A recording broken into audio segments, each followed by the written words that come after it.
American Dota. We've got the playoffs, day 2. This is the final day.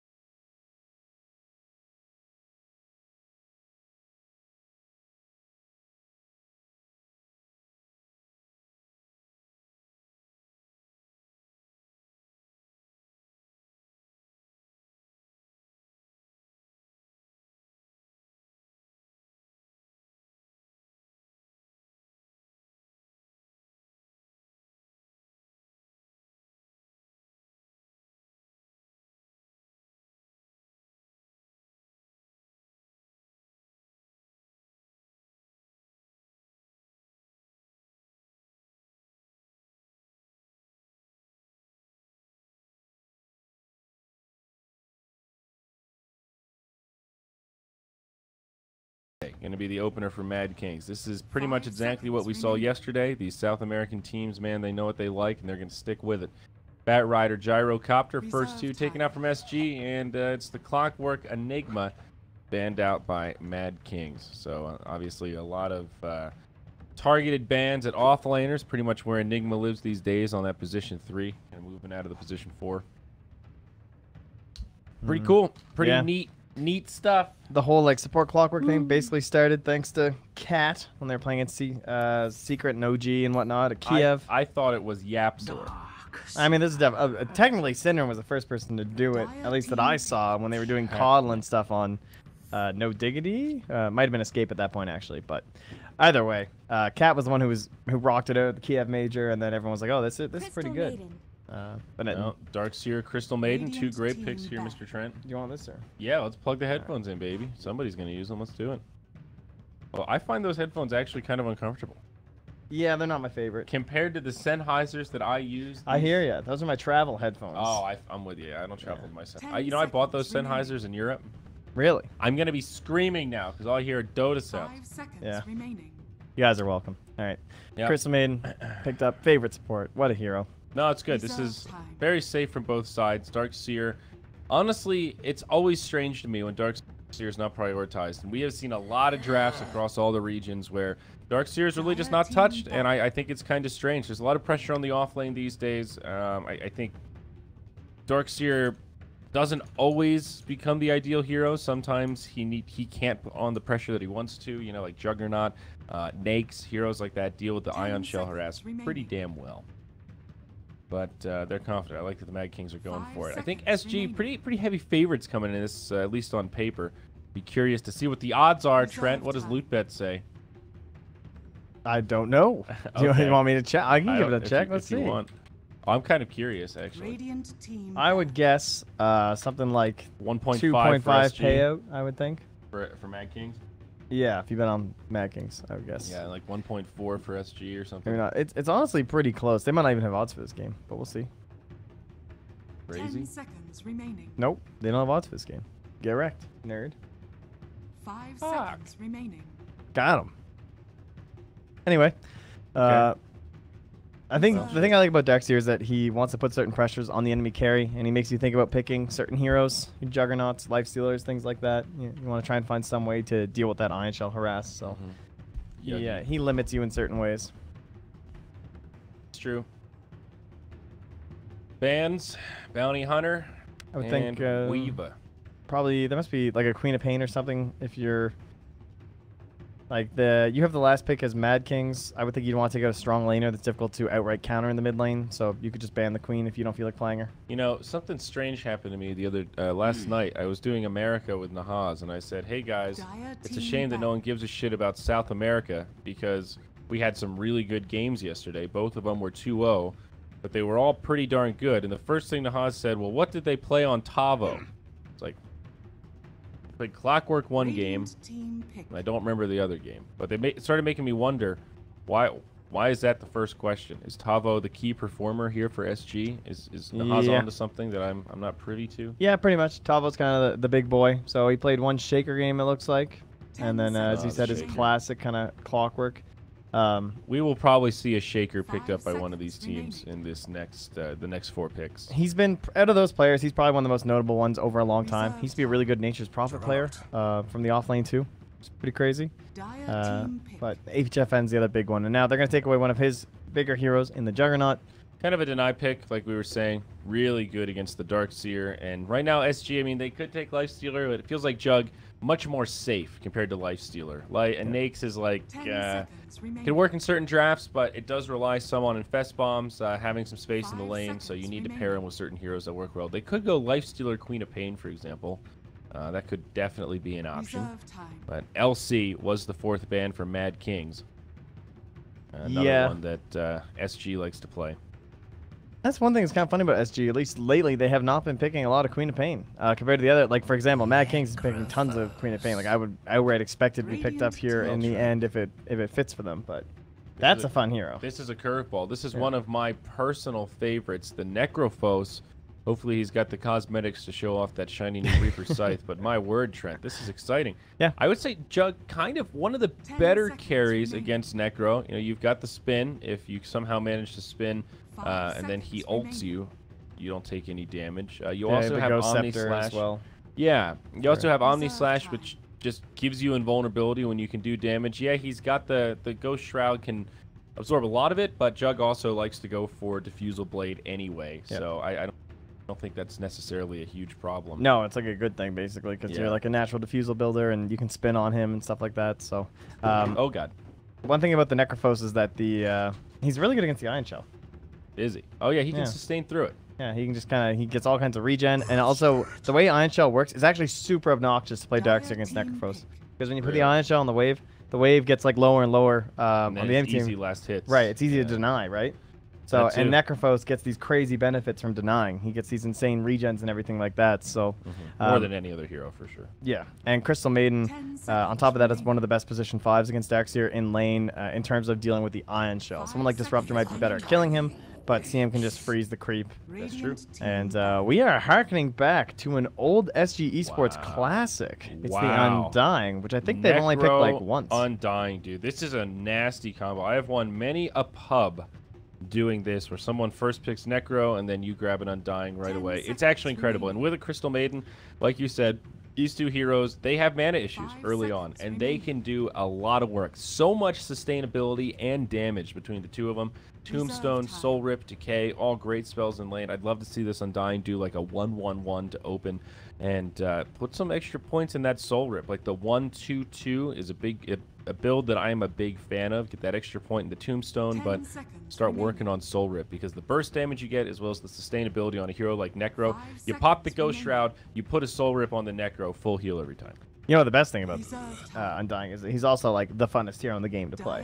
I mean, one of my absolute favorites. Yeah, you just run at people. It's great. It always feels good. Necro, Undying, Dazzle are my top 3 most played heroes. Absolutely the most fun. He's got a sick taunt. He's gonna look good. That's very important. He drops the funk. You can't tell which way he's moving. It's tactical. I seem to have a proclivity for creepy undead-like heroes. I don't know what the deal is with that. I also like Death Prophet. She's in my top 10 for sure. Yeah, you got something going on there.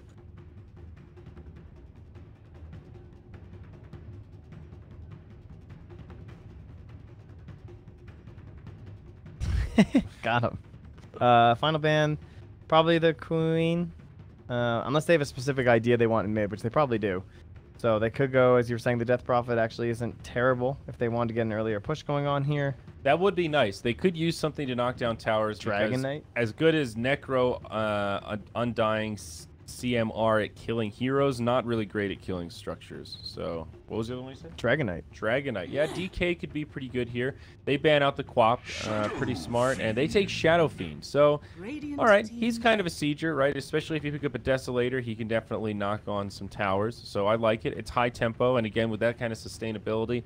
Now, I'm going to say something here that probably won't happen, but I'd love to see this Necro get Guardian Greaves. I'd love to see a mech come out on him.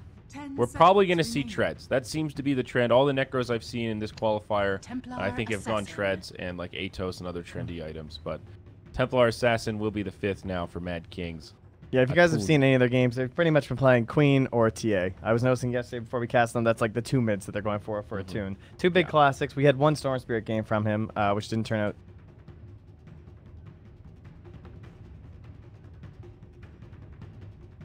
Now we disappear.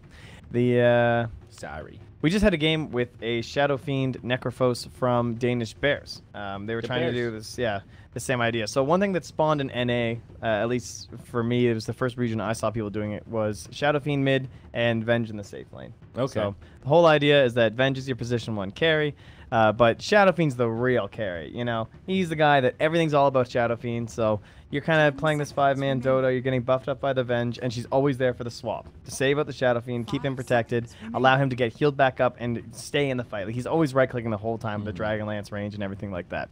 And in this case, you just basically replace Necrophos.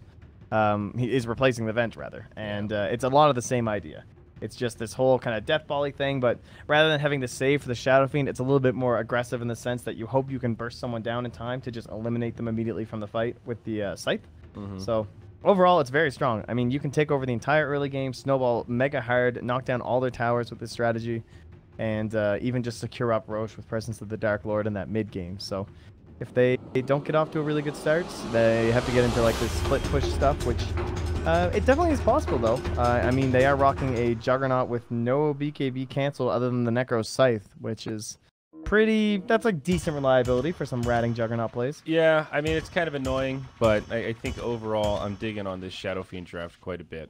They've got a lot of hard-hitting heroes, some massively. It's about the execution. I think the big drawback to a draft like this is that it does kind of fall off, and as we already mentioned, they just don't really they don't really knock down towers that well. But look at this already with the beautiful toss. Sorry there, Trent. That's okay. Make some space. Form a keyboard here. Player who gets the longest kill streak. If you think Radiant will win, we can go with the tune. I'm actually going for it. I don't know about you. I'm in. I'm on the TA. I'm a believer. They might. So I was gonna say that's what's cool about this matchup is that Mad Kings have some pretty legit players that can do some serious work. Wow. Earth Spirit, the Rune Grabber. I didn't realize LD had so many fans in South America. I tell you, they love him. Love him down there. You know, he lets the boot camp, right? A couple of the squads have had to boot camp at the BTS house before to get that better internet for some of those more important qualifiers. So probably Mad Kings, I guess. What, for the first Roche?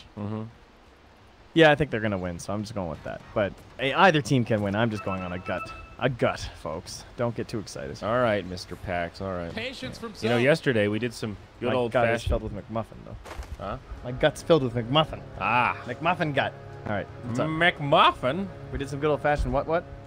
Did some good old-fashioned player introductions yesterday. You want to do it again here? Really? Yes? Here we go. Let's do this. Here we go. Radiant side. We've got the Mad Kings. It's going to be Querty playing safe lane on the Dark Seer. Mid lane going to be a Tune on his signature TA. Shelter, Helter Skelter, baby. Going to be on the Grand Magus. Ruby Tuesday. Dominic, the position 1. He'll be on the Jug, and then that's going to be Sladen here on the Earth Spirit. On the Dire side, we've got SG Esports, the Brazilian squad. It's going to be HFN playing the position 1 Necro, soaking up a lot of farm. The safe lane Cat, the leader and captain, going to be on the Crystal Maiden, moving around the jungle, supporting that top lane. Undying, King RD. He's tricked out, man. He's goddamn pirate and shit. He's ready to rock and roll. Mid lane, ADR. Going to try my best to call him by that. His name's Adrian. The 4 is just sick leap speak. And, of course, Tavo on the Sand King. A hero we've seen a lot throughout this qualifier. The most picked indeed. Trent Pax, let's get into it, baby. What's going on? All right. Nicely done. Good stuff. Great stuff. Did you do the rating scheme? Yes. Okay. Just double checking that I wasn't crazy. It kind of sounded like you wanted me to hand off. I was like, didn't he do both already? No, just you just want the game. Hit me with the chips, man. I want to see this Necro do some work. Necro Undying, man. I'm expecting high octane. I'm expecting some blood. I want to see these teams go at it. I want to see some DK punch into the Death Pulse. Necro is so confident he hasn't even leveled Death Pulse yet. Here's the thing, buddy. We talked about the whole idea of the Necro versus Darkseer matchup and how terrible that is for Darkseer. Well, with the Juggernaut, Mad King say, well, joke's on you. We're coming aggro. Even though we don't really want to aggro with an Earth Spirit for the majority of times, it's too shit a matchup for Darkseer. This is going to work out way better in your favor than the other way. However, you're aggro trialing into an Undying, which can be a little bit scary. It's true. That's how you know it's a terrible matchup. You're willing to aggro into an Undying with an Earth Spirit on your team. Go lift on the Necro, roll in from Sladen. HFN, he's gonna man up here. He has leveled up the Death Pulse. King RD's nearby. He hits a pretty big decay, and now they have to run. Look at the power of the Undying. 950 HP. Juggernaut at a humble 520. Dude, he cannot Cat. go blow for blow. Cat's killing it too. He's already killed 3 large creatures. So he did 2. He did a troll and he did a satyr over here in this camp. Moved over and got a centaur over here. So he's already level 2 1/4. And they tried to abuse the fact that Crystal Maiden wasn't there, being greedy, and that's why they went on the Necro and the Undying. But with that failing and unpunished on the CM aura now, life is like so good for SG Esports. Yeah, it's true. Patience from Zoe. I'm glad that they match up on their taunts. That's important. Me too. They're synchronized. That is important. Tavo, man, he is nailing it in this bottom lane. #1 on CS by a pretty wide margin. 21 on him. Darkseer 10-0. Having an okay time, but Query, look at this. It's non-stop harassment, Trent Pax. Yeah, Tavo's also an exceptional player. Again, we're talking about like what hero do they pick for Tavo, but this still isn't a great matchup for Darkseer. It kind of goes both ways, right? They're both trying to play around the wave, but there's a lot of AoE damage that flies off it, and yeah. HFN, man, he's in trouble. He's going low. Dominic spinning him with Blade Fury. He has to pop the Fairy Fire. King RD, he's gone for the 1-1-1. It's the build that I wanted, Trent Pax. I'm so excited. One more. King RD, can he find it? He's too slow. Zombies might be big, but they are slower than shit. He tries to taunt into the tower while taking shots. Wow. And then they continue to taunt. Dude, these guys are badass. I'm loving this. I'm actually not going to lie. I don't care which South American team makes it through to Seattle. We need one there, that's all. That's the important part. I'm telling you, Trent, let's invest in a South American team now, and we just need one to make a run at TI. You just hit the table and instantaneously it paused. I thought it was you for a second. I got a little worried. Dude, someone I left have on the admin legit pause. powers. I am a prophet. Yeah. Seriously, how much do you think it would cost to support a Peruvian team? I don't know. Answer us in the chat. All right, Trent, let me tell you something. Okay, all right? Tell me something. A tier 2 Filipino team, right? You could pay them the salary of $100 a month each, and that would be like livable to play Dota full time. Really? That's the Philippines. That's obviously not great conditions. You want to aspire for more than that, but that's like the minimum entry level. You could find a tier 2 team that is already playing Dota basically full time that would not starve for $100 a month each. Well, we gotta get in on this. I know. That's Southeast Asia, not South America, but there are some comparables there. So dude, I don't know, man. I wonder, like, how much. Cat's wrecking their jungle, dude. See this? He just like took their camps. Darkseer's pinging like crazy. Look at this guy. He's out of control. I like Attune right now. With he's telling us exactly what he's doing, guys. In case you didn't know, he's gonna get some treads. He's gonna buy a blink. He's gonna buy a deso. I mean, it's a TA, you kind of know, but this guy's really into the shift queue. Getting everything lined up here. Juggernaut almost dies down bottom. I was drinking coffee. Sorry about that, guys. Back towards mid, though. We're going to see another engagement, perhaps. Sladen bumps into King RD. The decay comes out. Now TA rotating over. This Undying, not a fear in the world right now. He does have Tombstone, but it's only level 1. Kind of underwhelming. Telekinesis out on the Shadow Fiend. He gets Soul Ripped, but it's probably not going to be enough. He goes down. It's actually the first blood for Querty. Out comes the Tombstone. 3 auto attacks. They're going to find it. That's free money, baby. Attune now on the run. Undying cannot fish his wish, and now he's taunting all the way back to his side of the river. He is surrounded. It's a 3v1. He does sidestep the roll. Look at him. King RD. Look at this guy. Look at this. Trent, are they going to kill him? Dude. He's got 10 stick charges. He's also got a soul rip. He's going to get a kill. He's got a decay. Oh, he hands it over to the SF. Get those souls back after the death. What a nice They bring it to shelter. One more. Sladen, 3 HP, will survive through it. But King RD says, not today, big boy. This is my house. Where's the taunt? Let's see it. They're going to go for more, dude. He's on fire. This guy's not stopping. Okay, maybe he's stopping. It's time to bail. It's all right. You know, they came back. But there's the taunt. Yeah, that's all that really matters. But it's such a smart play to let your Shadow Fiend get that kill. Like, it would have been so easy, and the guy maybe even could have escaped or something like that had he not gone for it, but just immediately right back up to 24 souls. Lane is fine. This means support doesn't have to come mid and help him. He's got a bottle too now. But honestly, dude, this is exactly how you play Undying. This is unrelenting pressure. You want the other team to constantly fear you, feel like they cannot go blow for blow. He's so unbelievably aggressive, but it works, right? With the stick, with the soul rip, the decay, it feels like there is no way you can shut this hero down in the first 10 minutes. Yeah, they should be crying at this point. They probably are. Bottom lane, though, still constant pressure from Tavo, who's level 7.5, by the way. Currently leading the entire game by a pretty wide margin. No one else is even 7 yet. And he's almost cracking it. He got himself the Ring of Hell, too. I wonder if he'll do the full Vanguard first. We haven't actually seen that before. It's pretty cool in terms of a strat, but I would guess that he'd want to save right up into the blink. So do you just go into Crimson? Is that the general idea, or you just hang on to the Vanguard, or what's the... I have not seen that as much. It's more like a pubby kind of thing if you're like super snowballing. You just like buy this Vanguard and ADR in some trouble mid lane. The follow-up damage pretty big, but Cat drops the slow onto a tune. Sladen gets turned on, and King RD taunts it again. Generally, if you have teammates that can rotate, you definitely just want to get your blink as soon as possible. Like, the Vanguard lets him, or the just the Ring of Health and the Stout Shield does everything a Vanguard would do for him right now anyway. He's not going to upgrade it any further, so he'll just sit on this, get his blink dagger, and yeah, it's helpful. And then later on now, you can turn that into a Force Staff, of course. That's actually so hype. That's really true. You don't have to finish the Vanguard You really anymore. don't want the Vanguard anymore. But it, yeah, it definitely used to be a thing. It's pretty neat. I mean, I can see how that's good in certain games. Like, Sand King can be a frontliner. Some games, he does that anyway, just because he's so elusive. If you have Force, Blink, Burrow Strike, and Sandstorm, then eventually you get an Eggs. It's a really hard hero to lock down. And with the Vanguard on top of that, even if you do get caught, it gives you that additional survivability. But here we go. Juggernaut in some trouble. Out of mana now. King RD hits him with the Decay, hits him with the Taunt, and now Dominic going to be demoralized into the tree line. He does not have a TP scroll. This Undying gets a little too cocky, takes a lot of tower shots. Tavo, however, does secure the kill onto the Jug. So they go 1 for 1.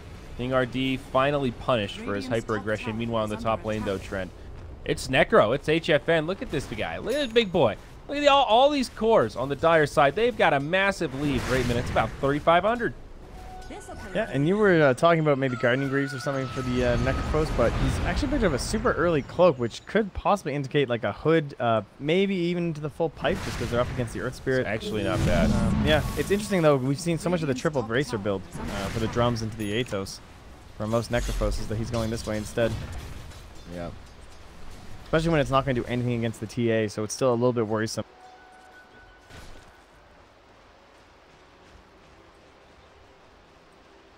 Dire's middle tower. People slowly but surely funneling in here, Trent. 130 viewers. Welcome, boys and girls. This is game 1 of an epic best of 3 for elimination. Life in the tournament. Mad Kings versus SG. Welcome to Championship. What day is it, Trent? Championship Thursday. Wow, typical. Is it Thursday? No, that sounds like way too late in the week. It is. It's Thursday. Holy God, I've been here so long. Hey, there's Didn't even realize. Yeah. Paused up. Let's say hi to our new friend. Patience from Zoe. Patience from Zoe.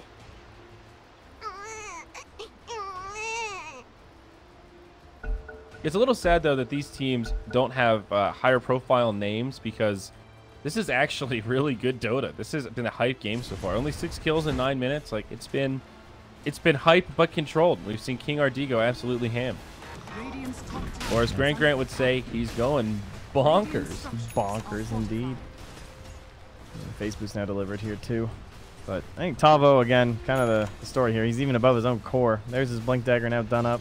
God, I can't go over how sick this Ring of Health is now. I'm trying to think of other like int people that can abuse this, or like other Force Staff pillars in the offlane that can abuse this. Like maybe even the Bat Rider and stuff is pretty sick. I don't know, guys. Might be the end of Tranquils. We'll see. We'll have to do some theory crafting later. Whoa. For now, we do have our Hood, though. The Hood on Necro. So this is really interesting. You don't see a lot of Necros do this, but Hood, renowned, is a great value item now, since they took away one of the items of the recipe and then also gave it the barrier. On a hero like Necro, it's absolutely incredible, because one of the biggest problems you have, you pop Ghost Shroud, it makes you take more magic damage, so you get a target on your back for just magical burst. You pop that when you pop your Ghost Shroud to use your Reaper Scythe, and you're pretty much safe as a daisy in the middle of winter. Genius. Goes together like lamb and tuna fish here, Trent. Attune in a little bit of trouble here. Yep, there we go. The Epi from Sladen connects on 2. Attune falls as well. They might get shelter. He's outnumbered. There's Rubik. He's on the run. He's out of cooldowns. It's Cat from the high ground. They're going to catch him with the Frostbite, and the follow-up from ADR catches him with a Shadow Raise, and this Shadow friend is getting big. He ain't your friend, man. He's your enemy, and he is huge. Radiant's middle tower is under attack. And they just keep pressuring this tower.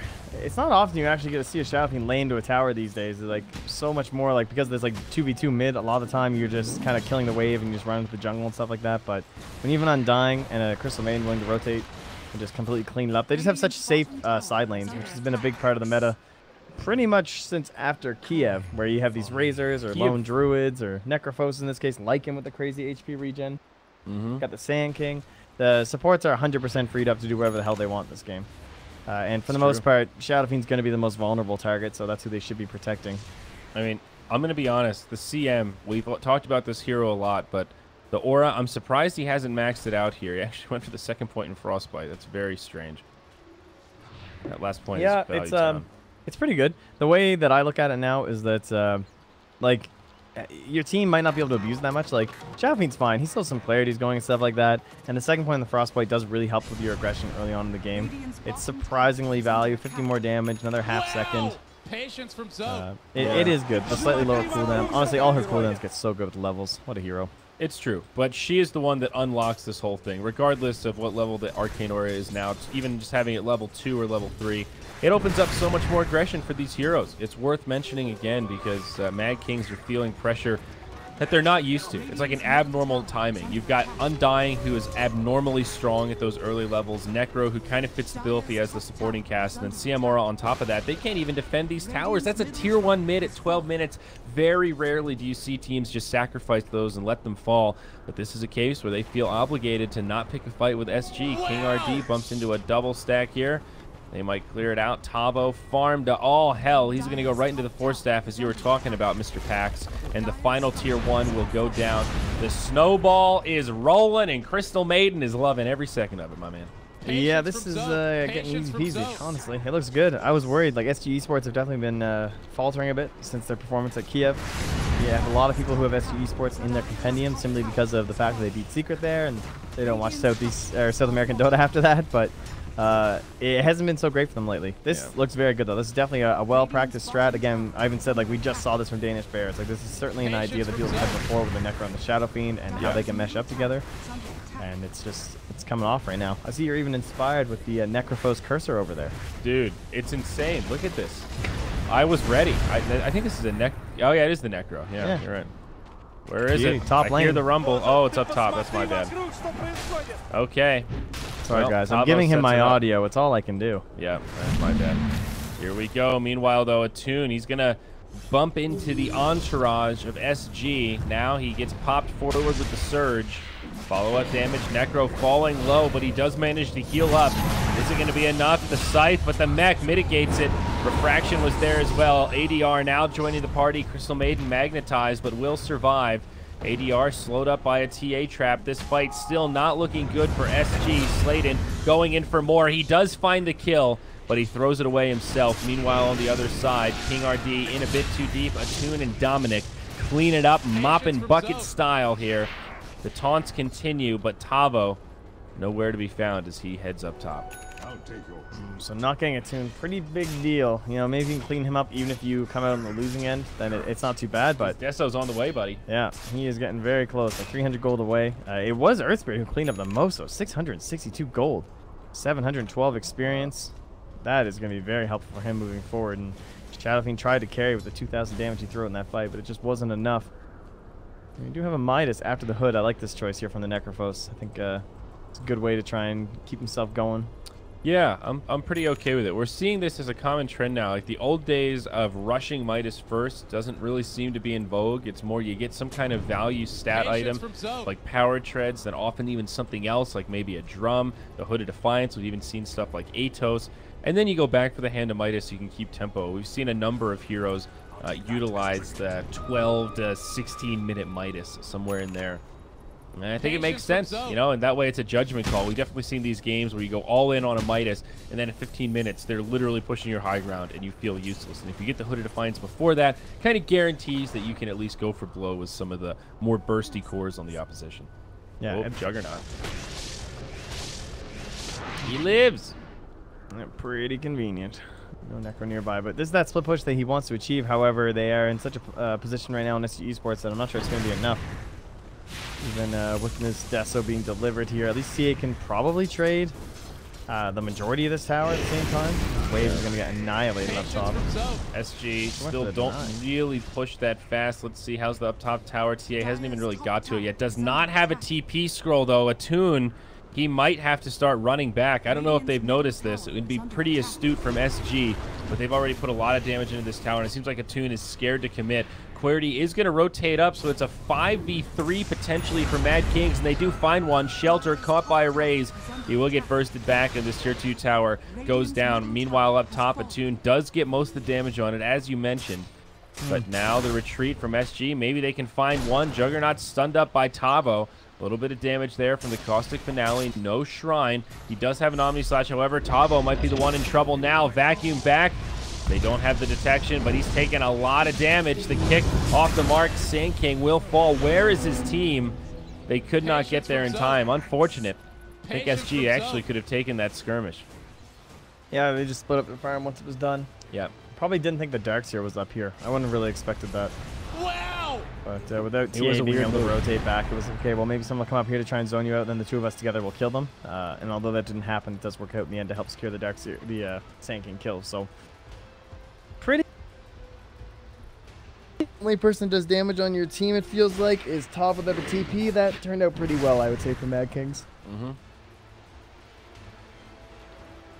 Well, still a decent lead for the Dire. About 6K, 6,500. SG still fairly comfortable. And now that Necro has a farming tool, he can be a little bit more okay with this. And Shadow Fiend now clearing out this big fatty stack. Looks like a nice triple. Oh, that's good. Manta style first item. Okay, that's peculiar. Not something we see all the time. I guess pretty good against the Earth Spirit as well as the Darks. No. Not really pretty against Darkseer. Yeah, I think the Earth Spirit and the Juggernaut, two biggest reasons. Help tank up the Omni Slash, help get rid of the silence. Even against TA with like the Meld or something. Being able to just destroy a Meld Strike can be like fight winning, honestly. Or destroy Refraction. Yeah. There's a lot of good reasons. It's a very nice pick off here from ADR. Okay. PKB will be probably his next choice. Doesn't mean that you don't have the Dragon Lance, but being close into the fight doesn't necessarily matter too much when you have the Necros next to you. You know, almost be a little bit better to be right on in there. Necro not going for the mech. He picks up a Veil instead. Another very stat-efficient item. Gives Necro a lot of survivability. He's relatively low armor, so adding in the Veil there is really nice. Also helps buff up that mana pool. They are going to get the mech on Undying, it looks like. I like that they're getting a mech, though. Very important for this lineup. They benefit from additional healing so much. Yeah, and it's mostly just like those smaller pieces of the buckler is amazing for a hero like Undying. It does a lot of work against the TA and the Juggernaut. It helps your whole team, and it's very cost efficient. So, yeah. King RD very happy with the current workings, and they're going to get this Aegis, and then they can just rotate with the Invis rune on Shadow Fiend. For sure. They've got the Urn on top of that on the Undying, so he's liking the stat efficiency that he's picked up so far. So they drop the Tombstone just for good measure. Aegis does get picked up by ADR. No surprise there. So they will back out. Undying actually not that far away from the mech. Basically just a headdress to go. He's got 1050 in the bank as now the Juggernaut picks up his Manta style. A lot of Manta love this game. Split pushing from Dominic. But here we go. There's the stun from Tavo. 40R invisibility rune to help set it up. One more auto attack. The Juggernaut will fall. Now Sladen able to roll away. TP will go off. They only get one kill, but it's a big one on the position 1 of Mad Kings. Yeah, and although it's certainly felt like SG Sports are 100% in control over the past like 8 minutes or so, they've been moving around the map. They just seem to be taking every objective. The farm has been dwindling down. So they did have about a 7K lead, then it dropped down to a 4K as they were taking Roche, just from the split push of TA with a Deso and from this Juggernaut who feels so bold with the spin release and TP out of there. He's doing pretty well, but yeah, again, that pick off just massive to make sure that he doesn't keep snowballing and doesn't become a big problem. And now we'll get into those next big items. And even just HFN initiated on. It's a 1-on-4, baby. This poor Necrophos, I think he's dead no matter what. Cat says, I'd love to help, pal. I've got the ult, but it's not going to make a difference. And they make the call to let the Necro fall. Good choice there. Tavo. Can't quite find anything with the haste rune. Doesn't manage to find a bounty rune. I guess that's probably all he wanted. But moving back down towards the rest of his team. So pretty solid pick there. And it is a medallion. Oh, Dominic again. Back-to-back deaths potentially. Shadow Fiend just needs a few more. The Force Staff gets him in there. That's a Force Staff from Tavo. Great coordination between him and ADR. Damn. Trent packs. Dominic is getting dominated.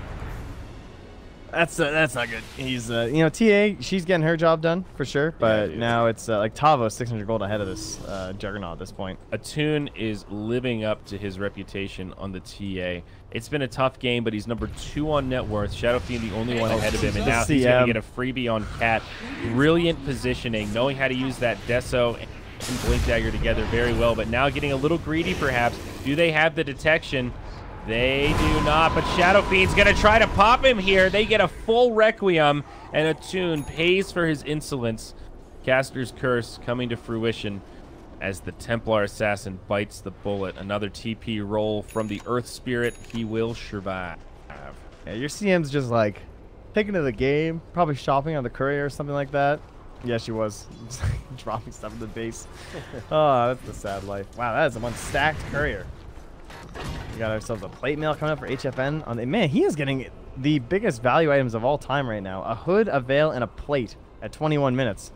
This Necro is going to feel pretty scary in the next team fight when it's not 4v1, I would say. Yeah, I mean, this is a great game for armor. Their magical burst is not that much, and with the hood, he can pretty much mitigate all of it. And now he's got these great value armor items, like you're saying. You know, have you ever played against those teams? Oh, nice Blink Burrow. Uh-oh. Hello, Sladen. You ever played those games against those 5-man stacks that they all buy these super value items? I'll just rush you as 5 right at the start of the game. It's really annoying. They get like a Nature's Prophet or something, and they kill like your 5-man mid, and they TP somewhere. These are like the item builds this game. Because King RD, he just buys the Buckler, and then he just buys the Medallion. He will finish it into a Solar Crest, but then you've got HFN who's like, I got this hood, I got the Veil, now I got a plate mail. He doesn't even go for the mech. Now Attune, they've got a Sentry Ward. He'll be able to blink away in time. Now the Glyph comes out. No split push going to be available. Mad Kings have to defend this high ground. This is very scary. Earth Spirit will be coming up in a few seconds. He does have Magnetize. SG playing this very cautiously. Mad Kings have a decent amount of wave clear between the Fade Bolt and just the TA from the bouncing, what's it called? Psy Blades. The Psy Blades. Boy, the Soy Blades there. Here we go. Stun from Tavo. They catch the TA. They set up the sights. Refraction's there. Now the frame drops come as Darkseer gets off a combo, and Dire start getting cleaned up. They need the full pipe. It's just too much magic damage. King RD taunting as he may still fall from the Magnetize. Meanwhile, on the other side, Tavo gets off a decent epi. The Shadow Fiend gets popped, and SG completely repelled. Tavo on the way out. Cat does TP. It is a complete disaster. Oh, what a recovery for the Juggernaut. Gets like 876 gold. He's rich again. He gets all this experience. Life is good once more. And the power of Darkseer comes through once again. Doesn't even have a Blink Dagger. This guy's rocking the mech and the pipe to help out his team, and he still managed to find that enormous vacuum. Dude, honestly, I think they fucked up on King RD not getting the mech. They need it. They need the sustainability in these fights. When you have 2 healers on your team, AoE healing like that is a compound win because you keep your healers alive longer, and then they can get off more healing in the future. It's a little bit meta, but it's a very real concept here, Trent, and the Buckler's just not cutting it. Querty knows he's got the full pipe and the mech, and look at this. They've got the hood. They've got the right pieces on HFN, but they don't actually have the pipe. He can maybe survive through it, but they need it. It's enough magic damage over time between all that wall of replica damage, all of those ion shells on top of the magnetized Fade Bolts jumping around. Trent, they need a goddamn pipe. I'm going to disagree. I think probably BKB for the Shadow Fiend will be the big thing, and actually having an Aegis to go high ground with is the other massive one. I would say that would be the well, they had an Aegis. Well, Aegis and cheese, I should clarify. I suppose. Okay. Sorry, it's like like the next Aegis with like the cheese and everything. I don't think that was the Aegis to go high ground with. Like that's fair. Shadow Fiend went Manta and now into Butterfly. It looks like kind of a weird build. I agree with you. BKB on Shadow Fiend is perhaps more important than the pipe, but the pipe will make a big difference. Those kind of team fights won't happen if you have that kind of AoE magic mitigation. ADR he's still not liking the BKB actually though. I'm just going to rely on his teammates, I guess, to keep him satisfied. He's now eyeing up supposedly an AC next, at least according to his quick buy. Don't see that on Shadow Fiend all too often. No, definitely not before a BKB especially. But that's why I mean, he's mostly concerned about TA, which is, you know, it makes sense. BKB doesn't do anything against her, really. But when it comes to this, like, you just saw what Earth Spirit and Darkseer were able to do. King RD, he's a lot of armor. Very brave. He maybe didn't see that King RD has dust here. Pops the BKB. This is a 10-second charge. There's the dust as he goes into meld, and Attune gonna feed this one away. Reaper's Scythe comes out a little bit early. Maybe they got it. Hey, yeah, it was kind of hard to tell with the leg. It might have been a refraction or something. I don't know. It looked pretty weird. long time. Well, he still had the BKB on, but if you pop the Scythe at the last second and then kill him with physical damage through the BKB, you still get the Reaper Scythe additional damage, or additional respawn time. 40R down bottom, finishes off Querity, pops the Requiem, probably going to go down here in exchange, but does get the kill beforehand, and there it is, Death Requiem, almost finishing off the Rubik. Patience from Zoe. Well, it's like they get one, but then Shadow Fiend goes down the other side of the map, so hard to keep pressing that advantage. At least Roche isn't up or anything like that, so it's not going to really matter in terms of the grand scheme of things, but you certainly want to keep him getting that big item. He kills the Dark Seer, but still not really ideal. You want this Shadow Fiend to be spending this time farming, maintaining his tempo at the top of the net worth chart. As you said, if you're not getting objectives on the other side of the map, not really worth it to take those kind of exchanges. Aghanim Scepter going to be coming out on Tavo, so of course always a big pickup on the Sand King. Lets him initiate really from Fog, which is pretty nasty. Can be hard to deal with. Undying needs to get something here. 2 low ticket items. If he had just combined his effort and gone straight for Solar or straight for Mech, he'd have a little bit more right now. I think I'm harping on it, but still. It's a big deal. Oh, what's this? The Mech. A mechanism? Coming out on Necro. Patience from Zoe. What in the world? Wow. He's too busy He's with going to this- go Guardians, dude. What are they doing with these items? He bought a plate mail that's in his backpack. And then he's going to go Mech with Power Treads. Oh. He already has a Shiva's Guard. That's what's going on. All right. Okay, there it is. That makes more sense. He already has the Shield. I was going to say, because this courier's been running around with items like forever. This is pretty late to get the Mech, though. I think SG are realizing that they actually needed that big healing team fight item to go blow for blow, and they don't have it. But now this is really late. You really don't want to be buying Mech at 30 minutes. It is not efficient. Guys, I think Andrew might have been right. I don't know. I didn't think I'd ever say it, but I called that one from the draft, It dude. was an impassioned plea. You said, literally said, I would like to see a Necrophos Mech. That's what you said. I know. If there are 3 heroes that I know well, Necrophos, Undying, and Dazzle. God damn it, I don't know much, but those are my heroes. And I'm actually really digging on the way this Undying is taunting. I like that King RD even taunts when he's alone in fog and nobody can see him. Hell yeah, dude. He knows. It's for us. It's for us and it's for himself. I feel like we're really bonding right now. It looks so good. Do you think King RD is nicer than King Tekka? Yeah. All right. I'm going to hang What out about with him. King R? King R? Yeah. There's too many CIS. Kings, dude. I can't keep up. I heard he's a really nice guy. Really? Yeah, I heard he's a sweet young boy. Oh, that's nice. Attune, this is a familiar place for him. I know. Usually he keeps dying here, but hopefully this doesn't happen again. Looks like I'll be alright. Oh, but that Burrow Strike initiation range is pretty far.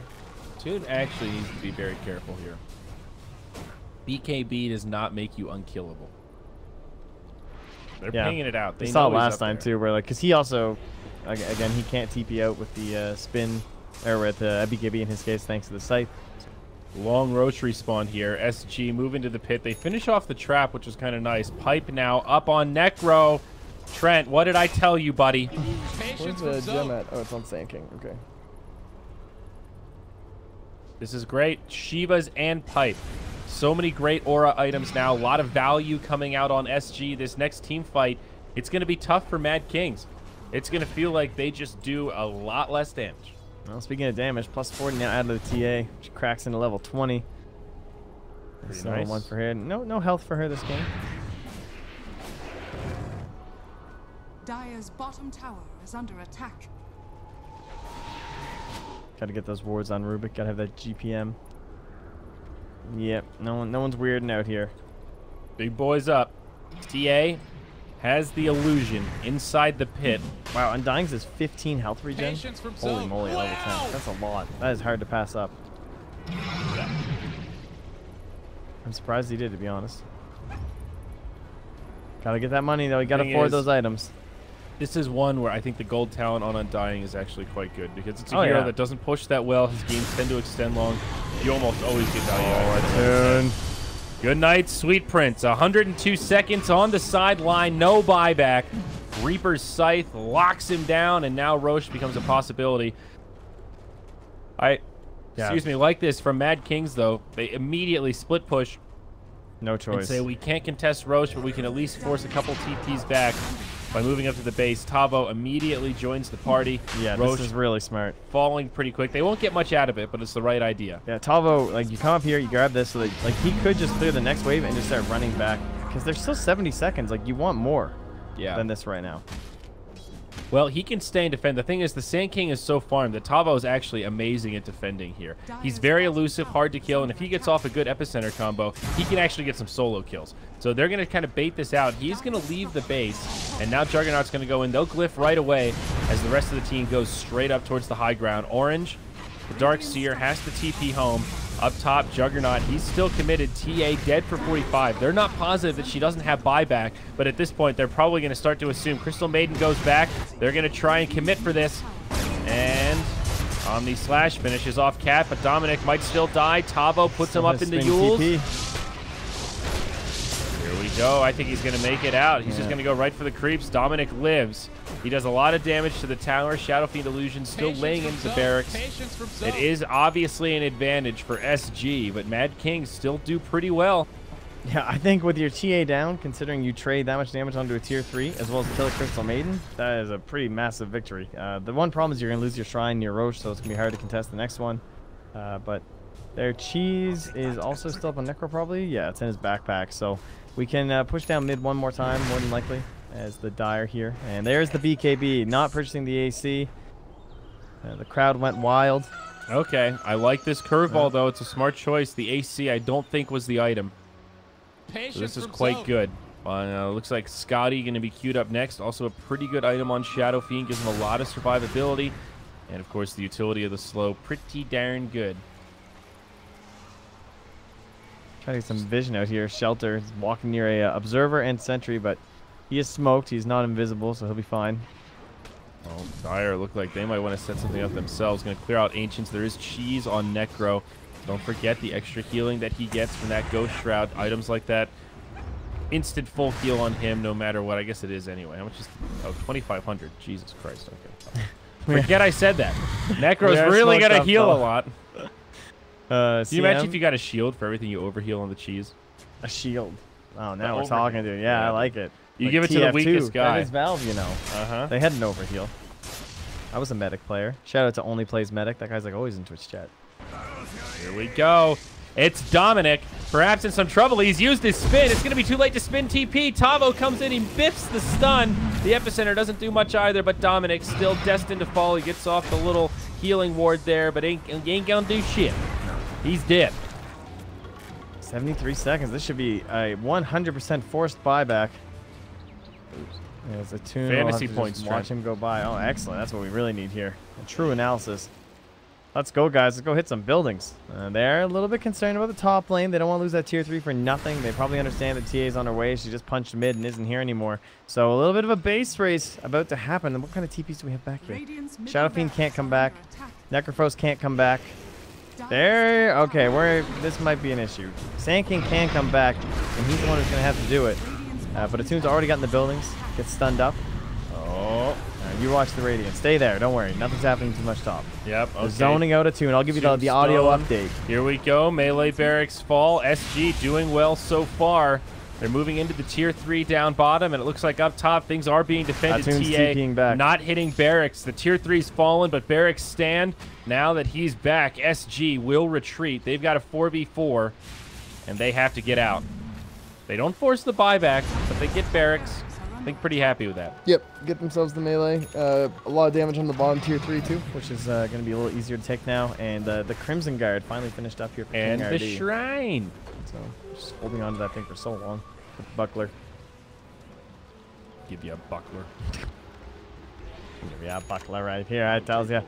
22. Scallywag. What's the first thing you think of when you hear the word scallywag? Pirate. That's what I said. Last night, Who would not say MRP that? said, "Isn't scallywag a British insult?" And I said, Yeah, but didn't they only hate if you're pirates? a pirate. Oh, I feel like British people hate pirates, so yeah. Yeah, it is exactly. a British insult. Scallywag. Yeah, but it means more about pirate shit these days than it does like Britain. It's not a modern day British insult. No, I'm saying they would have called pirates scallywags because they hated pirates. Yeah, like 300 years ago. We're talking about modern day lingo. I'm going to be in the park and hear some like doped up drug dealer be like, "Oh, you bunch of scallywags." Nobody Well, if says you're dressed that in anymore. pirate clothing, you will. If he's, I can actually see the lag too. Look, they're all lagging. I love the way they talk to each other. Me too. Dude, I can't take the V though. I mean, that's the classic. What's the V mean? Every time you're in a pub, V. It's the South American emote. What does it mean though? They all throw the V. I don't know. It's just V. It's just like it's supposed to be a face. It makes me think of like a duck face. Oh, I see. It's just it's usually a lowercase V. For the as you can see, Attune's very excited. the other class.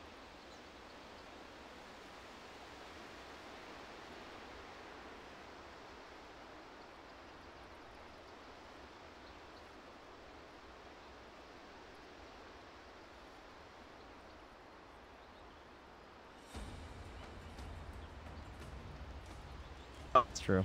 Well, that's what happens. There's only the two of us. Just the two. It's playoffs, guys. This is serious business. Dude, I am loving this. Yeah, it's been Trent, great. do you want to commit? Can we be the official English-speaking SG or SA experts? Because no one gives a shit. Can we like put in our chips now? I think. And then, like a year or two from now, when South America is on the big stage. No, when they get a LAN qualifier for Hell yeah, people TI, we get sent down. Yeah, when there's a Lima major, they're gonna be like, all right, listen, we need Zyori and Trent Packs, the South American experts, to break it down. I want to be that guy. That's my new goal in Dota, to study South American Dota and become an expert. I mean, you can literally pick any region. You can do China. No one does China. It's only Jack. This is untapped, though, man. And we have a leg up because we're casting the playoffs right now. Right now. Right now. We're living it, dude. We're achieving our dreams. We're casting the first ever official South American qualifier to the international. I know. Welcome to the international. Everybody just take a moment to recognize. You know how Gabe says that? That's going to be us. At the end of this playoffs, we're going to be the guys in the flip-flops saying, welcome to the international. I'm going to be whoever wins. You probably have flip-flops on. I am wearing flip-flops. He is. I was ready. Yeah, actually, he drove here in flip-flops. I didn't even know. I was in a dangerous ride. I was ready. Don't they get trapped in the pads or whatever, the pedals, and you die? Only if you're an idiot. This is what happens when someone says we are for serious casting. Only if you're an idiot. Only if you're an idiot. Okay, here we go. Necro, do you think he's actually going to buy Guardian Greaves? Like, I'm torn about this. Well, I don't know if it's good at this point. He can't buy BKB. No one can buy. Yeah, exactly. I don't think he can afford a load. He's going to go Vlad's on the Undying. Yeah, I think he's going to do it. He's doing it. He's in. He's all in. Sell those treads. Get them. Oh, they're already on the courier. Doing it. He's got the mech. He's got the Guardians. Is he keeping the treads? Or is he selling the treads? You sell the treads. Get rid of those things. I'm surprised he didn't sell them before, though. But. He's like, just in case there's a fight. No, he's going to hang on to him for the stats and eat the cheese eventually. Oh, yeah, I guess that's fair. Because like once the cheese is eaten, then you'll... Yeah, that's cool. I'm down. I mean, treads are still the courier. Oh, look how close they are. Oh, the ward. Oh, my God. Oh, that would have been the Greaves. That actually would have been crazy. Oh, Dusky. Oh, jeez. Here we go. It's a hoagie. They go right in on the Necro. Good thing he's got those Guardian Creeds. He's still holding on to the Veil of Discord, but here we go. They're going in. It doesn't do anything with the Reaper's Sight, but now the Omni Slash. A lot of the damage mitigated. He's got a lot of armor. Oh, we're dropping frames now as the epicenter from Tavo comes out big. All five still alive on both sides, but Crystal Maiden gets off a decent ult. It gets canceled. Now Shelter. He's getting low. Helter Skelter. He will fall. He loses his friend as well. It's the Earth Spirit. It's a 2-for-none. SG win the fight. My word, chaos, Trent. That is the way to summarize that one. Dire find the advantage. Necro doing the big bulk of the damage in that one. By far the worst hero to run into by himself. Like, if there's one hero that you can just pick off as quick as possible, it could be any of the 4 heroes on the Dire, and it's feasible. But the Necrophos is just, it's so difficult with those Guardian Greaves. Oh, Querty, he does make it out, able to blink quickly enough, but the Scotty, it's up on the Shadow Fiend. He's lobbing in snowballs. They don't have any creeps. Look at this brilliant play from Dominic, the Dominator. He's going to cut the lane in half, Trent. No one has creeps. It's an empty lane. Down bottom, There's no creeps. It's the hero. It's Tavo, the little Sand King. He's bringing down this wave of creeps. He is a hero. Oh, mid lane. They're doing their own counter push here. And yeah, as you said, Tavo. So this building going down quickly. They have the glyph. Gonna pop it. Look at this. What's Mad the play? Kings, these scrappy bastards. There is no glyph on the Dire. They've already used it. We're going to go back down. They're losing this fight. Crystal Maiden taking a lot of damage. The tower will fall. somehow Cat stays alive. SG starting to press forward down bottom. Meanwhile, back to the base. King RD trying to defend, but Dominic in a tune. They will get barracks. The Crimson Guard not going to be enough. Back down bottom. Shelter getting low, but he steals the Sandstorm. The barracks fall. They're not able to defend. Mad Kings, they might have made the wrong call here. One lane of barracks down, but the King RD is still alive. He might be able to defend this. No, perhaps not. Melee barracks fall, and now Dominic starting to chop him. Now back down to the bottom lane. This could end up becoming Megas. I'm not sure. Shadow Fiend, he's caught by the wall. He's hitting himself. He keeps hitting himself. It's the illusions. They're coming in. Now Cat, they channel the Requiem. It's too much damage. It's Cat with the freezing field. He might actually turn this around. The stolen Requiem's not going to be enough, but the Omni Slash, it might just be 40R. He's getting low. He's trying to micro in the trees. Somehow he's still alive. It's Tavo. He's back in the party. He can't save Adrian, but he might still be able to clean this up. Buybacks coming from Mad Kings. It's actually SG on the back foot. They've got to run. They've got to get out the Necro. He'll get left behind, but it's Tavo with another Epi. The damage mitigated by refraction. The Necro will fall. King RD, he turns his tail to run. Tavo just trying to make it out as well. The TP from Undying will not go off. He gets stunned. He'll get brought down, and now Tavo probably going to be safe as Dominic will run out of tools to chase him. Back on the backside, it's King RD. Jesus Christ, he gets an invisibility rune and lives. The dust doesn't hit him. This is absolute madness. Things are getting very dicey now. They come out with a net worth lead of still 10K. They end up losing about 1,400 or so throughout that fight. They lost that mid racks. You have no idea how close this mid melee racks top was. I mean, the backdoor regen kicked in as Jug tried to go for the spin TV play so you could still hit the building, and he couldn't get through it. Couldn't bring it down. Now the regen's brought all the way back up to 500 HP. That could have been 2 melee racks. Could have essentially evened us out. You know, that other range doesn't make that much of a difference. And then, as well, Mad Kings were just right here with the Roche respawning. Here we go. Mad Kings maybe on their way back into this game. Undying did buy back.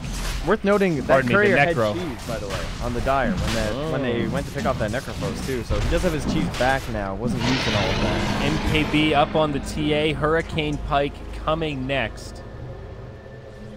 They need to make sure they're syncing up with this defusal from the Jug, because numerous times the TA is getting stuck on that Goat Shroud because the Juggernaut's not there at the same time. Maybe wishing she had a defusal herself, not realizing how much of an issue it was going to be.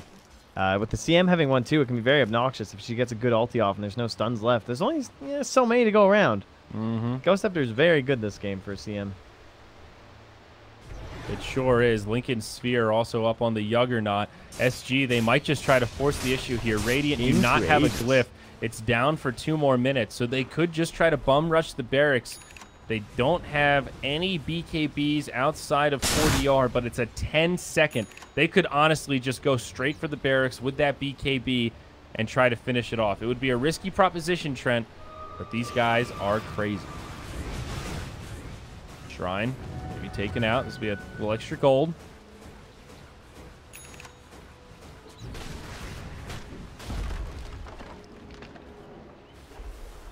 That Burrow Strike now down to a 5.7 second cooldown with an Aghanim Scepter. It's actually absurd. That is straight up crazy. I'm going to be healing through that Sandstorm. He did not go. Yeah, he did. He went for the plus 50 Sandstorm DPS. I suppose everyone does at this point, but it's very nice, the Octarine Core. I think so, yeah. I don't think I've ever seen the Epicenter attacks, though. Although it is the most underrated part of that skill. Yeah, it comes in handy sometimes, but you really use that as just a bursty spell to try and kill somebody straight up. Not as much like, all right, guys, right-click them. They can't auto-attack. He can't hit back. It just doesn't really flow with what you generally want to achieve when you pop that ulti. But yeah, the Sandstorm DPS comes in handy. He went for the gold, as you mentioned, so he's going to start power farming up. And what do you go for? The health regen or the Epicenter pulses? I think Epicenter, right? 50 health regen is a lot. But by extra pulses, that means it does last longer. I go health regen for sure. Okay. 100%. But does extra pulses mean it does last longer? Like it pulses more? So I thought that's actually quite good. It goes to 14 pulses. But yeah, you're right. He goes for the regen immediately. 50 is a lot. 50 is like actually insane. With an Octarine Core, it's how like does a Heart he die? of Tarrasque.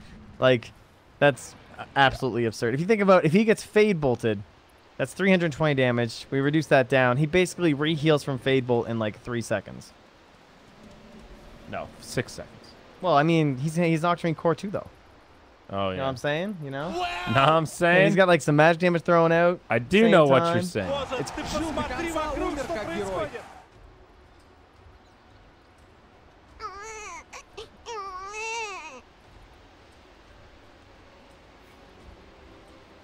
It's nice. You know, some teams go all in on the Vlad. Some are all in on the Suna Strike. It's true. It's nice to see equal opportunity. Isn't that nice? Wow. It's currently 11:01 and 40 seconds as the giant wall clock in the Carbon Studios where we are is telling me. At least that doesn't look right though. Isn't your phone says like 10:50 something? Yeah. All right, their clock's not right. Patience But from Zoe. it's do or die here in South America. This is only game number 1 of a very long day. I have a best of 3 here. It'll be me and Andrew, Mr. Zyori. And then Mott will be coming on in with Zyori. We'll have the double play-by-play, non-stop action Andrew analysis. As long as they keep picking Necrophos, he'll be fine. He can be the co-caster. That's true. And then I'll be back with Mott for the finals. Patience from It's Zoe. a long day, guys. It's Sure potentially is. 11 games of Dota 2. And this is like already my 5th or 6th of the day. Andrew has smoked his knee on the table. But we're back in now. Everything's going to be fine. Butterfly up on the TA. Yeah, she's got that nice combo. MKB and Butterfly. And with committing into already the Chrysalis, maybe could switch it up for a Bloodthorn if he sees the Butterfly. And thinks to himself, you know what? This might not be the worst idea. Our BKB's wearing down. Then I at least have some option to try and help. Might be a solution, but we'll have to see. All right, here we go. The Schmolk rotations. It's all on Darkseer here. He's got that Blink Decker. He's got his Force Dive. He's a Glimmer. He's so mobile. Who will He just catch needs someone who? to give him vision. He actually misses the decay, It's but a bait. Tavo, It is he a goes bait. in first. Now He's the waiting. Tombstone comes down. He's still pretty beefy. Attune, he's the one that's getting focused, but it's Dominic that goes low. He pops the cheese. He will survive. Oh, what a vac wall. It connects on the entire team, but Caddy gets off the freezing field. This is still going to end up well for SG. They finish off the Darkseer. Now the Aegis is used. They've run out of resources, and Cat barely alive. Attune can't finish him off, and he'll lose his own life. The Rubik gets caught as well as Mott enters the room. It looks like Mad Kings may be on their last leg. 4 down, all 5 still alive for SG, and there are no buybacks to speak of, Mr. Pax. Yeah, that fight was, well, I missed the majority of it trying to let Mott in the door, but for the majority of it, it was the Darkseer waiting for that perfect moment, right? Like, they had it kind of set up in the bait, but SG never collapsed hard enough for him to get that perfect, insane vacuum wall, right? The 5-man, that's what screwed them last time. Without any of that sustain, but They're just going to go for the win. I mean, No, they're it's gonna get over. Vegas. It is over, though. They don't know that they don't have buybacks. Some of This is them, how you find out. Once these start dying, no one buys back, you're like, oh, it's over. yep, some of them short on gold here. Not necessarily cooldown. So they're going to play it safe. This is TI on the line after all. Patience from Zoe. And this will do it. Tier 4s will fall. Taunts will continue. The Shadow Fiend. He's even got a Daedalus. Hey, Trent, fun fact. Did you know that you cannot crit buildings? Wow. Thanks. Dude, I called Gareth out last night because he said, Daedalus is great for pushing. And I said, no, it's not, dipshit. You got him. It I does did. give plus 80 damage. It's not terrible. Okay, it's not terrible. But here we go. The final hold. Vacuum from Darkseer. No wall. He's just going to get chopped down. Reaper's Sight decapitates him. ADR. He's got the BKB. He's going to stand his ground and slap him down. That'll be another team wipe to finish him off. And incorrect. Good call, Trent. Mad King's going to win it. I said it was a gut feeling, all right? I wanted to tune TA. Well,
fans.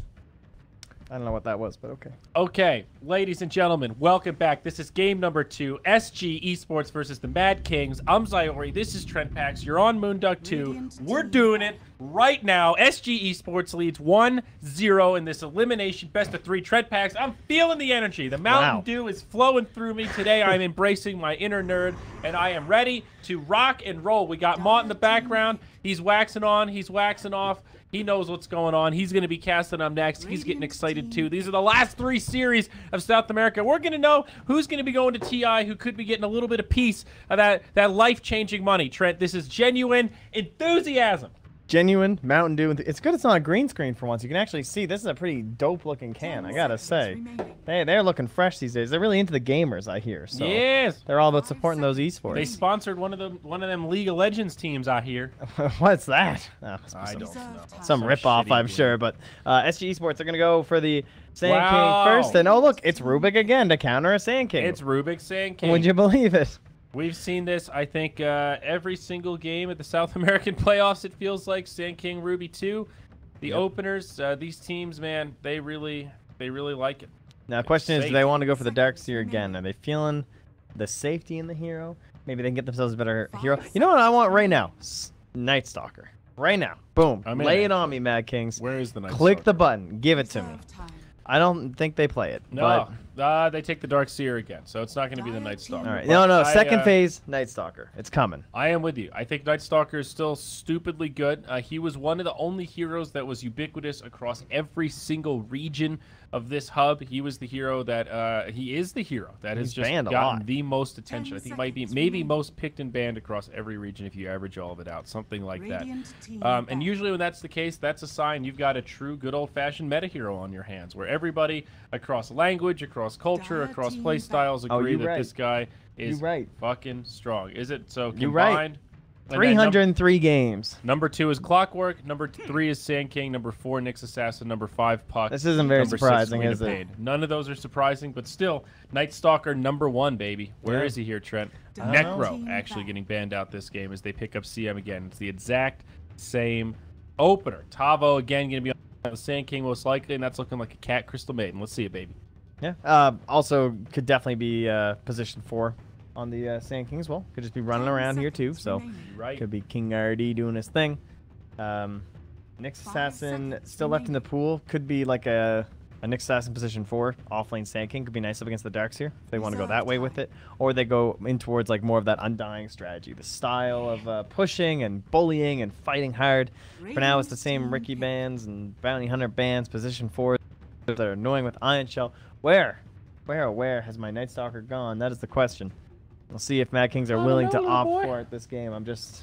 You know, I had a gut feeling the Mad Kings were going to win last game, too, though. So my gut might be off today. I might have caught something that Suns fan has. His guts are all up in a tizzy. Oh, Jesus. Oh, I'm good. Mott wants you to put French fries down your gullet. Yeah. Soothe my gut. Reserve time. Yeah. Position 4 maybe then for... Well, if it's not Night Stalker, what about like a super safe core? They could take the Jug again for themselves. I would actually be okay with that. I thought Dominic played exceptionally well. He had a lot of pretty big standout plays there. And then you're also taking it away from SG Esports against your own Darkseer. I imagine that's part of the conversation right now is like, oh, Jug is banned out. But could do the same thing with a Lifestealer. Could be the exact same logic. We'll have to see.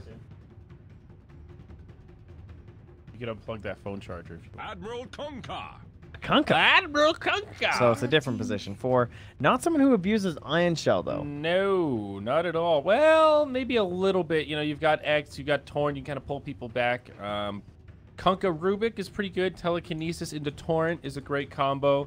I think there is a little bit of synergy with Darkseer if you consider the Surge, right? It's good on most heroes, but Kunkka in particular, so you can close the gap, kind of like Surge on Disruptor for that gotcha X marks the spot. So it can work. I mean, there are probably better combos, but there are some possibilities. Kunkka, kind of a weird one. He's... Yes. League's assassin. Kind of a weird one. He can get a lot done in the early laning stage. If you play the hero right, it makes X marks the spot look broken. I got it right. It was Nyx against the Darkseer. What a hero. So, position 4 Nyx, more than likely. I think it's better than position 4 Sand King. personally. I feel like Sand King needs the items more, whereas Nyx is more like Clockwork and can do a lot with level 6 without a massive amount of items. You know, this is a core that Luxury buys a Midas, essentially, because he doesn't need an item during that phase while he initiates with Vendetta. So I might as well have a Midas this whole time and get some farm so I can get myself into a Blink and a Force Staff when it's going to be more relevant with the Carapace blocking. So, big fan of this one here. And if these guys were Ember players, I might have thought Ember, but now with the Nyx Assassin, it's even more dangerous. Just kind of looking for a hero that could actually abuse the Ion Shell, maybe like a PA or something, but it can be tough. Lycan is actually for them, I'd say. Yep. And Gyrocopter. That's going to be the next one for Mad Kings. Wow. So we don't care about Ion Shell today. We're all on the vacuum, 100%. Yeah, I don't know, man. This is a weird draft for Mad Kings. There is, again, some synergy with Kunkka and Gyrocopter. You X him. He hits him with Rocket Barrage. Both of them like to be up in people's faces. I mean, Gyro doesn't have the longest attack range, so early on in the game, you want to be in Rocket Barrage range. You can probably get an Ion Shell range. Again, another hero that really likes Surge, but I'm not really feeling it. You know, I've been a big fan of these AoE spammable stuns, and Mad Kings don't have it. You look at SG, you've got it on every single hero. CM with AoE slows, Sand King and Styx Assassin both with AoE stuns. Now you've got Puck with AoE silence, Disc AoE whatever the hell you want to call it from Dream Coil. It's their team fight is just superior. Well, that's the thing, is that it's crazy to see that SG Esports now is trying to match that team fight. They go for a Puck. You know, I was expecting us to be moving in towards like an Anti-Mage or an Ember Spirit or a a Timber Saw, kind of these super beefy, ridiculous heroes that they don't suffer to team fight, or someone who can split push the entire time. But they just want to brawl, so I hope you guys are looking forward to this. It should be a very good game. They're non-stop do this action. DMX style, Trent. Was that X going to give it to you? He is. They're going to give it to them? They are. All right. They are going to give it to Kunkka because he has the X marks the spot. You see, the joke was too deep for anyone to get. Hey, too good. Lifestealer. He's been banned out by Mad Kings. It's a good ban, right? Nyx and Puck, both amazing carriers of the Infest guy. Yeah, they've now basically taking out the Jug, the Necro, and the Lifestealer in terms of position 1 heroes that are very good against Darkseer. So the other big one used to be Slark. At least people kind of look towards him, just kind of like hop on and try and kill the Darkseer right away. But you could also be pressured by the Ion Shells if you didn't have the right supports. But with the CM, it could have worked. But Slark's a dead hero these days. We don't get to see him anymore. And who else is even left? Anti-Mage again is still there. I actually think he's pretty good this game for SG Esports. In fact, I really like the Anti-Mage. The only downside is there is some decent catch with Kunkka. I actually don't think I have seen a single anti-mage this entire tournament, any region. I've seen a couple, and I think SG Sports played it earlier too. Okay. But all right, I mean, they could. I think Slark is not going to be picked. No, sadly. Who else even left? These position 1 heroes. There's still like a Venomancer for like crazy push and stuff like that, but you're a little all in. I don't know. AM just feels like safe. I think SG should pick Terrorblade. Okay. There's a little bit like the D push of the Gyro, but it's not that great. No, so. It sucks, dude. Gyro, it sounds good on paper, but TP just is so beefy, has so much armor that he just bullies Gyro. Once you pop meta at like 20 minutes, they take Sven. All right, well, same kind of idea as Terrorblade. It's someone else that Gyro can't really handle that easily. Forces the Gyro to go for a BKB earlier than he'd like, so Sven can go like Armlet Blink or Mask of Madness Blink, I guess is really the popular build now. And be really aggressive. Just jump right on the Gyro, try to burst him down, and they have so much follow-up now. It's like Sven, Blink stuns, follow-up stun from Sand King, follow-up burst from Puck. That's a dead Gyro. Even if he has the BKB, you're often going to be able to catch him before he can get it off. So I think Sven is a good pick here, even though I'm not really loving Sven that much these days. He's got a lot of tools here. Annoying against Darkseer and Kunkka, but still good Sven game. The TA's still in if Attune just wants to play it. It might be the best option here, honestly. He's super comfortable on it. They can make it work. Just take over the game, keep moving. Some nice Roche control, big follow-up damage. They take a Bloodseeker instead, so probably their mid laner, safe lane Gyro, and of course Queerty will take the Darkseer. So Attune Bloodseeker, I'm kind of excited for this. Well, we did finally get something that abuses the Ion Shell and can help him around that early game to run up on people. Burns down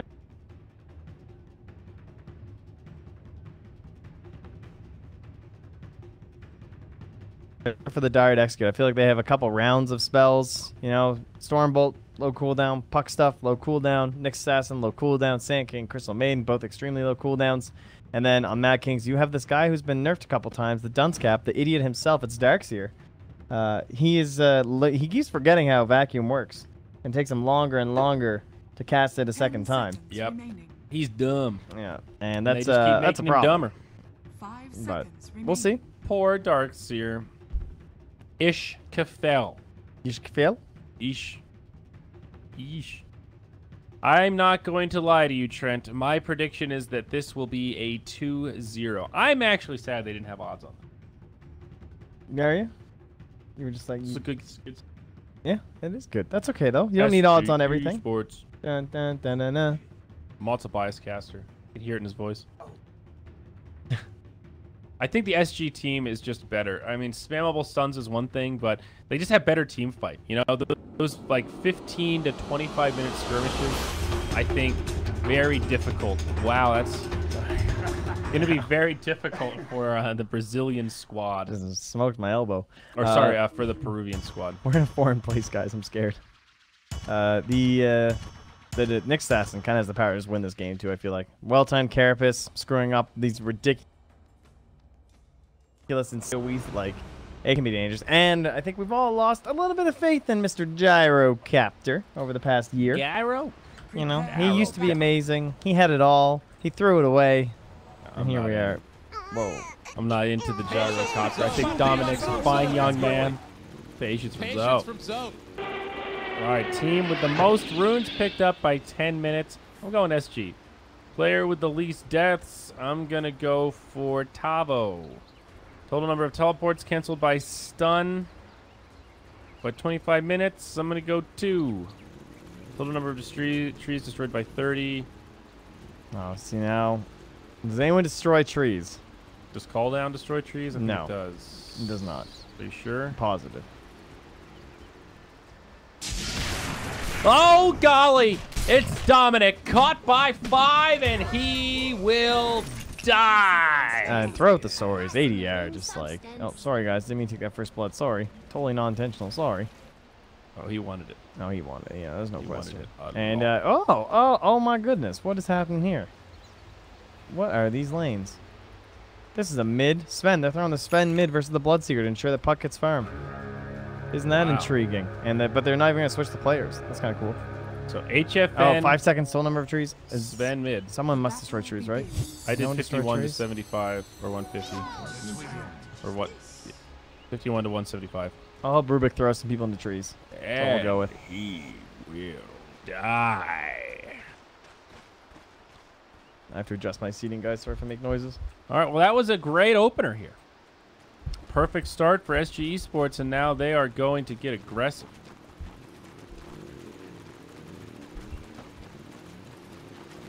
I'm all up in your space. You want to use my arm Yeah, rest? we're going to have to share an arm rest, I'm I okay think. with that. Jeez.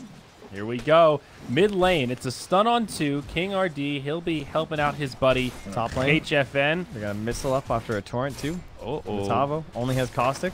Tavo, he might be No, okay. they're not gonna do- that's good, though. I mean, that's a lot of harass. Like, that's a salve force right there. Dominic's like, you use that salve. I will keep right-clicking you until you do it. Yeah, he's still sucking on that tango, but he's probably actually going to have to use it. You're right. Mid lane, it is a dual lane. So Darkseer Rubik. Why did I say Darkseer? Bloodseeker Rubik versus Sven Nyx Assassin. What a weird mid matchup. Yeah, this is not one you get to see all too often, but does make sense. And honestly, the way this all works out, it means Cat has a freebie. This is me, dude. This is every game. I'm like, listen, team, just trust me, please. I promise this is worth it. You're going to have your aura soon. Last game, it was 154, and he was already done 2 or 3 hard creeps. But looks like this time it didn't go quite as well thanks to the rotation or something like that. But either way, he's just now finishing up a troll. Jumps up a little bit. Oh, he's smart, you know. Be a lot worse, that's for sure. HFN gets telekinesed back in the mid lane, but he'll be just fine. No follow-ups can be there. Toon, still only level 2, does not have blood right quite yet. And Sven, He's bullying this lane. He's got a couple last hits up on the Bloodseeker, so it seems like this funky lane swap from SG, so far so good. 4DR, ADR rather, doing quite well down here against the Darkseer. They're trading pretty evenly, but QWERTY on the back foot. Look at this unrelenting pressure, jumps forward, waning rift. This might be a kill, but no, Fairy Fires get popped, and QWERTY, he wins the battle. Oh my, it was a close one, but Puck just barely oversteps his bounds. Meanwhile, top lane, Tavo, he's pulling the wave. Genius, all by himself. Who needs supports? This is fine. Dude, Tavo is a support and a core all in one pack. This guy's crazy. He's the real deal. Mid lane, diving pretty deep here. Yep, here we go. Stun on 2. Sends there with a follow-up. So is Cat. They're going in hard. They want a tune. They pop the war cry, but they can't quite get it. Sladen with an X marks the spot. Torrent combo. He will catch it on the King RD. He gets stunned up now. Blood right, finally leveled up. A tune wants to go back in. Doesn't find the silences. Oh man, he's trying to stay in this lane. This is so scary. It's working though, but it's scary. Nice silence to make sure he saves Sladen. He could have just like ran to ensure that he didn't die because things were getting a little bit dicey there. But he's healing up. Up top, finally, this Sand King getting a little bit of space. As the supports have to leave Dominic alone. Getting a little bit better here. SG still holding on to a very, very small margin. He's denying under the tower. Like, this is the power of Bloodseeker right here, too. And you know, we often talk about, like, why he's so crazy right now, but he can just outlane anyone. Drop his poor man's shield on the ground. A little bit of distraction here for HFN. Tune just messing with him, trying to get into the mind games. King RD trying to suck away that mana. I guess Nyx Assassin is as good a hero as any in this kind of a scenario. Try to deal with the Bloodseeker up top. Are we going to see something else? Tavo pretty low. Sladen, he's out of cooldowns now, but maybe if he can hit this torrent.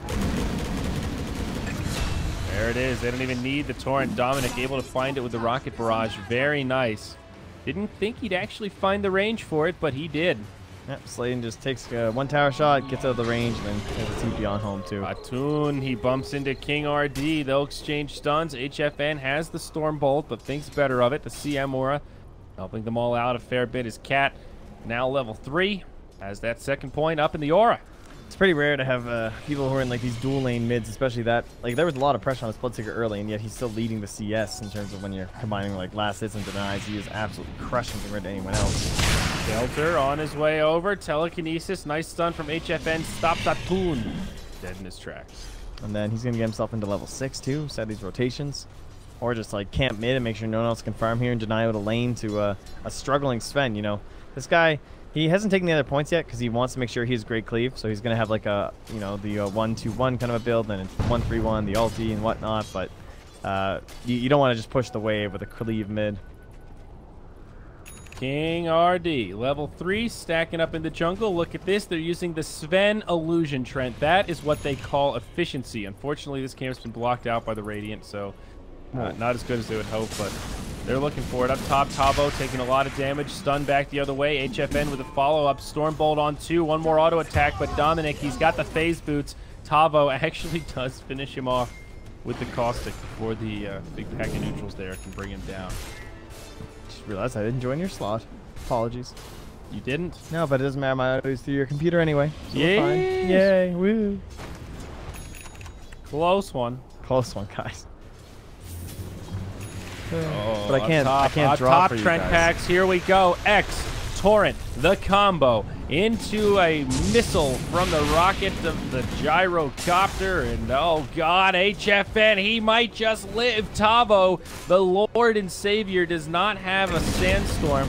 He does eat through the trees, but he can't fog it in time. Dominic gets the kill, but pays with his life as ADR rotates in. Sladen gets the follow-up kill. A beautiful torrent, but now the TP home. Dream Coil, if they do enough damage, the tether snap might get him.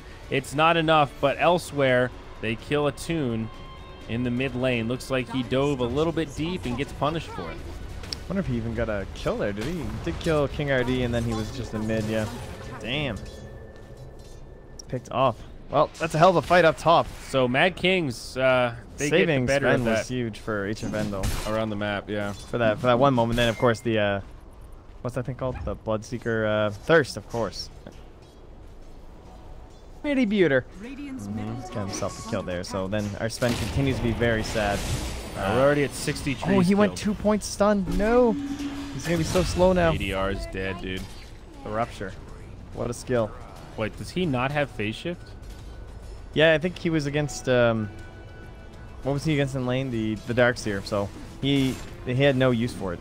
I've actually seen this a couple times now from Pucks, and it might have even been ADI last time I was watching, but honestly, phase shift just doesn't do anything if you're not trade effectively in mid or something. It's true. Now mid lane, Kunkka taking big damage. They need a little bit more. Tavo will finish him off, gives him that one last claw as Cat gets pulled back. The X marks the spot, still goes off. Tavo with a stun. Caustic doing some damage. Follow up from King RD, and they'll find it. Tavo actually playing like a god right now. Secures one more, is now attuned. Stunned up, they get a third. What is happening right now, Trent Pax? This is SG striking back with a furious momentum. I think we might see a Sand King ban next game, honestly. It's so difficult to find the lane to beat this guy. Every time he shows up, excellent job. And now he's creating all the space for King RD to now get into level 6 too. Like, King RD's he's trying to get another stack, but they have placed yet another sentry. I believe that's blocking? It was not blocking. Oh no. He tried to sneak a sentry in here. It's right at the top left of that ancient camp. See it up there? It does not block. How do you It is make the just things come outside up? alt. It might not be turned on. That is Yeah, a very it's right on confusing the edge. sentry. He must have been trying to block. But think yeah, so. they just added another dragon into that camp. So if Nick's assassin can just soak some experience, he's gonna have experience down bottom here as they find Gyro. Tavo, Oh, he he doesn't finds get on the other side though. another stun. King RD returns a little bit of damage. It's only a level 1 spike Radiant's carapace. middle tower is under attack. He's so close to 6 though. And he could even like stick Vendetta. Dire's top tower is under attack. Just trying to hide in the trees as they let Tavo get a little bit of extra farm. And the gyro will be forced back. Dire's top tower has fallen. Better be finished up here for King RD. Just wants to wait a second. Oh, they just moved the secret shop anyway. Maybe shrine out. I don't know. This would be kind of obvious that they're gonna like shrine up and do something. Rupture onto Cat. He's going to be good. Oh, nice TP. Good use of the CM plays. TP scroll. Amazing. High skill. The counter to Bloodseeker. Observer ward spots all these items coming down to the gyrocopter. They know he's still back there. King RD, he's just waiting. Oh, even gets the damage through. Dominic again. They've got the damage. Call down. Don't matter. Stun from the Knicks. Off the money. Telekinesis won't be there. Even the level 3 X wasn't enough. How disappointing. It was so close to having the range. He gets it this time, though. Radiant's middle Oh, the Give him boat. the boat. The X. Here we go. Down to the locker with you. They finally bring down Tavo. What was that? That was vintage, dude. He's rocking the boat when he has the set. He's not rocking the shark. Oh, yeah, dude. Where's the shark? Look at him. He looks like Davy freaking Jones. I'm so confused. If Malt was a pirate, that's what he would look like. Yeah, Here we mid go. lane. Bloodseeker again. It's a tune. They're going to send him to the locker as well. He's going to find Captain Jack Sparrow. Dude, he's healing. He's trying to make this last long spell. Another creep. Oh my god. It's not That was enough, Trent. impressive, though. Yeah. Let's be honest. But he gets killed by the carapace, I do believe, actually. I am worried for the Mad Kings right now, Trent. You think? Think it's too much? I do. How does this game move forward from here is the next big thing to look at. Our Sven is a question that we had, and he's killing it.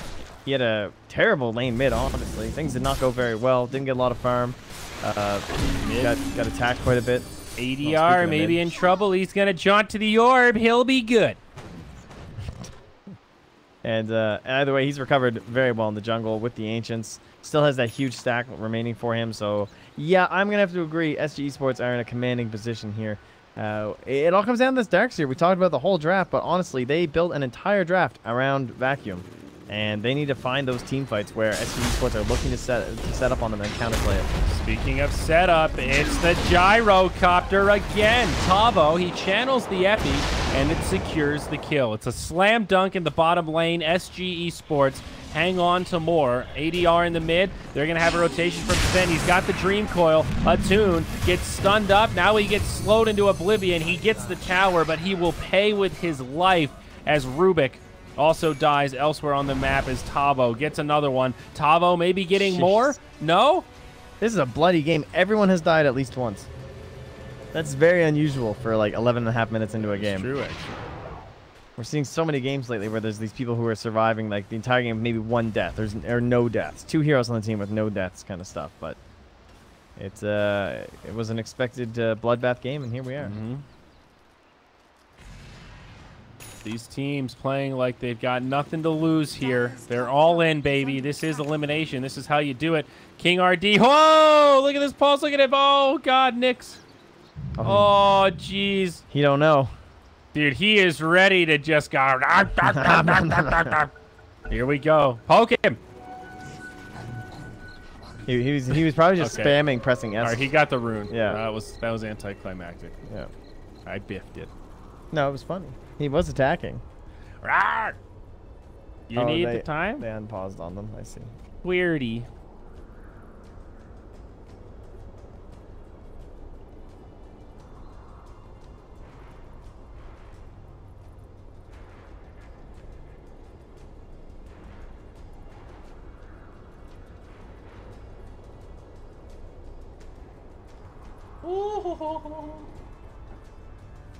I'm gonna play Viper.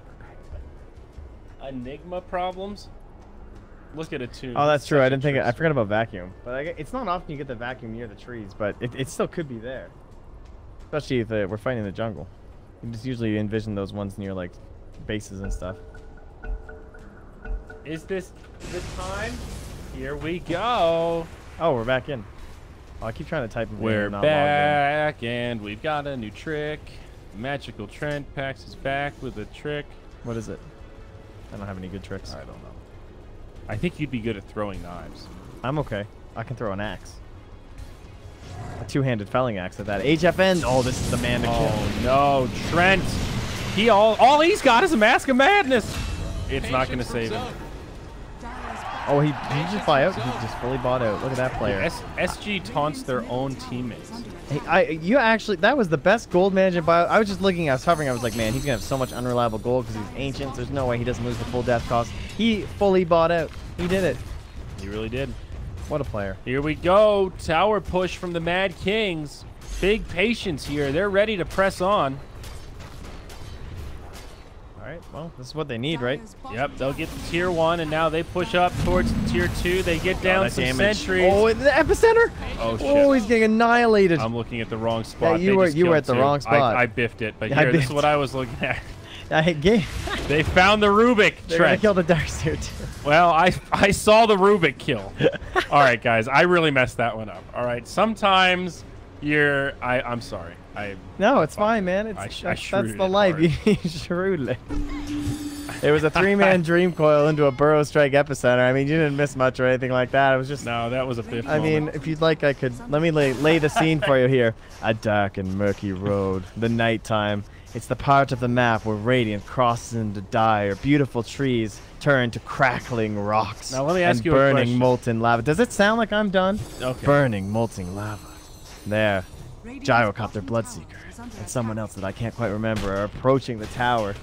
Hesitant, wondering what could happen. And now it's a fairy dragon. Oh, there's a dream coil. It's on 3. And then what's that? It's a rumbling in the distance. It's almost rhythmic. It's some sort of a pattern. And then here comes Tavo with the rumbling burrow strike in the epicenter, and they're all dead.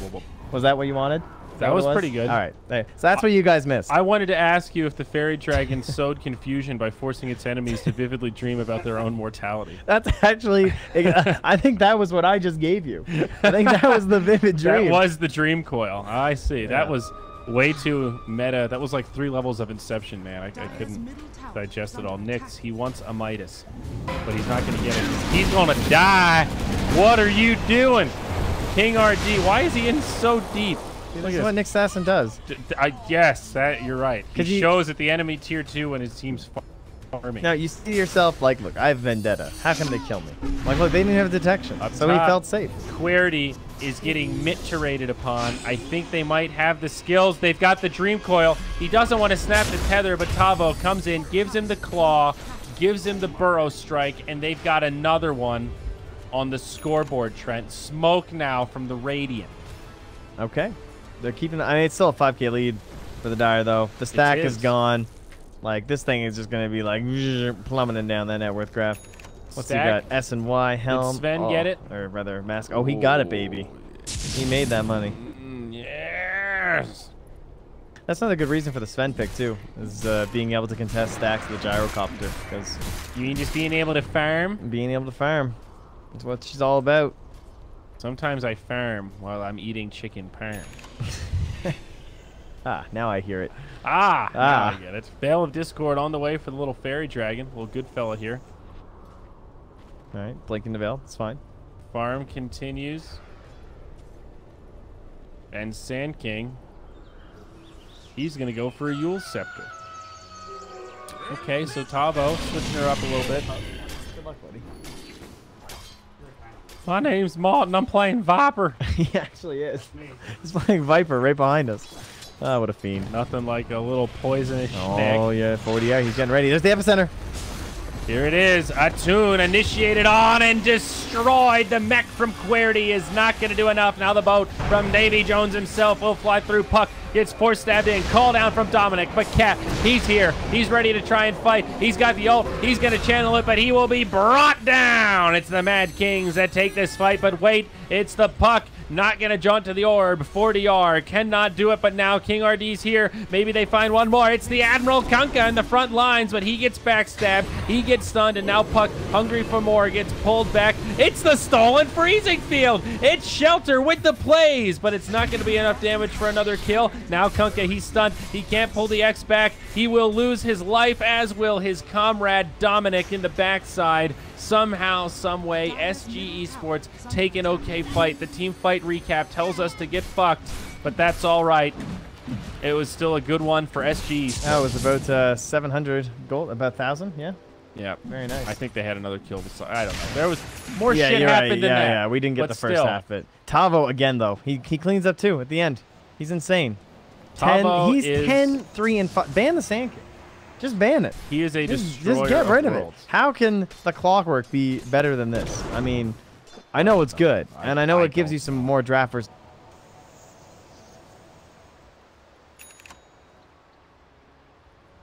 Okay, well, it's a Veil of Discord on the Fairy Dragon. Going to be a Lincoln Sphere coming up next. Meanwhile, on the Radiant QWERTY, he's going to move into a Pipe of Insight, the classic spread on the Dark Seer. And Bloodseeker, he's going for some stats. He's got the Blade Mail, Yule Scepter out on it as well. You need the Yules on Bloodseeker because it lets you interrupt TPs, Trent, a very important tool. That is pretty good. It's a good reason to have it. I like it. Makes you very fast, too. You like being fast. That is true. You do like being fast. Silence on the puck. It's all quite good. Speed gaming taught me one thing, Trent. What's that? You got to go fast. Gotta go fast. You ain't first, you're last. So you should be fast. Mm-hmm. Vin Diesel once said, winning is winning. I mean, that's just truth. It's the reason he's a prophet of our times. In the wise words of Paul Walker, don't drive too fast. Minus MMR. Got him. Sand King, I mean, Nyx Assassin, the other bug. It's the other bug. He's got Hand of Midas. I like it, dude. The Hand of Midas is going to let him keep tempo. It's the item. Nyx doesn't need anything, you know? Your life is good. I've been having thoughts about this. I think Nyx Assassin is the best Midas hero in the whole game. Because you... Nope, Invoker's still best. Okay, that's fair. I guess for a different reason. Invoker, you don't have a choice. Mm-hmm. You, like, have to buy it. I think Yep. Nyx Assassin, there is a choice. Like... That's true. I It's don't know. very good on Nyx. I It's don't so disagree good. with what you're saying, but I think Yeah. Invoker is like... Arc Warden, you know how in the actually. Ag list that Sunsfan made, Yeah. Alchemist is literally in his own tier because it's just so unbelievably different from the other Aghanim's in terms of what it does for the hero. Yeah, exactly. I think Invoker is on that level. it's when like it comes to Invoker and Midas. Arc Warden. Yes. Because like both- Arc Warden is exactly. just stupid. Like you literally have to get The it. two of them are on that level. It's just too good. You know, Invoker scales better than any other hero with experience, and Arc Warden, yeah, the nature of that mechanic, you just have two Midases, so it compounds your farm in a mathematical way I cannot accurately articulate. However, But we can it's talk goddamn about good. Invoker's a good point because it's the exact same reasoning. Invoker, all you really want to do is sunstrike people and like push lanes. so we all saw you need is Midas. A Quaswex Invoker the other day, Right. and Nahaz and I were arguing about whether or not Quaswex should get Midas, and I think that is a choice. Some games Yes, you might that's want a to choice. skip it. Did he but get it? No, he did not. Did he go earn And Orchid? it was Planet Odd. I think it was we playing it, and they lost. and I was because he didn't get any kills in the mid game when you want to be fighting when you're strong. And I said the Invoker still needs a Midas so he can at least try to split farm and recover. Now he can't do anything. He's just got to keep fighting. If he dies again, it's just krypton. Right. So I don't know. I think it's pretty cool on Invoker still. Here we go. A tune up top, stun, follow up stun, click, click. He's dead. That's it. It's that easy. He is mighty squishy when this guy's at this much farm. And he's still sitting on that 10-second BKB. We got a Roche that's prime for the taking. Maybe clean up a couple more towers nearby before we want to risk the biscuit for it, as they say. Some may say risk it for the biscuit. Risky bisky. Kunk in the mid lane. If he shows, could be in trouble. Oh, he's showing. Puck's like, oh, that's a free one.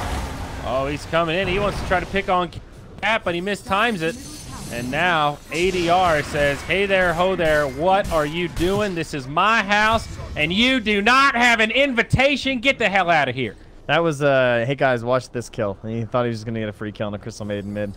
What do you think, you're fancy or something? Yeah. Down bottom, Tavo, he thinks he's fancy. He's going to channel it. He goes in. Dominic, he's in a world of hurt. Can Tavo actually find this kill, though? He gets stunned up. His buddy HFN says, hello, good sir. I have a delivery. Oh, wait, it's an explosive. Now Cat in the mid lane. Does he have the TP? He does. No, he doesn't. It was in the backpack. Okay, he's dead. Oh.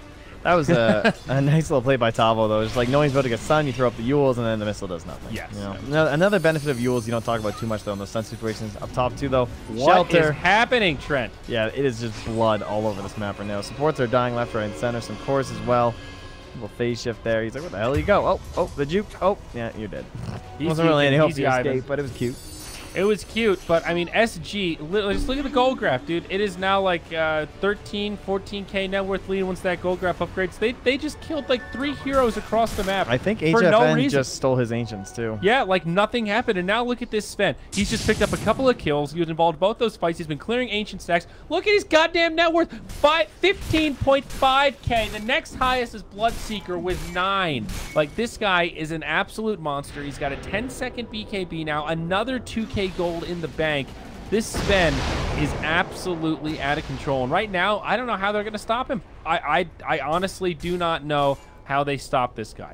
Bloodseeker is so underwhelming right now. This Nyx assassin alone can pick on him. Yeah, it's this is a great example of a good Sven game, right? Some people have hesitations or reservations, I suppose, about this hero during the drafting phase, especially on the panels and stuff. They're like, but I don't know about the Sven. Like, is it even good here? Like, what does it do? But what does he do? He was given so many camps, and he's just insane. Yeah. I mean, he will stack kill you. for him, and he farms like this in lane, and he's involved in so many kills. He's 5, 2, and 3. Oh, they're going in. Here we go. Tavo, no hesitation. They see shelter. They stun him, and they walk away before he even dies. They're like, he's dead. Just run, dude. Who cares? And I'll just make my way to my Ancients. Oh, he's not feeling it. And what's he feeling? They TP out. Oh, sorry. There was a wave to be hit. Look at that pattern. You guys talk about farming patterns? That right there. TP in here. You come in. He kills this wave. He wants this wave. Then he comes back. Maximum efficiency. Not going to die. Crystal Main's even going to have another stack there for him at that time. Right, Crystal Main? There she is. See? She knows what's up. Mm-hmm. I was going to say, but wait, there's more. Oh, she got it out of there in time. Oh, that's a beautiful stack. That's actually such a hard stack to get off. Sven, you get your ass back here. Take those enemy Ancients, too. Oh, dear God, this game is over. Cat has done a really good job farming efficiently in the jungle and stacking up. Now up top, Gyrocopter again caught, locked down, and brought down. Tavo is godlike. There is nothing stopping this Sand King. BKB on the way for Gyro, but it's a far ways away. This could be a quick game 2 here, Trent. SG are absolutely dominating. Yeah, they've gone off. Completely off. Like, there's boots of travel on a Sven at 24 minutes, and that's after his blank mask command as SNY and BKB. Like, oh, yes, this is just absurd. This is one of the most farm Svens you're ever going to Roche to take, and he still has a giant stack of Ancients to take. That's true. He's got a fatty Bobatty, soon to be fatter. Let's see. Can Cat do it? Give me these Ancients. Is this a 5 stack or a 4 stack? Okay, is he going to get this? Is he going to get this? Oh! Like, the timing. Oh. That was, like, impossible. Look at this, dude. Sven is just soaking it up. Oh, that feels so good. It's nasty. It's actually nasty. That was like 1,100 gold. 1,200 gold he just got. Mm-hmm. That's not 600 GPM. That's That's like 600 GPS per second. They were just gone. They 600 were GPS. He's farming at absolutely unprecedented levels. We've never seen it before. Down on the bottom, like, oh, I'm just going to boots of travel down here. This is just getting absurd, actually. He's war crying across the map. He's moving at 500 ms, and creeps are bowing in fear. They're just lying down. They're letting him do it. It's like, please end my suffering faster. I can't take the fear of you coming any longer. Mad Kings, they want to try to set something up here. They think the fairy dragon might be nearby, or maybe not. Okay, I overhyped it. They're just waiting. They're just sitting in the jungle, man. It's like this guy. I hear him. They're just chilling. He's just. There he is. This isn't PUBG, Trent. Can you imagine if that was the case? Like, maybe that was what it's like. I hear him. I hear Sven. Everybody shut up. Everybody shut up. He's in the trees. That would be so funny. Dude, that's basically Gyro needs it right now. He needs an audio cue. Oh no, Gyrocopter. The BKB comes out from HFN.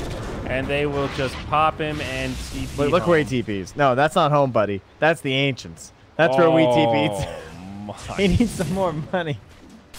And now they're going to go up mid. They forced the TP reaction down bottom, and now they're going to go for this tier 2 right smack dab in the middle of the mid lane there.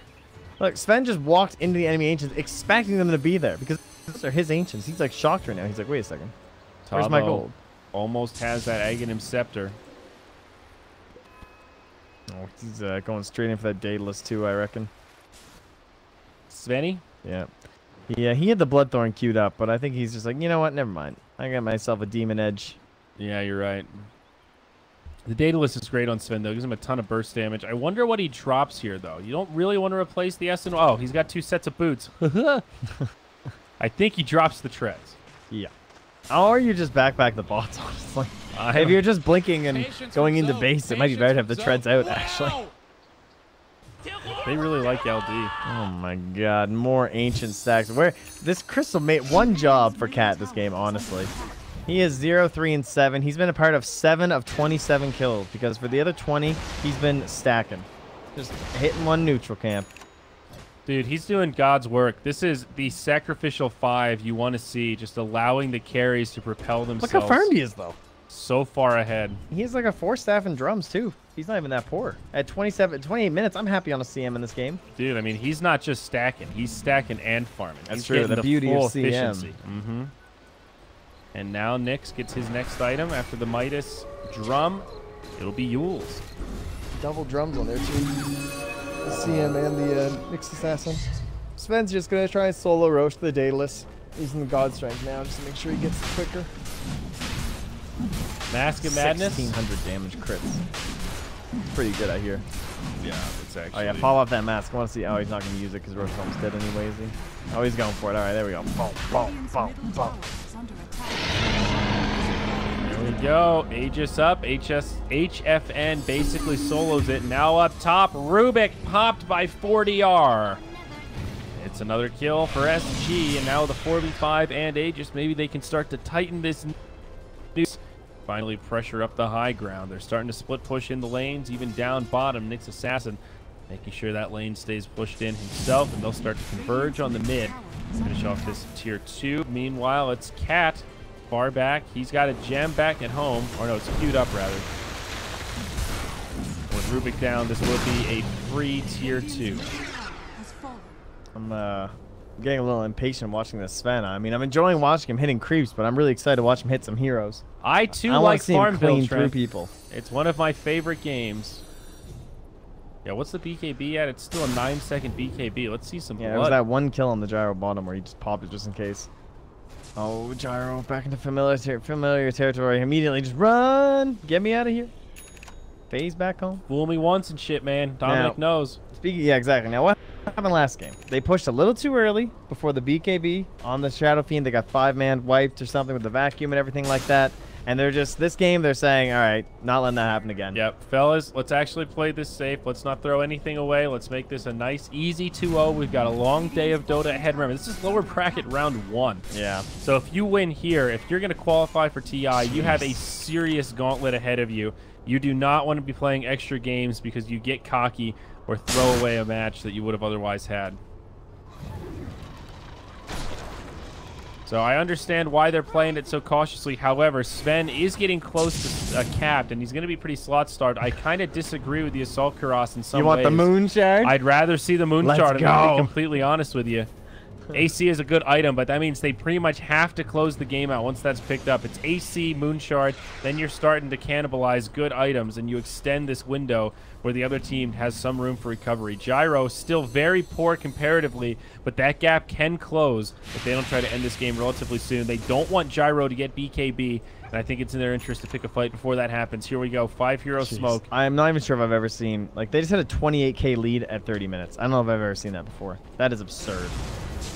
Now here we go, finally. Yep, they catch it's Gyro. A casual 4-shot. Oh man, Gyro gets obliterated. He buys back straight away. So does the Bloodseeker. It's a decent ult from the CM, but now the vacuum right into the wall. The boat to follow up. CM goes down first. The Dire starting to retreat and reset. They forced a couple of buybacks, but King RD is in too deep. He can't get out. Now on the backside, Gyro. Why is he so far out of the base? It's about to be a dieback for him. Now they've got the Nyx Assassin, but SG might still have some options here. That'll be the Aegis on Sven. He no longer has the ult, but he's going to be coming back up. Attune, he's out far. He gets stunned. He's starting to get low. Attune gets dagged. He can't handle this kind of damage. The Yules, the X back, the vacuum. HFN will not be able to get there in time, but 4DR, he's so close. Another Yules, but the stun from Tavo. They find it. Now it's HFN again, going in onto Shelter. He gets telekinesed back, but Mad King's low on resources. Only the 2 supports survive. Now the buyback from the Darkseer.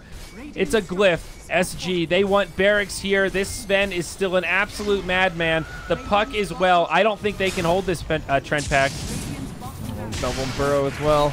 Oh, no. This one might be over. Oh, Querty, he gets destroyed. The Sven is just too big. The GG is called, and that'll be it. Mad Kings, 30. They are eliminated. 35k. That's, I don't remember last time I saw a hero farm that much. That was disgusting. Good call on the puck. I had Tavo. He had a lot of kills. Better KDA, but he did have an additional death.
Second series of the day. This is the second to last of the South American qualifier here in the playoffs.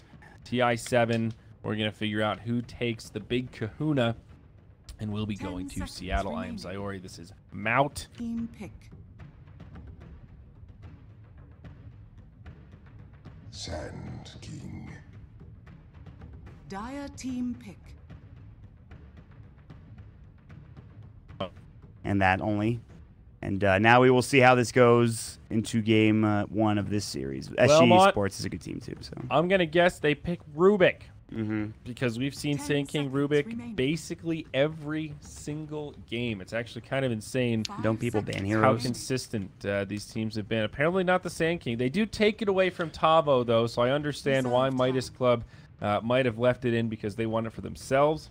Yeah. It's been a great offlane hero. You know, other regions you sort of expect this now roaming for Sand King. Here in South America, baby, it's off lane. And okay, Crystal Maiden. Yeah, so no Rubik. No Rubik. They can still pick it. Too. That would be kind of interesting, though, if they pick Rubik CM first overall. That would be a little strange. That would not be what I was expecting. But nor I, Mr. Mount, nor I. Ugh. So, oh my. So Cat, he's been playing a lot of Crystal Maiden. It's kind of been his main squeeze for a lot of the games we've seen so far. He spent some time in the jungle, gets that fast level 2, starts working up the aura, and now they go Clockwork. So this is SG showing a little bit of variance, a little bit of change in what they like to do. Probably an off-lane Clockwork for Tavo. Seen him play it mostly, but now they grab the Rubik. An easy grab, classic hero against the Clockwork, and also just quite popular in this region. Yeah, well, I mean, this is something that Trent was talking about yesterday. I mean, the Sand King Rubik is such a good combination together with each other. It's just not if you have and against Clockwork too. This is like the perfect opening too for Midas Complete, and SG kind of just gifted it to them. Now they could do the roaming Clockwork for King RD. It's something he runs, but you're right. It probably is the Tavo Clockwork. He played it yesterday. But again, like Rubik against Clock, Sand King against Clock, and CM, it's pretty good. We've seen Tavo play Sand King and Clockwork the most. Yeah. And also Bat Riders banned out here. Nyx Assassin also banned out. So pretty limited in other choices. I would be surprised if they support it when there's so many other good position 4s still potentially available. They banned out the TA. That's something we saw Mandy dominate with yesterday. Right. And now Shadow Fiend, of course, to pair with the Clockwork. You start with all that Cog soul power, and it's pretty nasty. Wonder if they go Arc Warden. That'd be miserable, probably. Do you think they're going to play Arc Warden? I don't think so. Probably not in this game. Who would play it? Who's the actual player? The Arc Warden player is fucking A, and he does it in the safe lane. Fucking A, fucking man. Oh, fucking A. Dark Warden again. Oh, fucking A. Fucking A. I love this guy, dude. Yeah, he's got a great name. Honestly, Arc Warden is such a wonky hero. His power curve is insane. It's so extreme. He's like undying in the first 8 minutes. His lane presence is unbelievable. He can harass nonstop. Once he hits level 6, he starts to farm. He gets Midas, and then he really starts to slow down. And mid-game, like 20 to 35 minutes, he feels so underwhelming. You know, he gets a few pickoffs here and there, but he's super squishy. Just kind of wants to split push, has nothing. Then all of a sudden, if you haven't taken high ground, which he is hard to push into, by like 45, 50 minutes, the hero takes over the game. He farms so fast with the double Midas illusion, and he feels kind of unstoppable when he's completely tricked out on items because he can just spam push out lanes. You can never take control of the map, and you honestly cannot stop him from farming because the illusion doesn't really give you that much when you kill it. So I don't know, man. They could definitely play Arc Warden. All jokes aside, it is not a terrible hero, but very risky. And I think it's pretty well known that he has this window that is very exploitable. But now Meepo and Enigma going to be banned out. We shall see. I doubt it'll get picked in this game, but there is always the potential for SG. 5 seconds remaining. Calm. He's played Puck, he's played Quap, so there's other options. I mean, those are the 2 big ones that haven't been banned out yet. Those are like really popular right now. I think those are some of the top picks in the mid lane currently. Not even just the Puck, like Puck can go off lane too. But they go for the Legion Commander, which is going to be because ADR, remember yesterday, ADR played it yesterday, I think, in the safe lane. I think he did, or something like that, and then they played the Tavo Clockworks. They had a very weird game in terms of how they set up the lanes, and I think it was LC safe lane. I wonder why they did that. Like, if it was something they actually planned on, or they saw the draft, the enemy draft, and were just like, "F this, we don't want to deal with this." There definitely seems like, again, with this, the meta that is in this particular region is very based around griefing and making the enemies uncomfortable. So they really Like, they will do anything they can to try to throw them off and make them think, what the hell? Why are they doing this? And sometimes it looks crazy and like, what the hell are they doing? And sometimes it makes them look like genius level players, you know, but they always go for courier snipes. They constantly go for lane, like, what do we call it? Musical chairs, musical lanes, you know, where they're just bouncing around looking for these strange matchups, and very, very heavy on the rotations. You see the off lane, right, have so much presence where it's Sand King getting first picked. Tavo is by far the playmaker on SG Esports. And for Midas, I may maybe a little bit less reliant on their off lane, but still, it has a big presence here in this seed. Very aggressive. Just look at the supports they're taking. You know, Rubik, Sand King, Crystal Maiden, Clockwork, whichever combination of those heroes end up being the actual 4 and 5s. There's a lot of kill potential there. And you pick a hero like CM for that aura, so your Clockwork, your LC can go ham, Moth. They're going to go buck nasty in this lane, dude. It's going to be overwhelming odds for days, Big Daddy. Yeah, it's good. I like SB Sports Draft. I will say yesterday, though, from my Disco Elite, they drafted this Dazzle during that Arc Warden game. I don't think I've ever seen a situation where two heroes, one support on either team, have had so little impact. I remember seeing one grave from him, and he graved himself accidentally instead of actually graving the hero that he wanted to grave, who wasn't going to die in the first place. So the Dazzle had little to no impact for, I believe it was Pekko. It wasn't necessarily his fault, but he could have done a lot more, and I think that hero did not work out for I'm forgetting who plays the offlane. I know Mandy plays mid. I'm pretty sure Fulk and it's Lelis. He plays safe one, so Lelis is the offlane, and Theolicor is like the other support. Yeah. Theolicor was like the dark or the bounty hunter player, or like the Riki player, which are both banned out, obviously. I mean, I do like Dazzle against LC. It can be okay. This opens up a lot of picks here, right? They could do some crazy shit like Huskar, though I think Razor helps cover your bases there. LC also kind of okay against Huskar, so SG probably strategically thinking about, okay, what else pairs with Dazzle? Terrorblade also goes nicely. I do like the Arc Warden suggestion a little bit. I think Dazzle can make some things work there. Alchemist, completely out of the meta, but South American teams, you never know. They might pull it out. Dazzle Alki is great, but they go for a Queen of Pain. Something very stock standard, proved to work well here. Something that can hold her own mid. Definitely against the Razor. You blink, you break the link. It's pretty good. That's the thing. Like, we don't know where SG's sending these heroes yet. I mean, it could still be support Clockwork, Offlane Legion, Safe Lane Razor. But if they do go Razor Queen of Pain matchup, it's very good for Midas Club Elite. To have that blink. Queen of Pain is very strong right now, too, especially if you get to that level 25.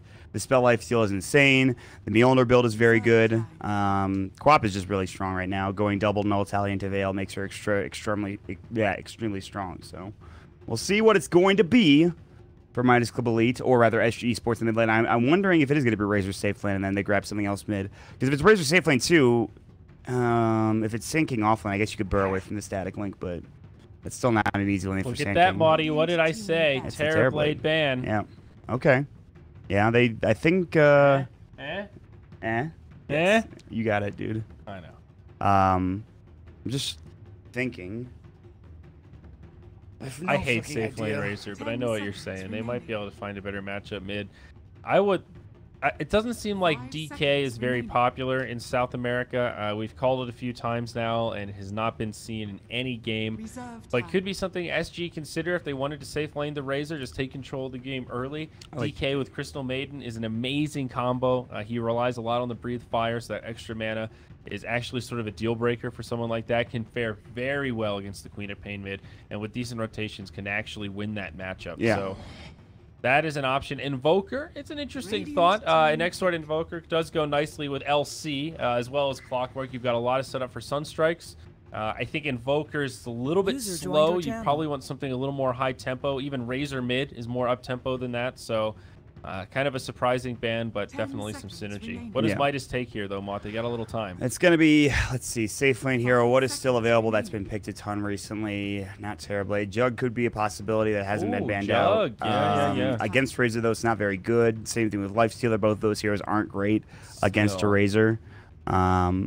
Slark, maybe. Yeah, that could be something I could see happening. Kind of elusive. They're a little bit light on lockdown, but they have enough that Pounce could be that extra little bit, and Dazzle helps make it work, but they take Lycan. So now they've got heal bomb potential with Wolves. I like this. It makes the Dazzle much more of a threat. Also gives them some ability to siege. This is a great last pick. I still think you could go aggro tri-lane if you want to with SG with like Razor Clockwork CM because he doesn't have the shapeshift. That's why he's so elusive in the late game is just because you can run away and the static link can really crush you. And even into Dazzle, it's not that bad. They can stop him from farming, but I don't know if they can win the tri-lane. Rubik, Dazzle are amazing tri-lane heroes. Both of them have AoE heal, AoE damage, a lot of disable, slows. Lycan Wolves are really annoying. Hard to stop those heal bombs from doing a lot and being really effective. So you're right, but it's also pretty scary if SG want to go into that. Now, what do they want with their final pick? We've talked about Razor being kind of a flex. He could be mid, could be safe lane. Something like Death Prophet, I think, also could be an option. I've been calling that as well. I think they want to grab some push themselves and also some sustainable team fight. And DP does hit both those categories. Also nice to have a silence against some of these control heroes. Rubik, Dazzle, Sand King, Queen of Pain, even. All of them really hate playing against silence, and DP has a whole lot of that. If they want to go more control against the Lycan before he gets BKB and against the Quap, they can go Puck too. But I do like Puck, the tower push. No, I like the Puck too. Yeah, that's good. I don't think it'll be lockdown. Shadow. Oh, Shadow Fiend's ban. Okay, good. Some way for LC to get in there. You know, they've already got Clockwork and CM. Those are two good forms of slows, good forms of catch. But I think they need something else. I do like Puck, and they take Lina. All right, so they go more of a carry route, but great tower sieging while we've seen what she can do from the low ground. Yeah, they.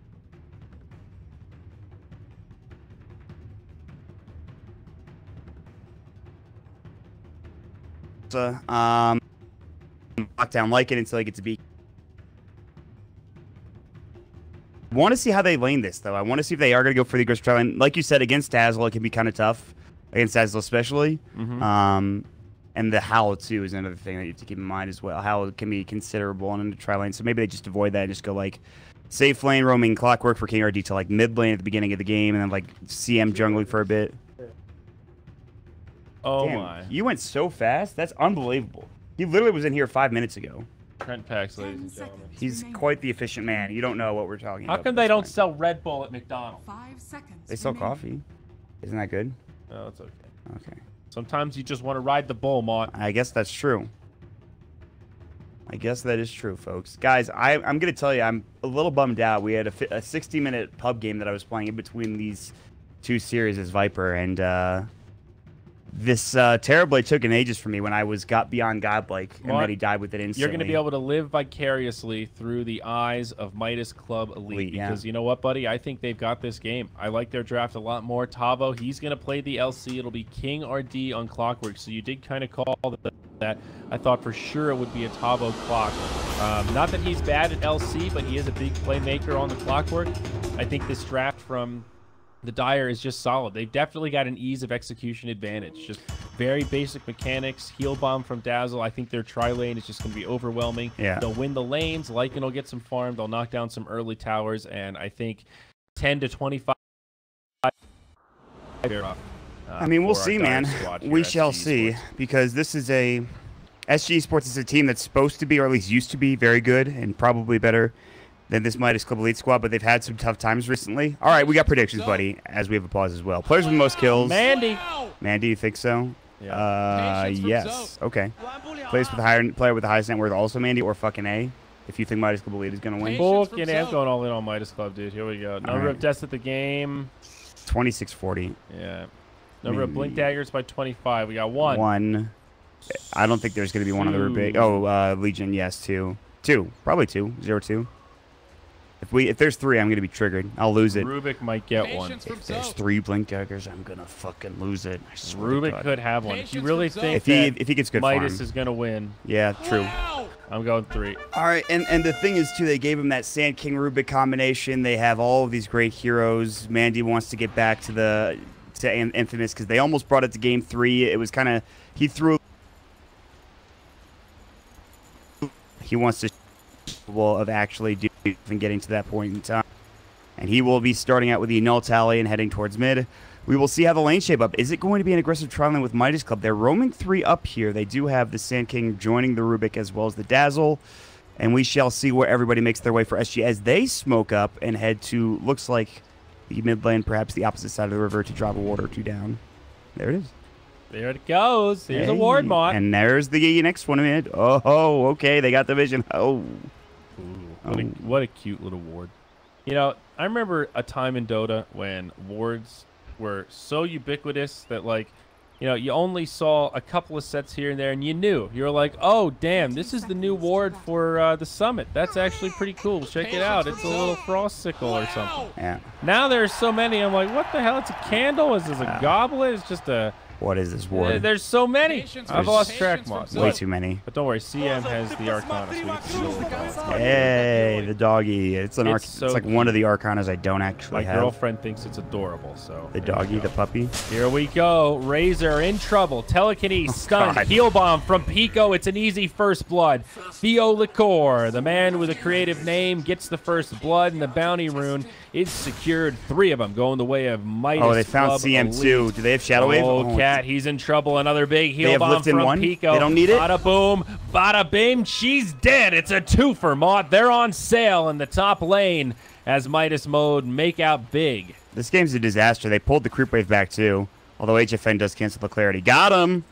You better run. You better run though. You don't you'll want to take what you can, but my word, sir, it's already 1,000 net worth. That's rough. And they're going to go again. It looks like they need another lift. They've got it. They're going to go for it here. They have the Sand King Burrow Strike ready. No, he doesn't have the mana for it. 5 mana, but he might not need it. Another Shadow Wave. Do they have the mana? It's on cooldown 6 seconds. The Caustic will not finish him off because he doesn't have it to begin with. So. They force out another salve. Razor down to 3 tangos. Dude. He's going to have that Fairy Fire still remaining. You know what I talked about tri-lanes, the aggressive tri-lane. This time coming out from Midas Complete. They will, however, rotate the Dazzle down bottom to give fucking AA easier time. That is rough, and they can still do a lot of damage. We already won top, guys. Now let's shut down Tavo. We'll win bottom. Then all we have to do is make a rotation mid after Mandy poops on this guy, and we're going to do it. That's how they would say it, Mott. Their words, not mine. Yeah, and there's a good chance that it happens, too. Cat's just like, screw this, I'm jungling. I'm a CM. I can't help you. The level 2 is so important for this hero. He has to get the aura. You pick this hero for the value of the spam and lane. He needs it. He has to do this. They don't have a choice. Yeah, he can't do anything. And in either lane to begin with. Like, they don't have anything they can do right now, even with the clockwork and stuff. Very good start from my... They continue on to farm. Fucking A is going to get up to 6 last hits. They have 9 for the quap mid.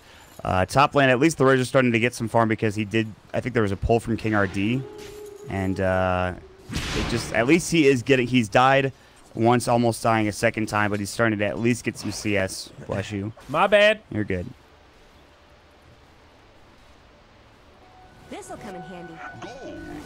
Thanks for checking up, Trent. Me out, man. Thanks for checking up on us. But thanks, buddy. Hey, look, it's the most broken ruin in the game at the top rune spot. Is that a double damage? It sure is, buddy. Oh, Jesus. Everyone's becoming a hater, man. Everyone's on the double damage hate train now.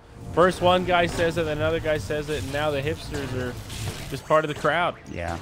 You know Theo Liquor, Mott. He's baiting him. King RD. He's splitting the damage now. Lelis, he's going to save the stun. And that's going to be it. I thought they might go for a little more there, but I heard a taunt. I heard a pony. Is that a Rubik? I think so, yeah. The Rubik taunt. Yep. I wonder if they could just leave fucking A down here. I guess he's probably going to take a lot of damage from overwhelming odds. The Shadow Wave, Tavo needs to run now. Should maybe go down Poison Touch. I think he doesn't have the mana for it again, so he's just missing out on this mana barely. Right now, Midas Club Elite wishing they were the ones that had Lay Crystal Maiden to help him out. This down's almost level 3. He needs Arcane Boots here, Mott. He needs it. Yeah, that's going to be a while, though. He doesn't have boots to begin with. All right, we're good. They're going to have a go. Charge, dude. All right, so good news is mid is going pretty evenly for ADR. Razor's starting to get farmed. Static Link, Wells doesn't want to use his Burrow Strike, so now that's 35 damage gone. So they're actually just going to leave this Sand King up here. They know that the Rubik is missing. Theo Liquor is going to come back up. I don't know how to pronounce his name. Theo Liquor. Theo Liquor? I said Theo Liquor. Well, whatever. And thanks. It's close enough. We're good. Theo Liquor. Ah. Say it like an American. Theo Liquor. Theo Liquor. We got Theo Liquor here. He's coming in with the DD. He's got the double damage. He's going in King RD. He's on the run. Let's see. What do we got here? Razor. He gets stunned up, but he turns. That's a lot of damage, Mott. Yeah, it sure is. He's taking heavy damage. He's got to be fine. I don't know why I keep saying that. It sure is. That sounds like the most, like, it's like the same thing as saying nifty. Oh, it's real nifty. All right, Mr. Rogers. That's nifty. It sure is. Oh. I feel like I'm talking about the 50s. Oh, jeez. Golly, Zyori, I'm going to go get a milkshake. Here we go. Lelis stuck inside of the cogs. He burrow strikes out. He's going to be just fine. I really want a milkshake. Oh, jeez. Battery assault. Lelis is going to get the bounty rune. Okay, he's in. I overreacted. That's okay. Tavo's taking a lot of damage. Tavo's living on the edge here. Dude. He's like one auto attack from death. He has to press the attack himself. He knows that Lycan can't slow him down. He does have the Orb of Venom. It's a little bit nasty. Fulgane, he's farming pretty nice, but honestly, overall, Tavo's not doing bad. He's got 13 last hits. He's getting his levels. He's a good way through 4. He's actually still ahead of the Lycan, so he's pretty happy. Down bottom, are we going to see Pico maybe in some trouble? Cat catches him once. Do they actually have the ability to close the gap? He does not have boots. They've got the stun. The Dragon Slave ADR snaps him down. He gets telekinesis to the low ground. Mandy on the run. SG will be happy with that pick-off. It gets them on the scoreboard, and they take over that small, minuscule net worth lead, but it's something, baby. Well, the good news for Peko is that he already has more impact in this game than he did in the last game. Let's cut the shit right now, Mod. It is Pico. What is this Peko? What is Peko? If it's from the anime for ping-ponging the animation, which it probably is considering as an anime avatar, it's Peko. Are you shitting on me right now? I am not shitting on you. There is a character in ping-pong the animation. Ping pong? Peko. Yeah, it's actually pretty good. Can we just call it Pico? Because Pico's the name of a power plant in Philadelphia. They sponsor the Flyers, and every time they go on a power play, they call it the Pico Power Play. That's a Philadelphia reference. That's one instance of that word being pronounced the way that it is. So I think it's why don't we just choose to believe that it's you want to agree to disagree on this? You want to say Peko and I'll say Peko, Pico? you say Pico, and all the people will get upset about it. That's fine. My opinion is Peko sounds dumb, but that's fine. If his name's actually Peko, then I'm Look sorry. At that double Here we burrow. go. Stun on 2. A big heal from Pico. Now HFN. He's dead. Lelis, he's probably going down as well, but King RD, he's taking a lot of damage. It's a 2-for-1. Now, Cat on the run. They might still be able to do this. Pico's going to have a poison touch in 5, but they let the Frost Lady run, and they will be happy with that exchange. It's Value Town all the way for Midas Club Elite as Theo Liqueur. He's the one that grabs the bounty. What a bandit. He's got arcanes now. Dude's rich. And he's going to lift... He's probably going to lift Cat.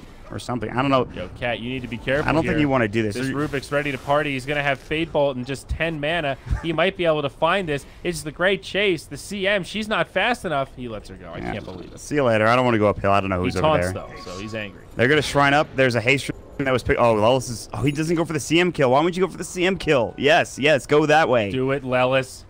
Oh, she's dead. I'm pretty sure. Cat. She's definitely been a little dead. Too greedy. Here we go. It's Lelis in the clutch.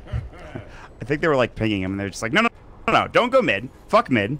Go get the CM real quick. It's just going to take 5 seconds. It's a free kill. Lelis on delay, motherfucker. Exactly. Here we go. Lelis, he's going in. This is a dive. Oh, fucking A. He's channeled the ult. Now Razor, he's going to get dove. The Dazzle trying to drop the heal bomb, but King RD, he's rotated. Not yet level 6, only 3, so no hook shot to worry about. And Cat, only level 3 himself, but Pico, he's in deep, far on the backside. This Dazzle might not be able to survive. He does have a Grave. He gets it off. Nicely done. He'll have mana left for a heal, but where's his team? They've left him. He's just buying time. He dies. They're over here on the other side of the tree line. They're thinking about pushing the tower. So it's a bit of a miscommunication from Midas Club Elite, but it's all right. He does actually draw the attention of 3 for a pretty long time. That's more time for this mid lane to be left uncontested. It's pretty much a wash, but here we go. Speaking of the devil, Lelis on the way in. They drop the hammer, and Mandy gets another one. HFN also TPs. That rotation will find the kill on Lelis, but Mandy should be able to live. Blink up in 2. It's going to be close. HFN wants it, but he will not find it. Blink TP. Mandy survives. If only they had Flare. That probably gets the kill. That was so close. Oh, my God. They did at least get ADR, which is huge. That's probably the bigger trade. Good try, though, coming in from the Razor. By the way, when they were all rotating top for that dive, Tavo was left alone the entire time. So he's getting farm. He's level 6 now, which is great. And we'll see where this heads. We have a lot of battling going on. Burrow Strike top lane. Guaranteed will take a couple of hits. Battery Assault will go with the cogs, I think, as well. Another Burrow Strike would do the job, and he's got it in 3 seconds. But now Static links up, Plasma Field. He'll stick. Lelis with the turn. Does he find this? He needed to kill that creep, and he would have killed King RD. Dude, he would have had it. He would have. Dude von Dudenstein. Oh, no. Okay, well, that's a heartbreaker right there. That's SG Esports in the lead. It's SG. Nice burn. They probably could have kept that Dazzle top. They rotated him a couple more times, but they really wanted to make sure fucking A got off to a fast start, which, by the way, he's building a Midas. Okay. Is he really? Get out of town, Brown. He sure is. All right. Now, we've seen a lot of Lycans get like a core item first, you know, go armlet maybe, at least finish the boots. Well, maybe not finish the boots. It's 50-50, but hand to Midas first. This is bold. This is risky. This is like a black cup of coffee. You're not sure if you're ready for it until you drink half of it, and it runs right through you. You know, you got to be careful with this because there's going to be this window where LC's going to get Blink. If they duel the Lycan, he ain't going to have shit. I mean, he is pretty close to this Midas, though. It's actually going to be an, I wanted to say an all right timing, but we're 9.5 minutes in now. The item is more expensive than it used to be, so of course those standards for timings goes up a bit. But yeah, it should be fine. I'm not. Yeah, I don't see how that. It's not an issue. He's gotten free farm. It's not gonna. They're not really trying to fight or push yet for SG. I don't think. They want level 6 for the clock. He's actually close to it, and then also a blink dagger for the Legion Commander. So when they have those items, that's when they start moving around the map, probably looking for kills. Wow. Excellent. Patience from Zoe. where does it come from, dude? I love it. Just randomly, King RD's like, I can't handle just farming. Wow. Wow. He missed the last hit. Wow. That's probably Dude, they do it to each other. If one of their teammates feeds, if 40R just died right now, they would spam patience from Zoe. That's a kind of bond that's unbreakable. Yeah. That's something that you have to be a real SG team. are happy to play defense right now. They really want Tavo to get this Blink Dagger. So even though it means Lycan is now able to get the Hand of Midas, it also means Tavo has some space to get his core initiation item. ADR, he's working on the Soul Ring there. So Bloodstone for Lena. Kind of a slow tempo item. Not my favorite, but a lot of people still like it, as it looks like a Veil of Discord will be picked up on Mandy's Queen of Pain. Only 11 minutes in. Farm it is, Mott. Farm, farm, farm. Yeah. And in terms of who's leading in the farm, your keys are different than my keys, Trent. I did not know that. That's good to know. He's the okay, but what's the graph though, Just buddy? use default, you idiots. I use default, I'm saying. 4 and 5. 4, got the it. Schmoke, it gets popped by Tavo. Beautiful Oh, positioning, overwhelming odds on 4. Dazzle tries to heal, but now the hook shot in, connects on 2, or connects on 1 as Lelis connects on 2. HFN turns, gonna bring him down. They kill ADR on the backside. We didn't watch it here, but Dazzle gets off the grave, making a little bit of space. HFN will bring him down as the duel comes out. Guaranteed damage. Razor with 110 stolen damage. Mandy finishing off some creeps nearby. They go 1 for 2, but they kill the Lena. Right. It is a big kill. Still a value trade for SG, however. Yeah, I mean, if they got 2 supports, maybe it'd be a bit better for SG, but they got the offlane Sand King slowing his Blink Dagger even more. So he's still a ways away. Again, they're making a lot of space, though, for fucking A, and at some point he's going to start taking over the game and pushing down towers and stuff, but already you can see SG are doing just that in the bottom lane. The tier 1 is going to get dropped down. Razor working on whatever. I think he has something coming on the courier. Maybe not. They do need to kill this Razor. Okay. He's starting to farm very well. This tower going to make things even better for Tavo now, who is so close to the Blink that he actually has it. Yeah. There it is, baby. That's huge. ADR. Oh, is he going to get rotated on here, little baby? Here we go. There's a hasted up quap. They saw him with the ward. And a ward. There was a ward over at the rune spot, the They're not bottom gonna rune go spot. for it. I thought Mandy was going to be a little more brave. Dude, the last time... Tower is under attack. Dire's top tower is under attack.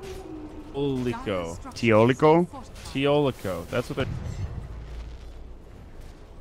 Well, how do they say Pekka was... Dire's top tower is under attack. Teolico. Teolico. I like it. All right. By the way, there's a drum on the Razor, which is great. It's fantastic. Is it? Yes, for early pushes like they've been doing already. It's gonna be There, huge. oh there. It's Lelis. He bumps right into him. Cat drops the Frostbite. This guy's so crazy, he doesn't even have Sandstorm. It's going to be a little feed ski here from the Sand King. Scorpion is on the menu. Hook shot from downtown. It's Teolico. They're going to find him. It's going to be a duel. And Tavo, woo-hoo-hoo, he gets another one. This is starting to look a little bit sloppy for Midas Club Elite. They had this amazing start, Mont, and they're throwing it away. They don't know what they're doing. Are we going to dive or are we going... Ward, what are we doing here exactly? Lelis is going in the complete opposite direction of his team. The only good news is that Mandy and fucking A are both farming extraordinarily well. The Sand King, again, has been slowed down significantly. We'll see if SG, now that they've got a couple of kills, if they want to go for a smoke, if they want to go for a push. Do that. Maybe they'll just push mid. Echo TS. That's not good. Wow! I'm okay. No animal crackers for me. I don't like eating animals. You're not going to give me the whole bag? There's another bag out. I can get you a bag. It's literally right out there. They taste better than knowing I stole them from shrimp. Are they lemon? Lemon flavored? I just had a big lunch. Okay, we are getting back into it. Take it away, Mark. It's a blade mill for HFN. That's his next item, which makes sense. The Lycan doesn't want to be able to slap him down against the Quap 2. Pretty good item. More survivability for HFN, the rest of the squad. At some point, they will have this Bloodstone for 40R. That's pretty soon, actually. But they actually took the top tier 1 tower. They only needed to take the tier 1 tower mid. And they're already invading the jungle with the smoke that I talked about before the pause. And we'll see if they can't find anybody. They have a war that scouts out Pekko, Teolikor, Mandy, Pico, if you will. Mount, it looks like they're not going to find him with the smoke. Instead, it might be the Midas Club Elite. Find them. Tavo. Yeah. He goes in, they catch the Rubik, and Teoliko. He had a DD run. See ya. He's dead. He is sure. He sure is. Don't get dead, as they would say. Cat. Oh, he's dead. God. That's one way to do it. I thought he actually might escape. They didn't have the burrow strike. I guess not. But not today, Mont. Not in this house. They got the tier 1 tower. So not only get they kill on Rubik, but they get the tier 1 tower. What's check that? This out. What? Vulcan A. Yeah. Echo Saver. What's up? Okay. I like it. How It does a often lot do of you see damage. that on Lycan? It's pretty. I don't want to say it's like pretty it a common. lot. I've seen like that in like Armlet a lot recently. I haven't seen enough Lycan games to know if that's the more common build, but I have seen Echo Saber on this hero and it works out pretty well 90% of the time. Yep. I mean, he gets kited a lot, so it gives you some chase. He has a crit built in when he's in ulti form, so I think that's pretty good. It makes sense. Razor, he's picked up now the Blade Mail. Yes. No, wait, is that Razor? Yep, he picked it up. You're right. He was building into it. He has it flying out now. He's Okay, farming LC very working well. on the Blade Mail too. I like this. I like how they're pushing. They're pushing way before the Sand King has his blink dagger. Well, he's got it pretty soon, but like they know they're not in. Sonic Wave was just used. It's down for 70 seconds. There's really no threat of Midas Club Elite taking a fight, and if they do, it's probably not going to be a good one. So this is the perfect timing for SG Sports. They'll take the tier 2 tower bottom, and they'll probably head top to defend the tier 1. They already have Tavo and King RD up there, and another TP coming out, and that will be no, that's still just King RD. Never mind. So it's going to be like a 5 against 2 if they decide to take a fight here. It sure is, Maudie. 5 heroes ready to ride. There's going to be a TPN. HFN knows no fear. Vulcan A uses a defensive ult. It's Wolfenstein to run. Now Lelis on the other side. Hook shot duel. SG find another and more damage for Tavo. He's got 10 victories now, Mont. That's how little he's played LC, and he's racking them up. Wait, really? 10? 10. That's pretty funny, actually.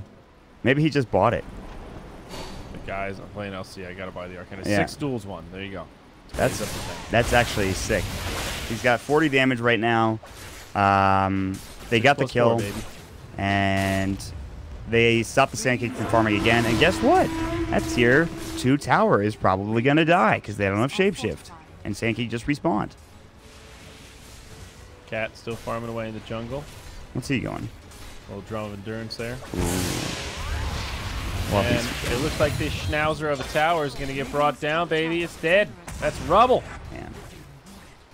This is just flowchart Dota for SG Sports. Get a couple of kills, find a tower, maybe move into Roche a little bit later once they have this Bloodstone and stuff for 40R, for 80R, which is very close to completion. What's going on, Midas Club? We went all in on these predictions thinking they might do it.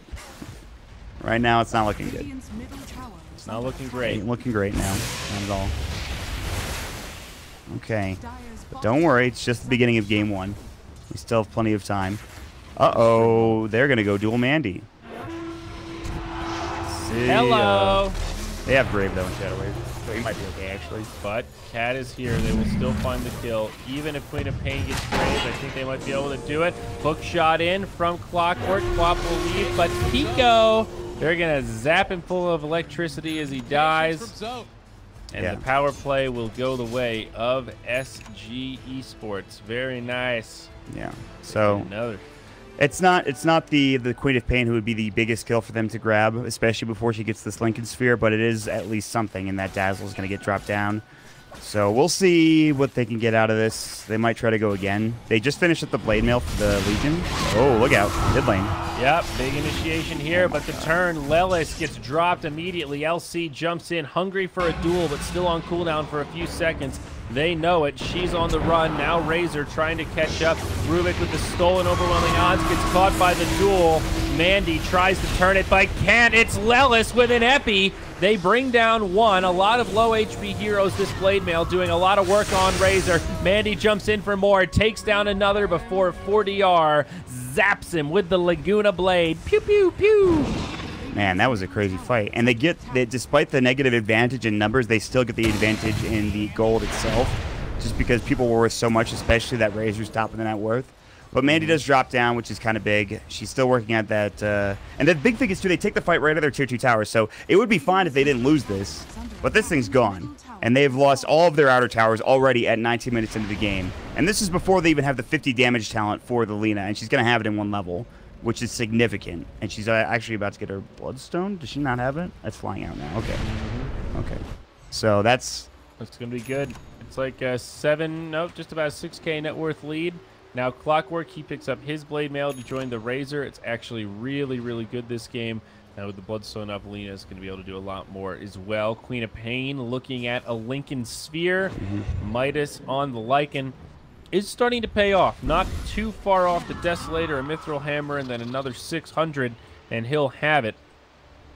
That's a big deal. That minus armor goes a long way, especially since the Styre team's been itemizing with a lot of extra armor-based items. Yeah, it'll be something they need. He hasn't fought at any point. Oh, that's look at this. The Wolves, they scattered it out. King RD with the counter initiation hook shot, but now telekinesis on the Razor. They try to pull him back. Where's the Lycan? Falcon A, he's finally here. Mandy as well, but he doesn't have the ultimate. Still down for 30. The Lycan takes a Laguna, a Frostbite, and he will have to retreat. Midas just don't seem to have it. Dagger back onto ADR. Meanwhile, up top, a lot of space for this LC to keep on farming as Midas Club decide to get back and retreat. Yeah, they don't have the damage until the Lycan gets the Desolator, and SG don't have the lockdown if they don't have the Legion there, so they don't lose anybody on either side. There's going to be an Aghanim Scepter for the Legion Commander. A dank item choice. Are you serious? I love this item. Tavo's going LC, Ags. It's great. The definite duel. So that means the only people that can hit you are you and each other, right? It's like the man duel. And she's magic immune as well during the duel. And they just killed the Lycan for the first time in the game, very easily, I might add, and in such a way that was not even really a problem. They might actually take this game. They're going to get some style points if they get this Aghanims as well. Midas Club Elite looking for more. They catch ADR, but Tavo there with the cleanse. He's also hasted up. This is not the target you want to go on, but they're committed. Queen of Pain on the way in. Lelis gets slowed up. Laguna Blade, this is going to be enough to find the kill. Burrow Strike is too little, too late. Down bottom, Razor now getting some space to farm. It's SG that are coming out big. They find another. It's Dazzle in the tree line. 3 down for Midas. Just like that, it's almost a 10K net worth lead. Maudie Potty, it is getting dirty here on the battlefield. Yeah, and Lelis has not had a great game of the Sand King. He's just had a really rough game right from the start, except for those kills at the beginning of the game. He's really not, man. I mean, like, the Blink Dagger isn't even doing anything right now. They're not on the same page, I think, team fight-wise. They're kind of like... There's, like, usually one person missing from the fight at all times for Midas Club Elite. And now this... They're going to head for it.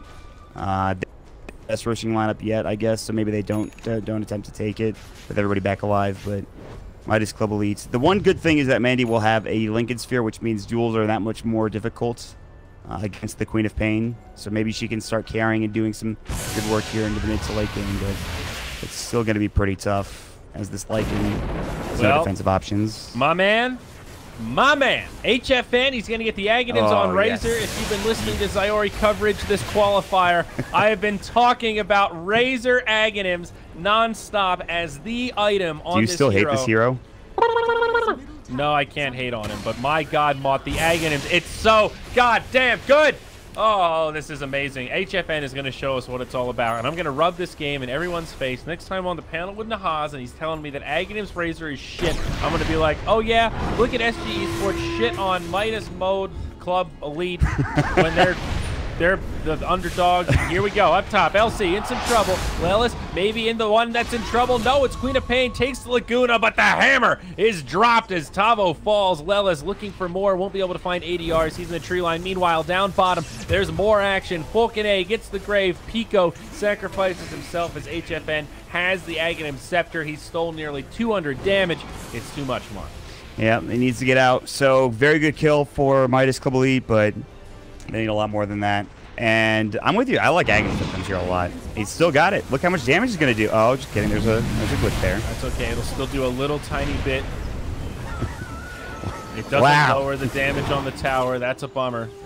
That did actually like half the armor, HP of the tower, which is pretty good. I like it a lot. They gave it the tickler. Honestly, with how much pushing they already have, like, it's just going to be able to, it's them going to be able to fish the game easier, I think. Look at these Wolves. Mott just chasing him down, walks into a sentry, but the mobile wards at this stage of the game. Vision, so important. Queen of Pain going into a right-click carry build. Mjolnir. Yeah, this is the build now. The static shield at level 25, the lifesteal is pretty freaking nuts. Mott, on the streets, this is what we call the good shit. This right here, this is the good shit, okay? Listen. Mjolnir is the good shit. Yeah. Level 25, Queen of Pain, static charge buff. She is unkillable. Mm-hmm. Yeah, pretty much, yes. Unless you've got Laguna Blade. But she's got Lincolns for that, so. She's fine. She's Maybe. stinking in the Lincoln, baby. I mean, I don't know. This is going to be very... I can't believe Tavo is going Aghanims. I'm shocked. I guess it's just the match community, and it gives you the lockdown against this Lycan, so it can't just run away even if you don't have the damage. Break the Lincolns. The taunt comes out. Queen of Pain. She is donezo. Did they break it with the Yules? They must have. Oh, yeah, baby. That must have been well timed. She didn't get the blink off. So they break it with the Yules, then they jump it with the duel like right after that. Mm-hmm. That's pretty damn good. So that's gotta feel pretty awful. I bought this like fucking expensive item just to survive against a duel, and I died to it still. I hate everything. It's true. Clockwork down bottom. He's going to start working on a pipe, but with the Quap dead, SG say, it's Roche time. Let's do it. They head into the pit, and this is going to be hard to contest. Midas Club, they might opt to smoke, but they're still pretty far away. They need to get moving quick. Roche at about half HP. Come on, boys. Giddy up now. What are you doing? They canceled King RD's TP. He was trying to get over to the shrine. They can't get there now, so he's going to have to walk. Over. It doesn't even matter, though. They don't need him. I thought that was going to be important for, like, Midas Club Elite to make a go, but they don't have their initiation. The Blink Burrow Strike is what they need to start a fight. And if you don't have that, you can't really contest Roche. You know, there's not any real way for them to get into that pit at that point because he was all down bottom. Scepter on Razor. They're going to push something fierce here, Mott. They finish off that tier 1 in the mid. They could go for the tier 2. They denied it. Never mind. They killed their own. They denied their own. That was, it's like they got one tower so far this game for Midas Club Elite, and it's not looking for fantastic. I got confused for a moment, my bad. It's okay. It happens to the best. It does sometimes. Sometimes you're casting Dota for like 24 hours straight. Sometimes the colors are hard, I think sometimes Mandy's dead. Ooh, here we go. Mandy. She's still dead, I'm pretty sure. Fingers blink up in 3, stunned up. Lagooner, and that's a duel. Yeah, that's rough. Leaner with the Lagooner. And he's got the Ags now, too. So that's great. That is in a, I think, it's the dual duration. It's not indefinite. Leave it to Tavo. Aghanims LC in a serious official with TI on the line, and they're actually looking like they might win than Aghanims LC. I've seen Aghanims LC, just not this early. Usually it's like 3rd or 4th item. Actually, it is 3rd item, I guess, if you want to consider it that way. But yeah, but this is, come on, man. This is. No, I agree with you. It's not the most common build. Here we go. Aghanim's Razor. Look at it. This sweet, buttery lightning just destroying this tower every 0.7. You get a little zip-zapperoo. Oh, God, it's a 0.5 mod. It's even more than I thought. All right, back up. Wait for Eye of the Storm. Go get shrines. Check off all the tick boxes. Proceed to win the game. 60-second cooldown. 30-second duration, so it does have about a 50% uptime. You have to play around this mechanic a bit if you commit to the Aghanims. Here we go, Clockwork initiated on. Beautiful cogs, push back the Sand King. They know Mandy and Lelis are there. I don't think they're going to go for this. kind of a Hail Mary smoke. Razor's just running in there. HFN, he does not have a fear in the world right now. He's got Aghanims, Aegis, Blade Mail. What are they going to do? He just walks in. Oh, hello. He's got Hurricane Pike coming up next. That's going to make him basically unkillable. They're going to kill Mandy again, probably. No, they'd actually missed the flare there. Hurricane Pike also a great tool for breaking Lincolns. Plasma Field. All right, they probably just think that he's gone, so they won't go for this kill. Okay, so Mandy survives, luckily enough. What is his Lycan getting besides Desolator? AC. I don't know if he can get any defensive item that'll keep him alive in these fights if he gets dueled. He could theoretically go Lincolns or whatever, but Mandy is in the trees, TPing out. Cat cannot get there in time, and that'll be that. Okie dokie, Clockwork with the Pipe of Insight. He's going to become old and wizened. He's Here we go, Desolator and Assault Kuros for the Lycan. I guess that's pretty good. They don't have any. They have the armor reduction from the Razor, but that's it for now. Fucking, you think he talks like that? Fucking A, guys, I'm gonna get the AC. What if he was like born in Canada and then moved down to? What are they Brazilian? I believe for the Mighty Elite Squad. Yes, this is Brazil. Right? Yes. So yeah, he's half Brazilian, half Canadian. Half Canadian. He has 2 passports. That would be the most interesting person, I think, possible. Oh, hey, ¿dónde está there? Oh, me gusta muchísimo.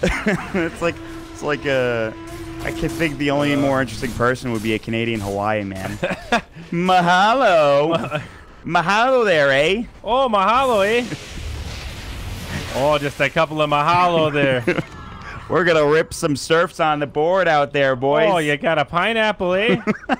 We're gonna do a pig roast. Look at these palm trees out there, boys. I don't even know what's going on anymore. Jesus, here we go. Okay, back into the game. SG Esports looking like they might close this out. They've got a massive net worth lead. They're going up to the high ground.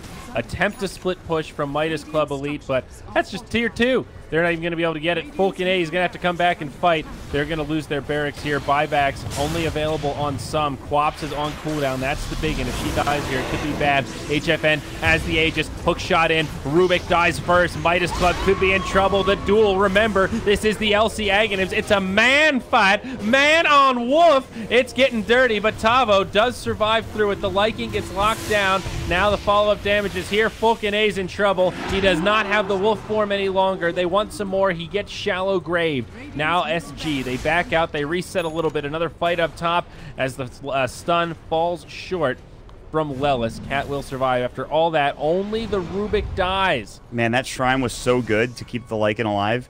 He should have been so dead there, but he was just on the edge of the shrine radius, I believe, and somebody else popped it for him. And he should have died, probably, even though it was only just the LC hitting him. Still a lot of damage, I think, but they'll take the tier 3 tower. The Eye of the Storm is back up. The Wolves are coming in. And he has no shapeshift, but there's the Epicenter coming out. It's pretty big. SG want to counter this. They're going to come back in. Force Staff keeps the Sand King alive, but Razor, he's got Eye of the Storm on. Couple of seconds left on it. Queen of Pain back in the fray. Mandy ready to fight. He's gone for this right-click and build, and right-click he shall. Yes. Both sides are having trouble killing things. Yeah, it's a little awkward. But SG's loving it. It's kind of like a middle school dance, but that's all right. I'm loving it. Middle school dance. Yeah, that's what it looks like. It's true. It's very back and forth. It's awkward. Girls on one side, boys on the other. Nobody wants to get close to Mandy. Oh, God, the wolf. He goes running in, but here we go. The duel. BKB, Blade Mail. This time there's no shrine, and the Lycan is not winning this one. Shallow Grave comes out, but all they want to do is lock him down. Fucking A has done actually nothing this fight, and now the exposed barracks are going to start taking damage. Lelis finally goes down. His Razor finds that last little poke. Buybacks coming. Stun on the Queen of Pain in the back line. She will blink away. She's very tanky at this stage. Does indeed have that level 20 talent, not the level 25, but still very beefy with that extra 300 HP. Bottom lane of barracks will fall. Mid-tier 3 and melee barracks have fallen. It's going to be the range barracks that stay standing. SG happy with their spoiled retreat. Mott, it's looking grim. It's exactly what you were talking about, too. It's like, okay, well, you have this Lycan, but he can't do anything. He's 7 seconds dueled. You static link him. He steals all of the damage. So while you're actually... You're not dying. You're giving all this damage to the Razor, so he just auto-attacks down people and towers and buildings. And it just feels like there's really, if he gets dueled, there's not anything they can do. The Lycan just doesn't do enough damage, and I don't know. He's been dueled like every fight now. He has no way of stopping it either, unless they throw the Lincoln Sphere on him, which they might actually. But that's a Daedalus up for Laguna, as if they needed any more damage. He also just Laguna'd a Ancient Prowler Shaman. So go her.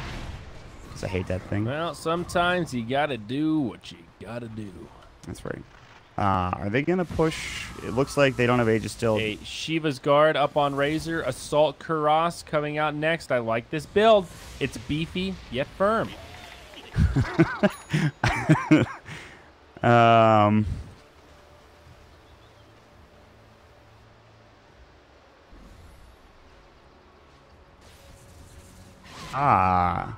Well. Oh, ahoy, sailors. Roshan has not responded yet. It could right now if they get lucky. They aren't lucky. It's 3 and minutes. It's actually the complete opposite. Longest duration possible. That is rough. Well, well, well. All right, HFN 3, HFNK 3. Arshozen is in his name. I don't know what that means. But are you ready? This is the final fight. Pal, my friend, my comrade, they need this. Midas, they're going for the wraparound hook shot onto the Wolves. King RD thwarted, but again, the duel on the Lycan. Quapple ain't gonna do jack shit, as now the Shallow Grave comes out, but on the other side, they lose Cat, they lose ADR. Midas might have actually found the hold that they need. This time, the LC lockdown did not work. Now Pekko stuck inside of the cogs. He'll be pecked down like a bird eating a worm. TP home from the Rubik. He'll be all right. And that will be the end of it. Things will peter out, and the Radiant will maintain their barracks. A huge gain for them, and a sign of life that maybe this game's not over quite yet. Yeah, they threw everything on that Lina in the back lines. They epied her. They went for the Quap to jump in. She survived for half second, and then she came down and got burrow struck, and they couldn't. The Clockwork hook-shotted, but he couldn't get there in time to save the Lina. But she's back alive already because she has a Bloodstone, so no worries. And they're going to go again because they're still now every ability is pretty much down, and there's no Dazzle for 6 seconds. Giddy up, baby. This is the power of Razor Aghanim. 60-second cooldown. You can easily kill structures as well as creep waves. There is a glyph, but it's hard to glyph Razor. He has it every 60 seconds. Here we go. The final lane. This could be Megas. There are some range barracks mid, but they're very low. HFN doing the big dirty work. Maybe they can bring him down. Fulkin A goes charging in, but the hook shot breaks it up. Force staff out. Now Razor kind of stuck in deeper than he liked. Lincoln's gets broken. Sand King gets low. He's the one that takes the Shallow Grave. Now in comes the duel. They bring him down. Lelis falls, and it's Tabo that gets the damage. Root on the big bad wolf. Now the freezing field from CM. It's doing some work. It's Cat for the win as he puts him in the grave, and GG. It's going to be SG that takes game number 1 in this match for elimination. Game 2 coming up next. Damn, they look good. Like, that was a back Midas probably, and they Sick made prediction. It. Yeah? I got 1. I guess I... Oh, you went 3-4. I went 0-2. So. Fuck. Yes. But... that.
That was the. Not retarded. I believe you on a lot of things. It was just that one specific thing that I didn't believe you on. I don't know why. No, I answered too fast. Yeah, you're like, yeah, okay. I guess you know what you're talking about.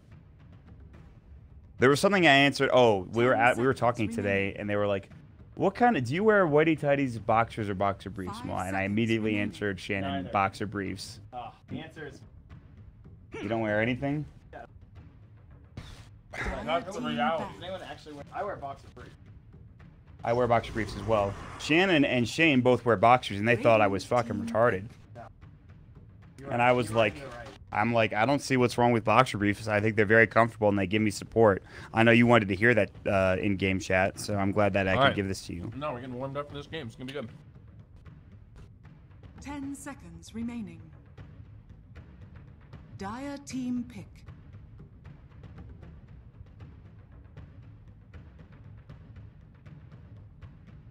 Is muted. All right, hold on. Okay.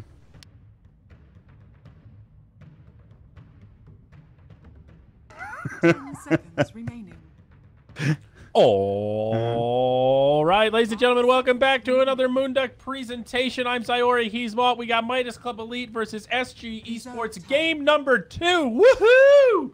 Woo! All right, party on, man. Let's do this thing. Yeah. Game number 1 went swimmingly well for SG. This is Brazil on Brazil elimination. If Midas Club lose this one, they are out. They are donezo fucking A. He played a in last game. We saw Mandy on the Queen of Pain. Mott, they both fell short. SG, they outperformed Tavo on the Aghanim Scepter LC. Buddy, I couldn't believe it. I'm shaking. You're getting into it, bud. You're getting real into it. I'm excited. You should be. And you know, Midas Club Elite, you got to step your games up. All right, I don't know what that was last game. Lelis had a rough time in the Sand King, which, by the way, is banned for the first time that I've seen in a while. See you later, Sand King. But then they go Rubik against Clockwork, so again, they get that sort of counter against the clock himself.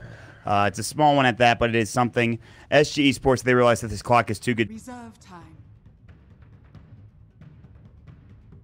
The off-lane or the 4 position, but we'll see what it's going to be. We have more picks coming out. What is it going to be next? Treant Protector. Oh, yeah. Jesus, dude. I love this hero. They lost. Oh, second like, pick Treant for Midas Club Elite. This is not good. This is like watching Arc Warden.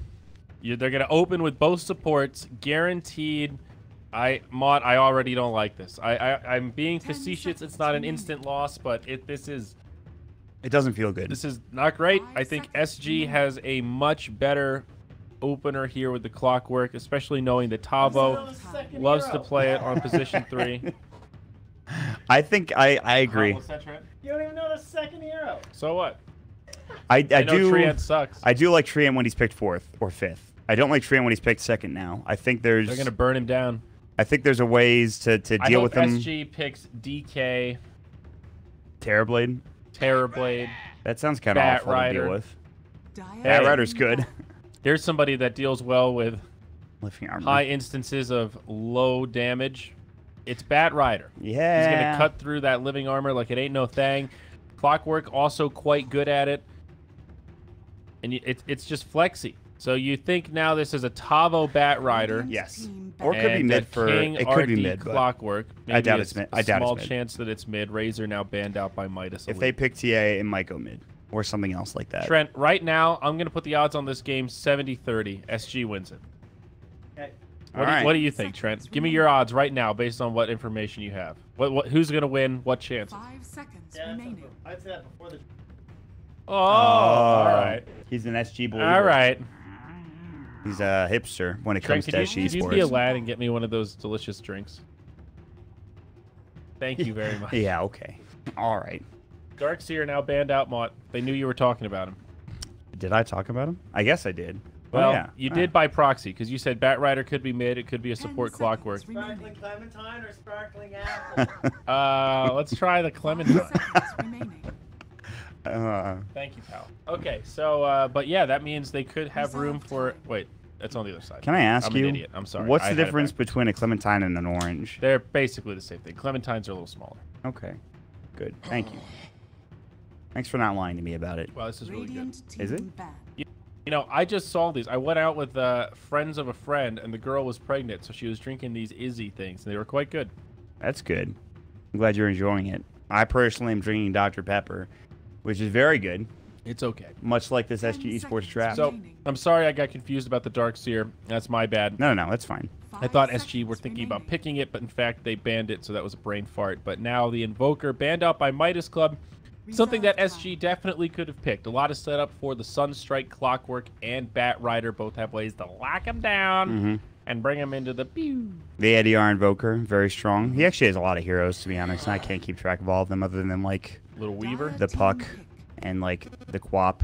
And like this is a great band, though. A few heroes that Treant does really open up is the Weaver. Like, you used to see the old classic Weaver Abaddon lanes. Weaver Treant is pretty similar, except they don't actually have to be in lane together. Unless the Weaver dive towers, do all sorts of things you wouldn't normally expect. What if they go Abaddon here? Abaddon and Treant against the Bat Rider, so you have a Photic Shield to take off the lasso in the off lane? They probably won't. They probably won't go the Abaddon. I don't think they will, but... just if they wanted to be annoying against the Bat Rider. What other counters are there to the Bat Rider? The Nyx Assassin is available. So too is the Vengeful Spirit, along with the Disruptor. Those 3 heroes. And probably some other things that I'm forgetting about that, well, whatever, you know. But, LC also available still. I think more likely to pick, but Mott, you called it.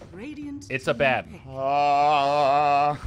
Okay. That was the first pick I've gotten in a long time. This is a Go Black draft. It is, actually, yeah. So this is probably a 3 Abaddon in the off lane, 5 Treant, and a position 4 Rubo, or, well, I don't know. Damn it. Why couldn't this happen to me yesterday when you bet something and you're like, if you get these last 2 picks, I'll give you something? I can't even remember what it was. The prizes were all shit, so you didn't miss much. Okay. But CM pretty nice here, though. Really helps both Bat and Clock in the lane. We've seen what Cat can do on this hero. This is now the 4th game in a row, or is it the 3rd game in a row we've seen Cat play Crystal Maiden? That sounds right. So they are super comfortable with this. It is the hero that they go to at this stage of the draft now consistently. Yeah, it looks like he feels comfortable on this, and if he doesn't want to go Silencer, then this is the hero. He plays a lot of Silencer too. That's true. He really does. So that's not there. That they're gonna have Midas Club picking up a mid and a safe laner for the last 2 picks. What do they need against Bat Rider to help with that? I guess they already have the Abaddon, so they don't need to worry about it too much. Not TA. That's yeah, for damn sure. Probably not TA. They would probably like a Linked Carrier or something like that for their safe lane / mid laner. They could take a Lone Druid carry. That is very true. Trying to think of what else they've been playing that I think would be good here. Slark could be a potential option. Hero that really does not care about Bat Rider, doesn't really care about CM that much, or Clockwork, can jump out of cogs, especially with the Abaddon and Treant to keep him safe. That is one of the hardest parts about Slark, that early laning stage. I think it actually is a pretty viable pick here if it's something Midas Club feel comfortable with. They could also grab the Queen of Pain again, likely to be banned out if they don't pick it here. It's a comfort hero for Mandy, and they do need some team fight control. Yeah. Wow. They take a Venge. This is a position 1 Venge. Yeah, that's crazy. They're going to play this high tempo. That is a Godlike draft. You're right. Man, that is fucking nuts. That's not what I was expecting. I feel like they have too many ways to counter the Bat Rider. They're putting a lot of emphasis on it. Who gives a shit, dude? It's a Bat Rider. They have pretty solid, good lanes, I guess, with Venge now. You'll have pretty good damage pushing potential, perhaps. Reserve time. It also kind of makes it so that she can't go for Jug.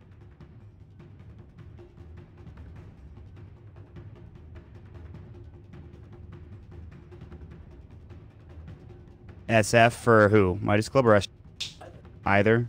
Yeah, it isn't banned. That's true. Shadow Fiend, yeah. We see that banned all the time too. It could definitely come out. It's going to come down to mids. Midas Club will definitely need a mid. They could aggro try with this. Venge, Rubik, Abaddon, amazing tri-lane heroes. All of them have something that bring an AoE dynamic. They take the bristle back for SG. So with Crystal Maiden opens up a lot more possibilities with this hero. Likely their safe lane 1 for HFN. I think a good pick here though. The bristleback? Yeah, I was thinking too because like it's a good pick. They have nothing to deal with. They really don't. They have silver nothing. Like Venge, not really a great silver edge They have carrier. no damage. Potentially, but yeah, this is just insane. And with the CM, he's going to be even better in lane. Though the Bat Rider, who's going to get countered, but then Bristle can just go ham. I think this is a great pick. Ember is a good ban here. I would still like to see SG take DK. I've been calling it game after game, but having some push to go with this. Somebody it's also that, not bad against Treant again, either. that it just cuts through Treant armor. Another very tanky hero that they don't have the damage to deal with, even if they pick Queen of Pain. I think SG probably likely to ban Queen of Pain here. Again, the comfort pick for Mandy. What else do you want to take out? Maybe Lina. Is so bad here. I don't think they're really at risk of picking it. Lina might not be. Oh, that's pretty OG. good. That's Okay. a pretty good pick against Bristleback actually. So it's a very good ban from SG. Mm-hmm. So Lina, SF, as we talked about, you mentioned what else? Yeah, they could also pick Lina. That's the other DK, big one we're likely to see out of Midas Quap. Club. Maybe SG goes Quab, and they probably would be fine with that. I don't think there's any issues really there.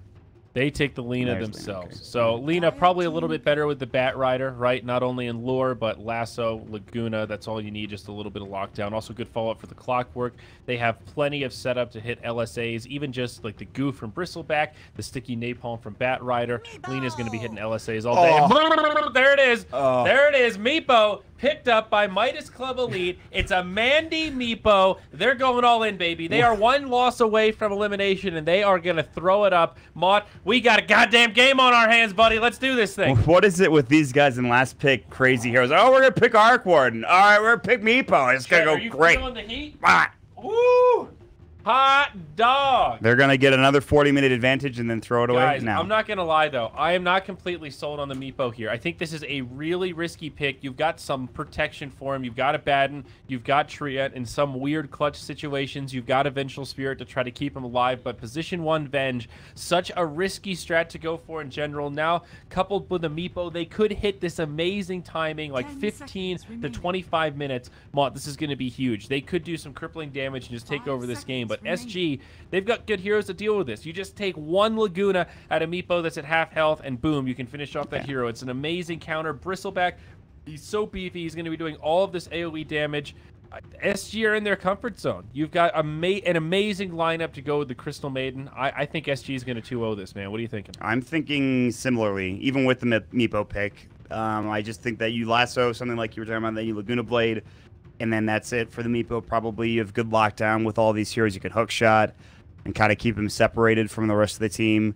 Bristleback will kind of just run at your back line and destroy everybody. But it's a Meepo. Vision from Clockwork, dude. That's like knowing where Meepo is half the battle, and that is such a helpful tool. You also have to think about who's Meepo going to be able to reliably gank. Okay, he can pick on the Crystal Maiden a little bit. Can probably pick on the Lina, but Bristleback, pretty out of the question. Clockwork, not the easiest to gank. There's I think not as strong as he was. We saw Weehaw really struggle with that hero in China in a couple of different games. At Galaxy Battle. He's not really this. Yeah, he's not the same hero. It's not the same beast that he used to be. Yeah, exactly. There's been a lot of changes to the game, the way the jungle works in particular. Pretty big. Let's do some predictions here, buddy. Is this Meepo? Is this Lina? Which one is it? I'm going to go Lina because I think SG are going to win. I'm going to go Lina. Total number of smoke ganks by 25. It's like the first two, I think. Yeah. Yes. 2030, I think. You're going to go 30-40. I could see it. There's some pushing on both teams, but the thing is, if SG are going to win, it probably will be later because of the living armor, maybe. So I guess I could see 30-40. Naughty Maudie, they're taking a page out of your book. They're going for Pekko. It's a 5-man smoke rotation. They've got the initiation, and they've got the follow-up. It's a first blood for King RD on the Clockwork. Big Daddy. They come out swinging. Poor Pekko, man. Dude, look at the Manta Ray. Just look at it. He's Dude, it's taunting. so cool. I love it. It's the coolest looking thing. That is adorable. He's flipping around. He's got the weird hat. The hat is kind of weird. I don't like the hat necessarily, but the Manta Ray itself is awesome. Love that thing. Bad ass. I can't feel great for the Manta Ray. He's wearing a squid. I don't know how to feel about that. I feel like this Manta Ray is like really not very he's kind of flimsy, and this guy's just standing on top of him. It's true, man. I don't know. We're also in a desert. How is he flying? Oh, you're in a desert. I'm not.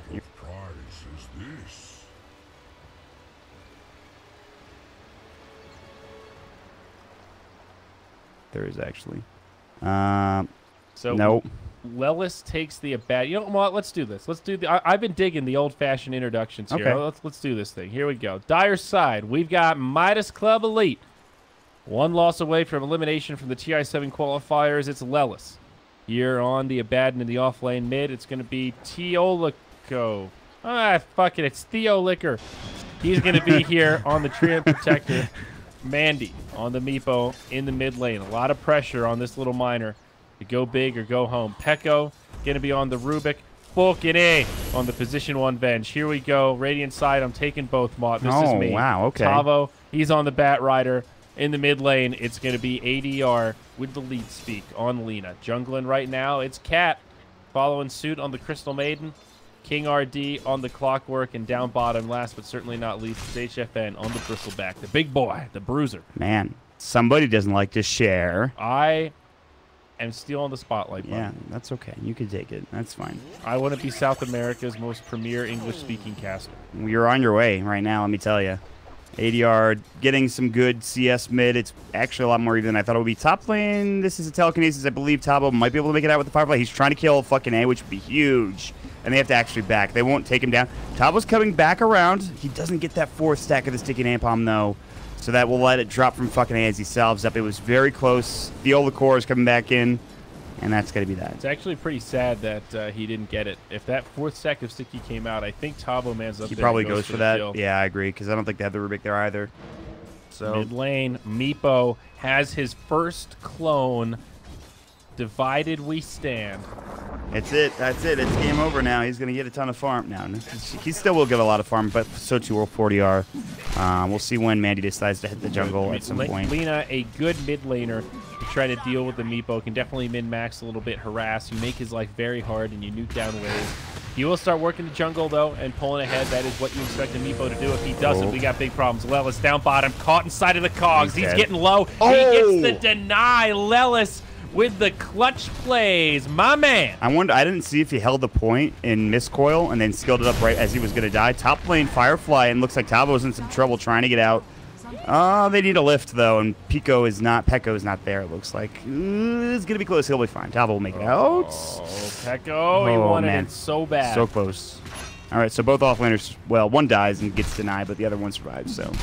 Precarious down bottom, SG behind the tower. They're cutting the wave. They're putting so much pressure on Lelis. He's using Mist Coil to last hit. He does have 10 stick charges, but now Cat is here. Power Cogs blocking him out. He doesn't have the cooldowns to deal with this. The stick charges can only do so much. HFN might actually go down, though. The bristle bites off more than he could chew. He writes the check that his ass couldn't cash, and he will head back to the grave. Now Cat on the run.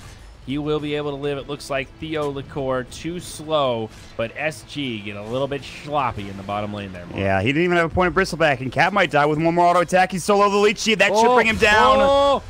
Oh, they will trade, and HFN will get the kill, but that's pretty good for Theolicore. And KRD is also pretty low, and Lelis is nearby, but that's just really bad. You just give all that farm away. HFN, that dive is way too much. The TP that came in was, maybe they didn't see the TP because the cogs were like right on top of it as he was TPing in. The only thing I could think of. I don't know. It was kind of strange, that dive. But SG Sports get a little too aggressive, and that will help out Mighty's Complete a fair amount. As the Meepo has gone to the jungle, he's got to start getting his clones in there, poofing it up, and getting some good farm for himself. Yep, Mandy at the boot camp. He's doing his thing. Oh, another lift. Tavo. He's caught by the telekinesis. Pekko, though, he's got 3 stacks of sticky, maybe soon to be 4. Firefly not going to last long enough, and Tavo, no choice but to retreat. Back he'll go to his side. Yeah.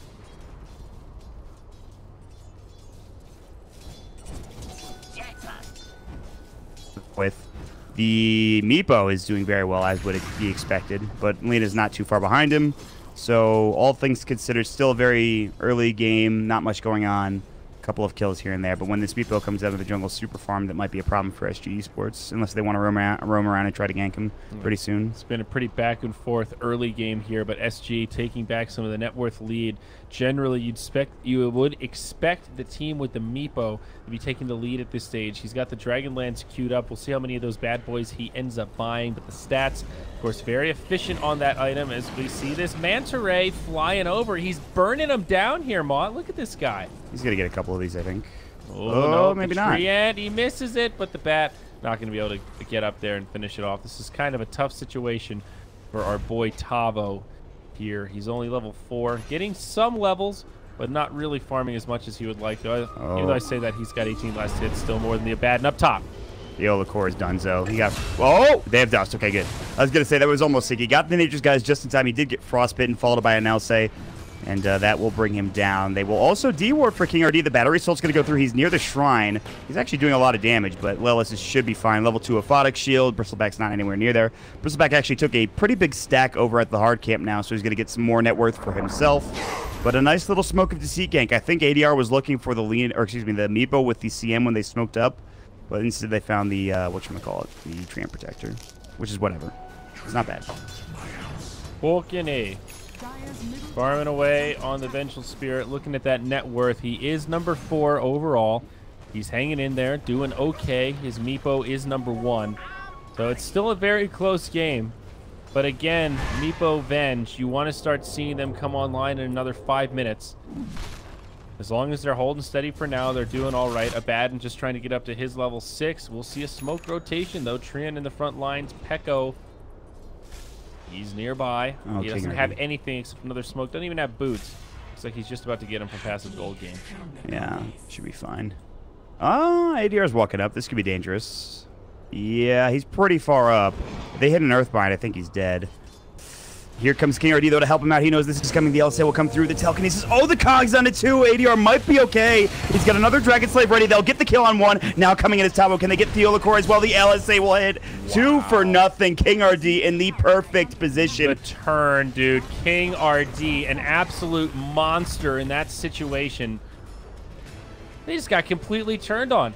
That was Midas looking to be the aggressors there, and the Clockwork totally breaks it up. Now, again, he finds 1. It's Lelis. He's already shielded up. He's got support this time, though. Swap out. Now, Falcon A taking damage. ADR very low. He's going to have to run. SG do not have the resources here. The Earthbind connects, and Mandy gets that kill onto the Lina. They rotate basically their entire team, except the Treant, who ended up back down in the bottom lane as SG lose 1 and continue to split farm around the map. That's just too much. You're fighting near that tier 1 tower. You think that they're alone, and then you get the swap out, and you're like, okay, well, we need to leave now. But the Earthbind came through, so losing ADR kind of big.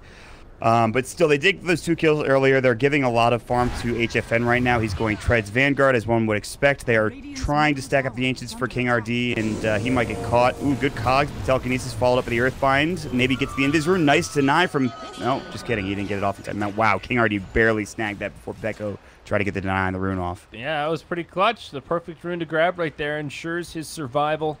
And now Midas Club Elite just go back to farm. And Treant only level 3 right now. Both their supports feeling a little bit underleveled. Rubik also sitting at 3 as we see CM halfway through 4.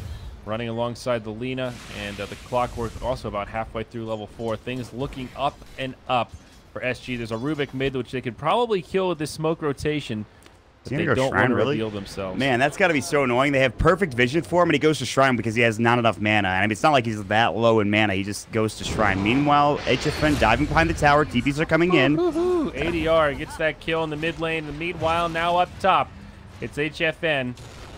He's on the run. He's in pretty deep here, Mod. I believe he's dead. You have plenty of roots. The Earthbinds are coming out. He's doing a lot of damage to the Olacor. If he had one more Quill Spray, that's a kill onto Treant Protector, which has got to be frustrating. Do they have Flare? Oh, it's 5 seconds. He still might be able to get this kill, actually. Is he going to go for it? Shoot the Flare? No, I think he shot it right behind the tower. Yeah, I heard it. That's unfortunate. He missed it. Unfortunate. Well, all right. Oh, they almost have Blink on Tabo, actually. Yeah, this is big. He's clearing out a stack here. This is going to help him out and not get quite him there yet. Close. Yeah. Yeah, this has been a back-and-forth game. Living Armor, they really want this tower, though. But they're not able to find it yet. They don't have the Batrider, nor do they have the Bristleback in order to take down the tower. But while this is happening, as we mentioned, Tavo should have his Blink in just about these last 2 CS that he's going to get here.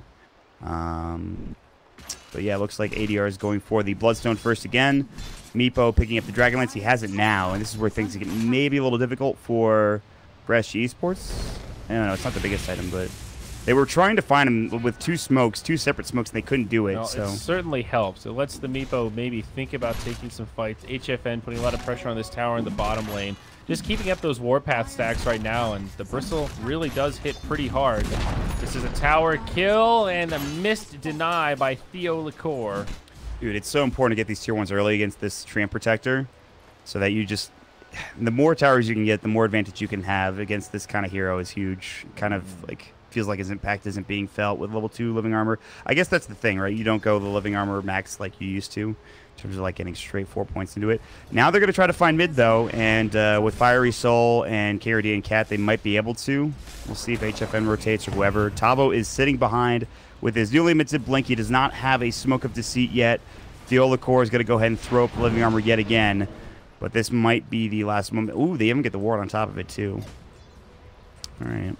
Here we go, Mod. The initiation about to come out. Fucking A with a close range swap. Stuns him up. King RD again trying to break up the fight. It's not enough to save Cat, but Lasso will not be broken. Vengeful Spirit pulled deep into enemy territory, getting healed up, but still gets brought down. Laguna Blade stops the messing around. It's a 1-for-1 core for support.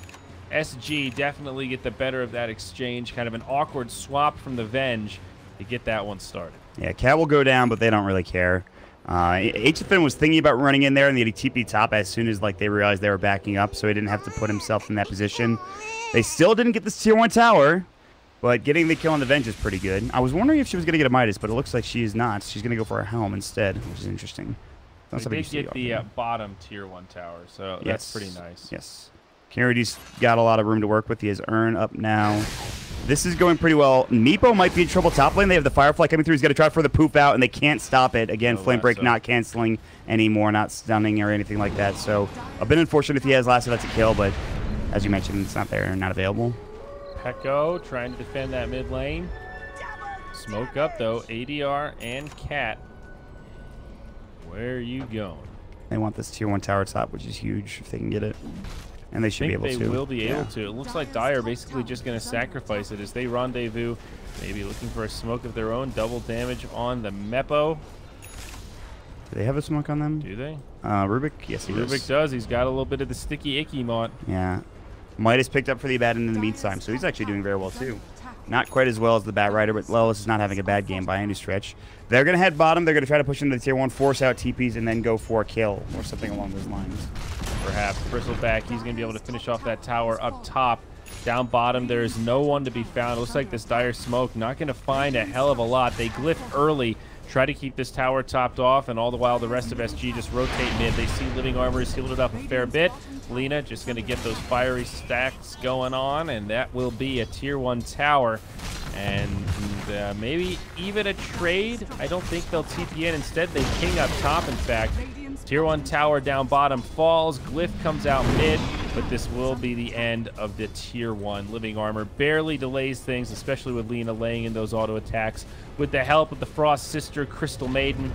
There we go. Find something like a swap or anything like that. They can't quite get it. Meepo is coming in. He has Blink on his Meepo Prime, but he doesn't want to go for it. And then HFN just goes top, and he's already doing some severe work under this tower, but they might meet in the jungle. Lelis will be spotted. He does have borrowed time, and he's going to Shrine. It's an early Shrine, dude. This could be good. Midas not finding value, Mont. You got to get jumped on? They have Lasso, I think. They do. Oh, here comes HFN. Ooh, a lot of poofs coming in. Hook shot out, though. Nicely played, trying to make the most of it. King RD on the Exodus will fall. Now some follow-up. SG still unable to take this fight. Stolen hook shot from Pekko. Swap back onto Falcon A. Stun to the back. I don't think they can actually fight this Bristleback. He's picked up the Vanguard. Lena walked all the way around, took the worst path possible to get into this fight, but she's finally here. HFN says, go. Where are you guys? Let's do this. This fight is ours. The blink forward. The Dragon Slave on 2. There's the lasso. Falcon A. He takes the Laguna to the face. Pico can't steal it at all. He's out of mana, and now he's out of life. It's going to be the turn that SG needed. Lelis gets the borrowed time, but he's slowed down. Nasal goo is everywhere. It's sticky, it's gross, and it's stacking up. He pops the stick. There's the Aphotic Shield, but he's still slowed into oblivion. HFN, he wants this, but the Meepo, he's back. He's brought down Tavo. He's brought down Cat. It's SG that overcommit, and they can't quite finish it off. Now a TP in. It's the Meepo. Oh, no, the LSA does stun him up, but now the poof. There's more of them. He'll get the Living Armor. He's got the Blink Dagger. He might still be able to get one, but no, he turns, and that will be the retreat. It's Midas that take the gain, Maud. What a crazy exchange. That was so back and forth. Lena backed up because she was like, they thought, I think they were calling back, and she just moves in this direction, back down from mid. And then when the Bristleback started like realizing, hey, I'm pretty much unkillable, we should probably take this fight. It took her like 30 seconds to get back up there. She did hit a double LSA, which gets one of those kills. I don't think they got the treant protector because he was invis at the time. And it was looking good, and then they dive the tier 2 tower, and then that becomes a problem. So, like, this Meepo, they can't deal with him right now. Much like you can't deal with the Bristleback on the other side, the Meepo is very difficult to bring down unless they isolate him with, like, a lasso or something. Yeah.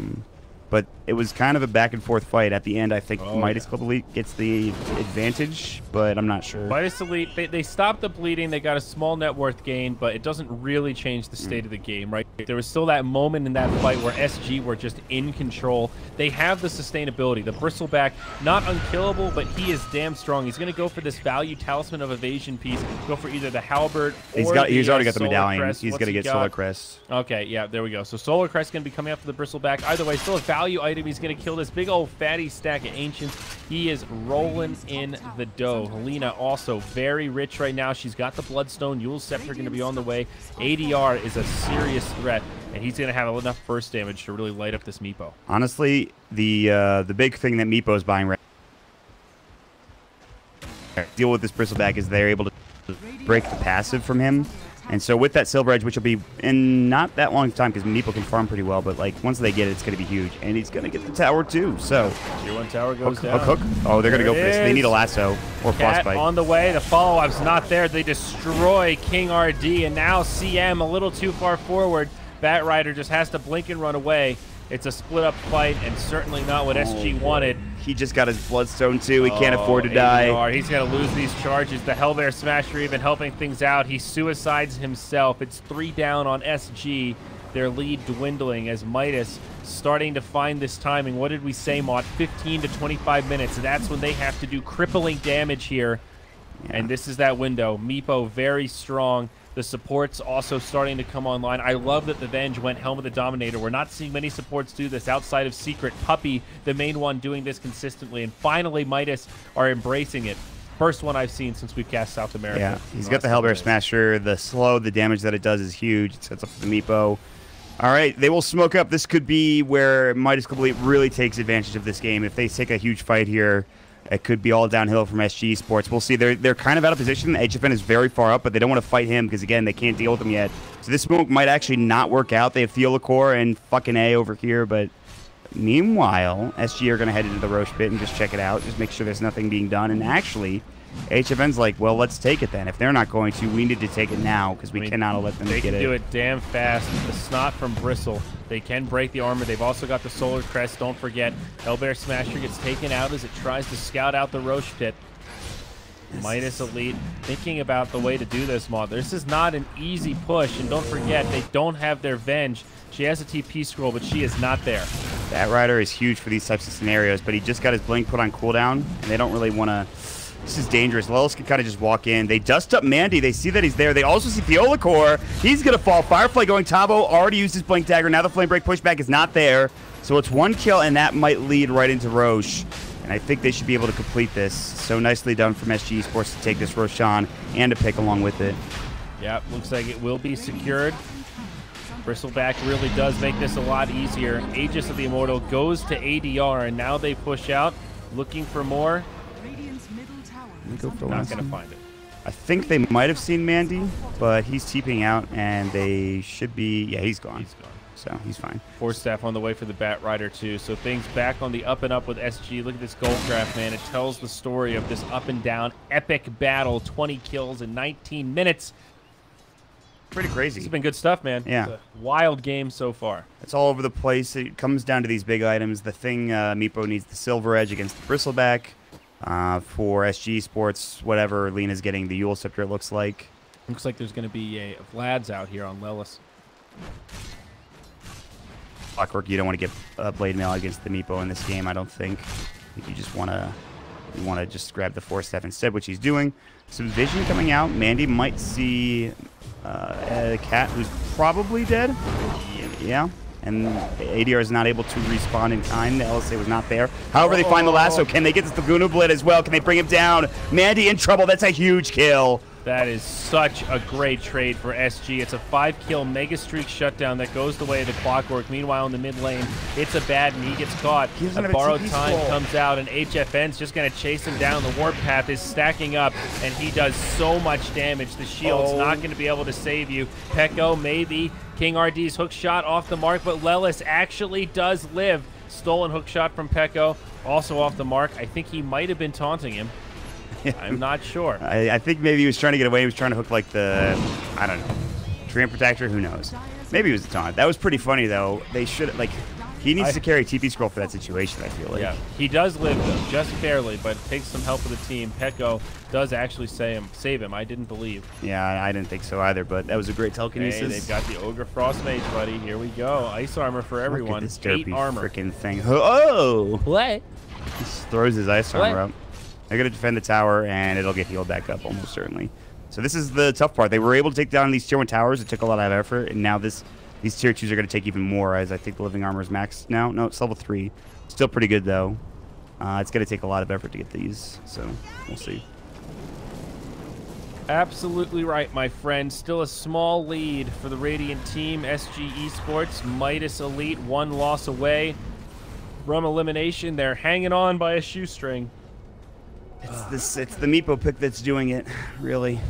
He's keeping them together, but he's not out of control. He's got the Shadow Blade. He'll go into the Silver Edge. They need this tool to try to deal with the Spirit, or pardon me, the Bristleback.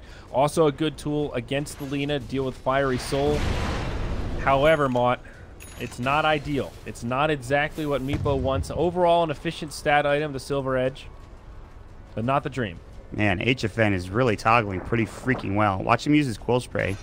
He's going to do it again. Did you see that? That's kind of insane. He's doing this before every single Quill Spray. Wow. And it's very quick, too. I think he missed like 1 or 2, maybe. I'm not sure. But, like, that's kind of interesting. That is wild how fast he's able to do it. Yeah. So, anyway, there's a ward that is spotting out Lelis. We'll see if they want to make it go. It's not the easiest kill to bring down. They will also flare. They do not see... Oh, did that ward... The sentry... He might have been in sentry range. I don't think they care. They're just going to go for the tower. They still have...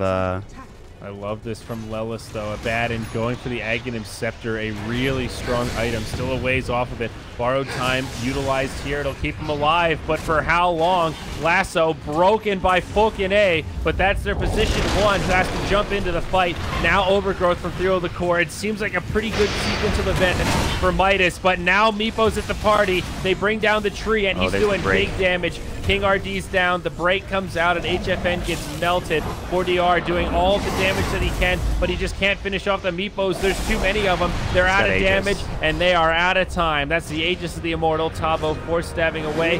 Lina gonna come back up. He gets telekinesis straight away. Stunned up. Not gonna be able to get off a single spell, and the cleanup is there. Midas Esports Club. They take it. Yeah, that's... Oh, man. That's such a tough hero to go on, and it was right at the tower. Meepo's able to get there. They're able to get the break off. Once that break happens, the Bristleback is pretty much nothing against those Meepos. He dies about instantly. And this, I think this is where this game gets a lot easier for Midas Complete unless they make mistakes. Dude, this is literally maybe not the exact peak, but they are peaking hard right now. Just completed Silver Edge moments before that fight. The tail end of 25 minutes where Meepo is still level 20. He's not maxed out yet, but he will be in another maybe 10 minutes or so. This is when you want to start to take control. And they don't have this game yet, Mott. That's some good momentum. Those are steps in the right direction.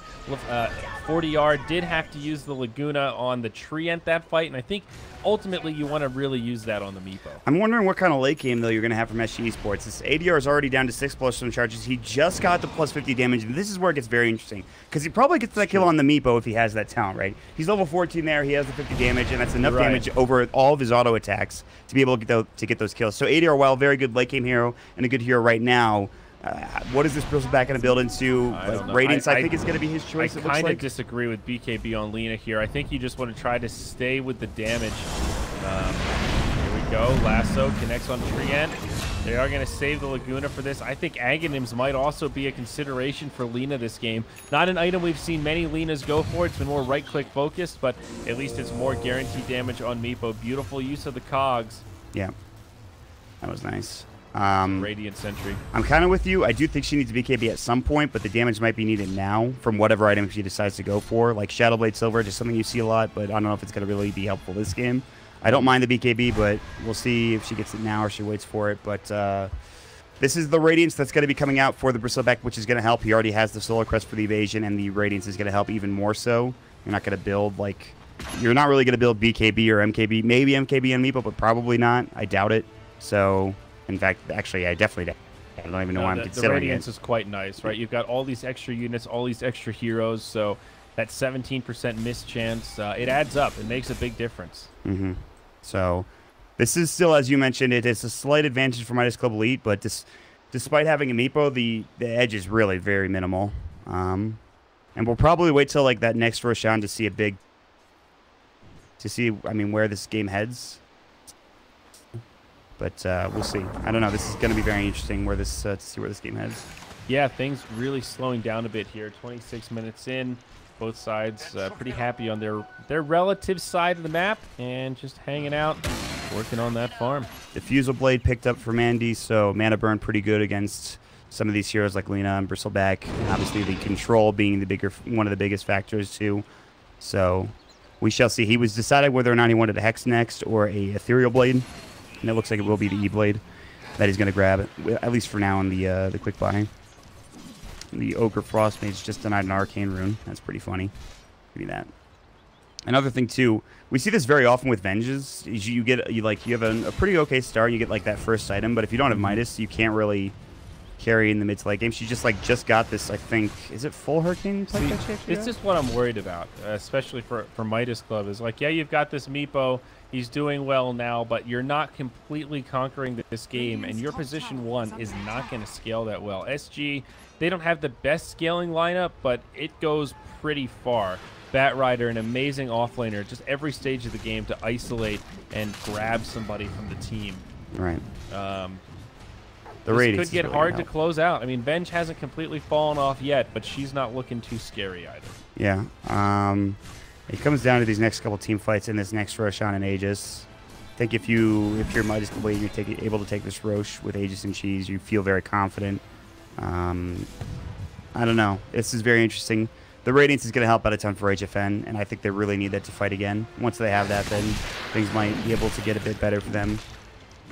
Understandable, though, why both teams are being a little bit cautious right now, just trying not to feed away any kind of unnecessary advantage, and some key items about to come out. They have a gem on Tavo. Deep in enemy territory that Wardy just worked so hard to put down, gets taken out, and now he gets scouted. Mandy does get a pick off on Cap, but they're going to get Theolacor. It looks like here, King RD. Got him. He wants the vision. He's back up to 8 charges. Nice. That was pretty good. They get not only the D ward but the kill as well. They lost Cap, but it's not that important. Aghanim Scepter is done for the Abaddon, and this might be crazy good item. What they need to actually take this game to the next level. So a 900 radius or range, I guess, around the Abaddon. Mm-hmm. That damage will be redirected to him, or 50% of it at least, whenever he's in borrowed time. So that's 6-second duration too. Massive, massive mitigation. Insane for these team fights. It's really a game changer. One of the only ways to deal with it is just to take more spread out engagement so he can't hit the whole team. But in terms of pushing high ground, when you're all clumped up like that, if he can hit 4 or 5 heroes with his ult, it feels kind of like an Omni ult or like a Centaur ult where you're doing damage and just nothing is happening. Yeah. So Lelis, a lot of pressure on him to make sure his positioning's on point in these upcoming team fights. The thing is, too, I don't think you have the burst damage to kill somebody before he can get that ultimate off. Like, especially the Meepo. Even some of the supports that are squishy, it's going to be hard for them to bring down before the Aghanim Scepter borrow time goes out, because you have Laguna Blade, that's great, but HFN's damage is... It takes some time to ramp up a little bit, I guess, if he doesn't have the Warpath stacks up. I don't know. It'll be interesting. Rosh is up. Meepo was able to see it with his Meepo clone. He will be able to TP out as he's out of there already. They are pushing bottom, though. Look at this. Lelis is already at the Tier 3 tower, and they're going to force people back, which might give Midas Club the Elite enough room to actually head into Rosh themselves. We'll see. Kind of an interesting play to rotate down there. Like you said, maybe just trying to force back the TPs and reclaim some positioning. They smoke up and do move across the Radiant jungle, heading to what looks like the Rosh pit. Oh, that ward is actually so great.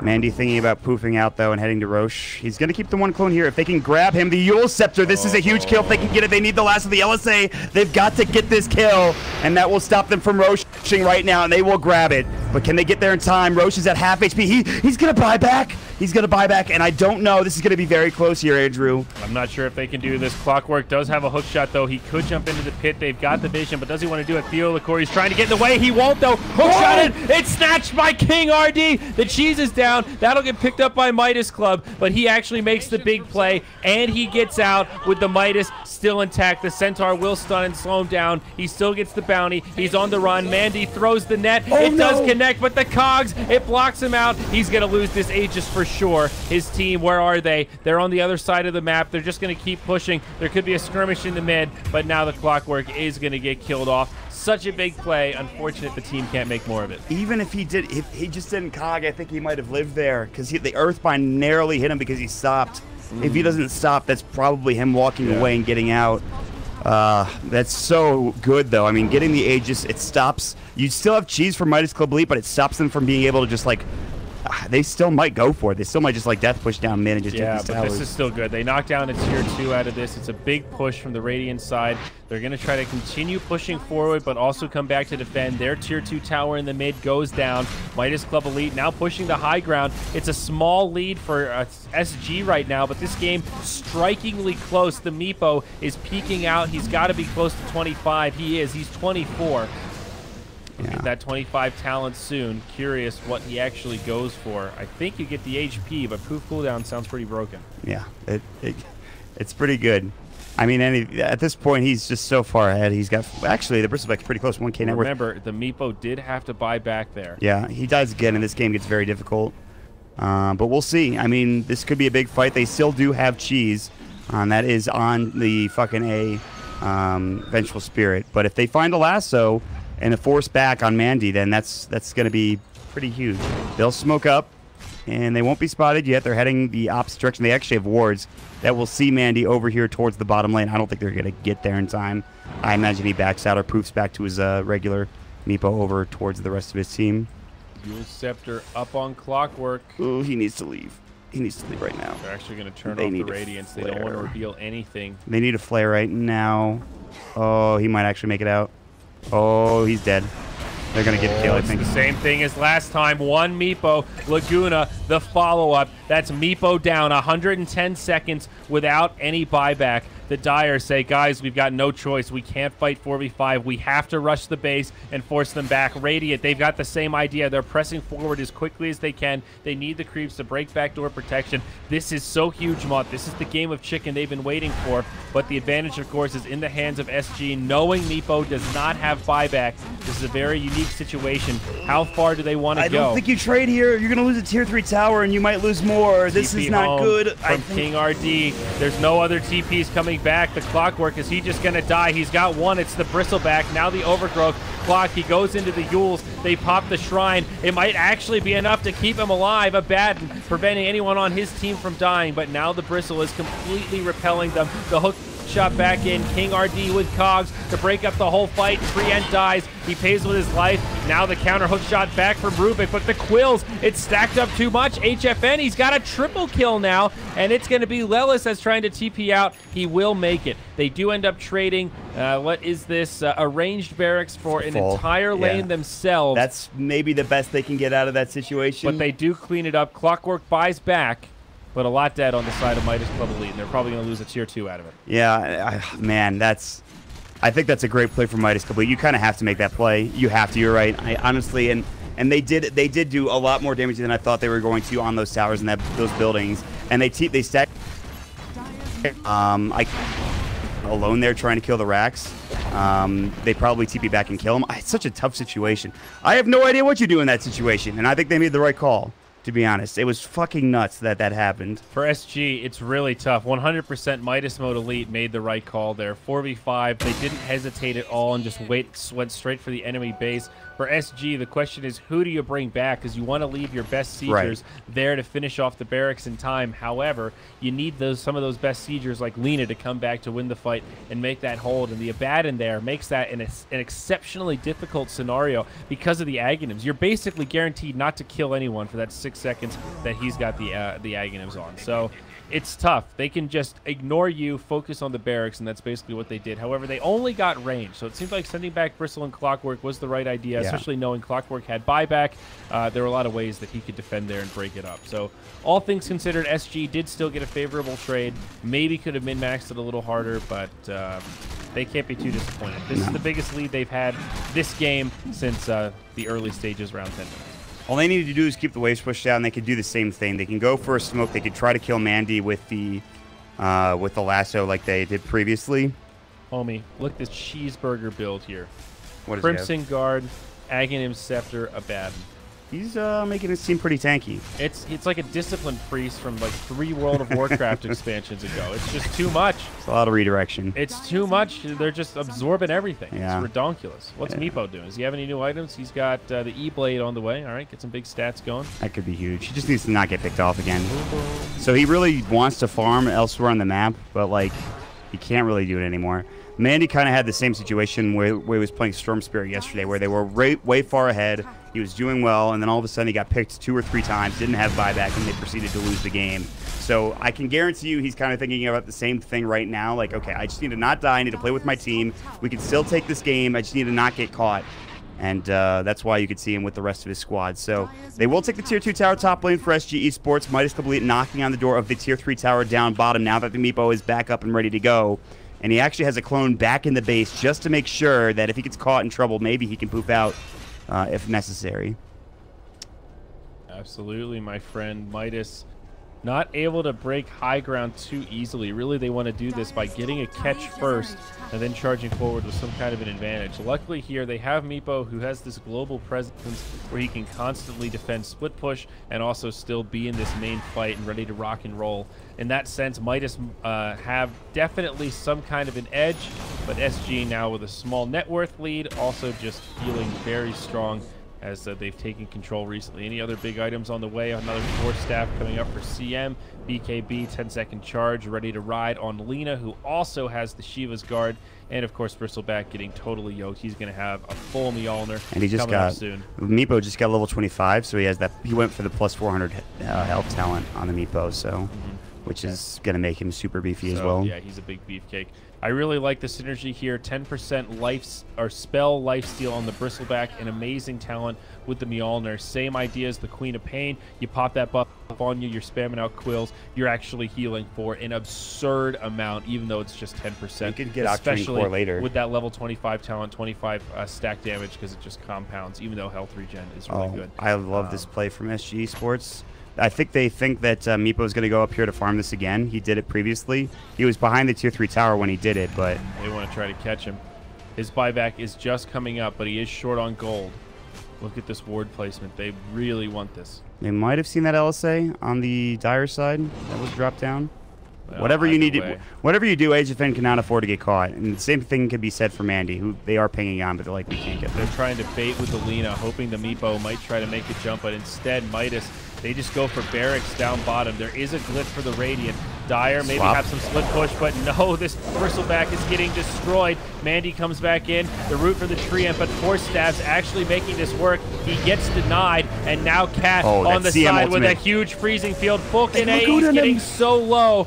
They do bring down Mandy with the Laguna Blade. Buyback now from the Bristle. It's the hold SG needed. Lelis on the run. He has the gem. He's already popped the ultimate, and he will go down, it seems. Pekko gets chased out also by King RD. No borrow time. He's done, Joe. Lelis is going to be gone. That's going to be it. 3 dead, 2 without buyback. Mott, this is what SG have been waiting for. My God, that freezing field actually did so much work for Cat. He just drops it. It was hitting on to pretty much everybody. 5K, highest in the fight. He was owning, and then they threw out the Laguna Blade. That is enough to just zap down that Meepo. And again, still no buyback. Dead for 60 seconds. They have buyback on the Abaddon, but that's it for now. And we'll see if they can't find another set of racks here coming in for SG. They do need to be careful if HFN gets caught. He has, of course, got no buyback. Something to keep in mind, but I think they should be okay in terms of getting this Tier 3 and things of that nature. Here we go. Buyback's been used. If Lelis goes down, Mott, this could be disastrous. He does have the Crimson Guard, so we can help make this defense work, but he needs to use it sooner rather than later. And there it is. It will protect the structures. As now Clockwork in pretty far. Does still have some cogs and the Force Staff available. On his way back, the Force Staff chain is there. It's quite the safety net. Only 20 seconds on Meepo. They just want to finish this tower before Living Armor can heal it back up, but it's hard. ADR just not quite doing enough damage from the low ground with Lelis in the front line. Borrowed time still available. I think they do just back out here, reset, and save it for another day. If HFN has buyback, they probably go harder. It's just such a scary situation because... And they also do still force the buyback there. So more economic damage, pulling further and further into the lead. This is a good start. Lena has the Daedalus coming out next, I think. Chrysalis. Yep. Maybe is there an... She can go Bloodthorn too. I think she's waiting to decide whether it's going to be Bloodthorn or the Daedalus. I think it was Daedalus last game for 40R when he played the Lena. Yep. So they could definitely still go for that. Ward is going to scout out Lilith heading over to Roshan. They should see... Yeah, they'll see them moving over. And Midas might just take this. We'll see if they can't try to find a fight for SG Esports. That is an aggressive play.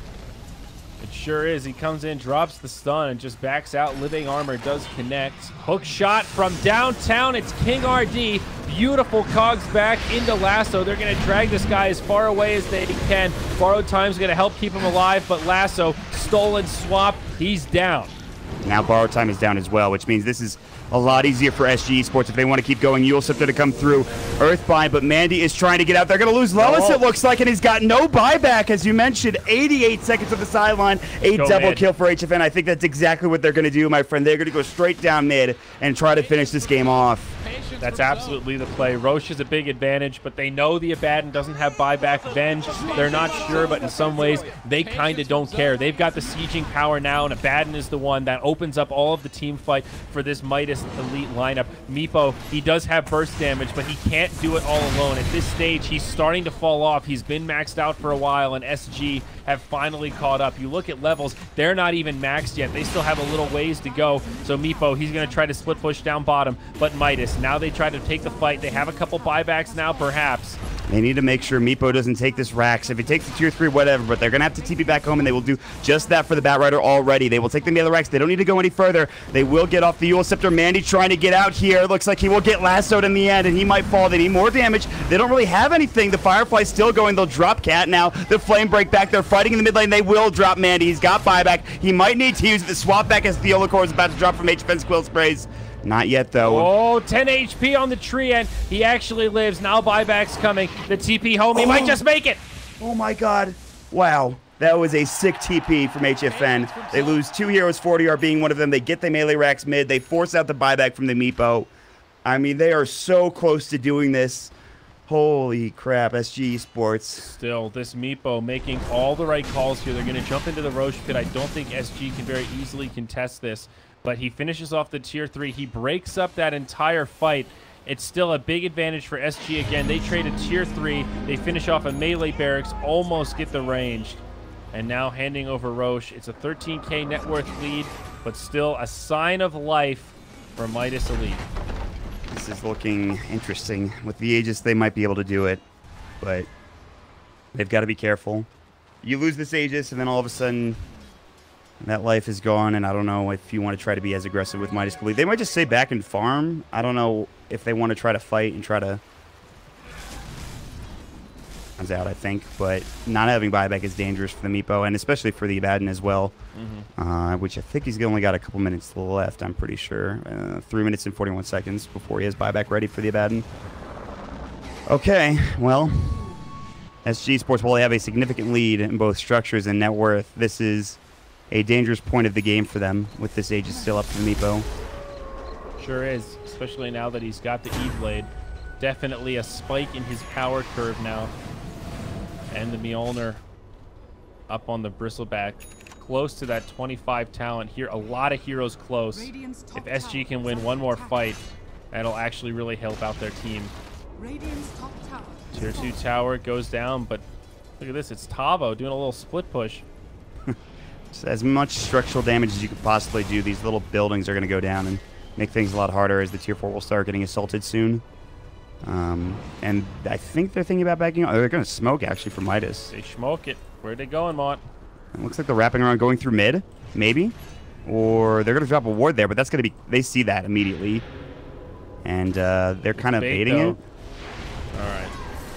Swap, maybe? They're looking for it. There it is. Swap onto ADR. He pops the BKB. Shivas. It's an insane set of cogs, but do they have the follow-up damage? Lina drops the Laguna, trying to make it happen, but Abaddon, he absorbed a lot of the damage. Mandy getting very low. Very, very low. That's the Aegis. The CM ult has done a lot of work. A buyback from the Clock Lurk has been utilized. A lasso to pull back the Abaddon, but now Mandy's back, full HP, full mana. Can they bring him down? Lina in the back lines doing the big damage. The turret, ADR, actually starting to bring Mandy low, and that's going to do it. It's SG Esports, 4 down on the side of the Dire. The only one left is the Venge, and the team fight recap will show how much damage that Lina did. It was Lina versus Meepo, 9.7k versus 9.9k total damage done. And they're going to get fucking A too. He's going to try to force himself out, but the Eul Scepter will be there. They don't have Lasso. I don't think they need it. Vision-wise, they should have a gem. He'll try to swap himself out, but that will be the 5th death. King RD is a fucking legend to get those cogs the way that he did. That just said it sets up ADR perfectly. It sets up the CM perfectly for the freezing field, and that is it. SG will be moving to the grand finals and might as complete a well-fought series, but they are donezo 2-0, and that is going to be the end of their run in the qualifiers. This is actually insanity, Mont. Yes. Every series, it feels like in this playoff, has gone 2-0, but they have been...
It was into the Necrophos, but then into the Undying.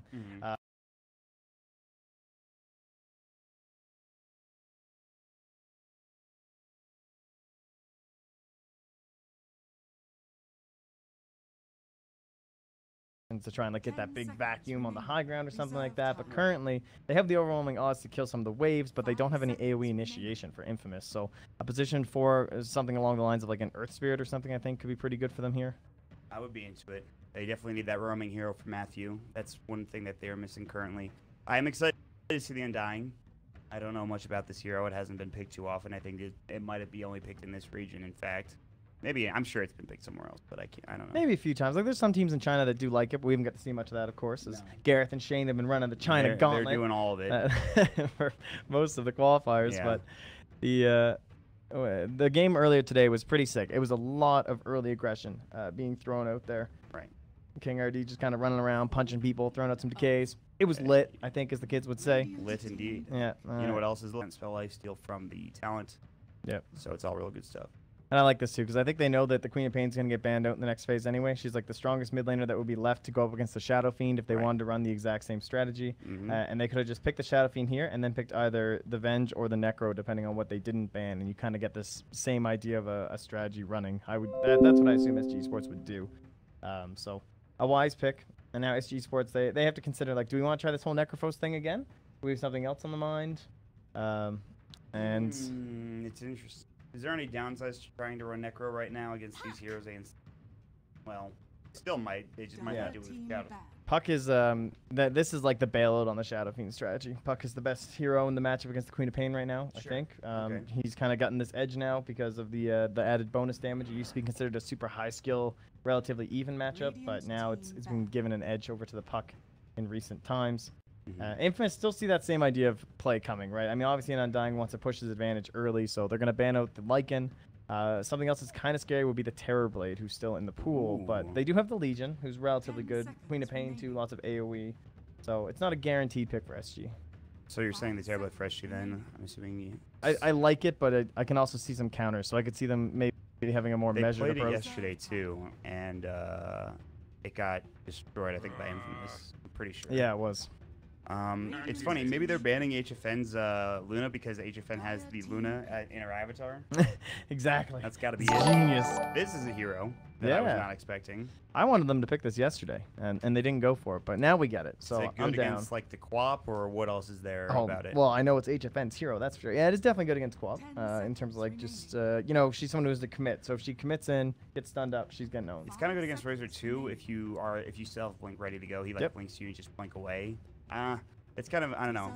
It should be interesting. Also, they need to find a 4 to deal with this. It's going to be rather difficult. All right, well, that's fine. I mean, until they get to Manta Style, that's fine with the Crippling Fear. But they can gank him pretty easily, you know, at the beginning of the game, assuming he has the Silence.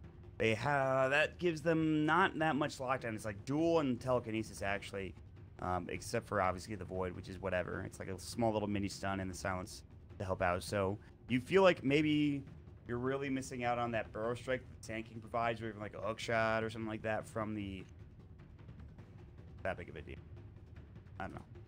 Make sure that everything is good. Oh right, you have to reset I do not the thing like too. Edgepan. It actually is all mostly fun. So I have to do one thing. Oh, are my buttons reset? Spectator. 10 seconds remaining. Yep. Well.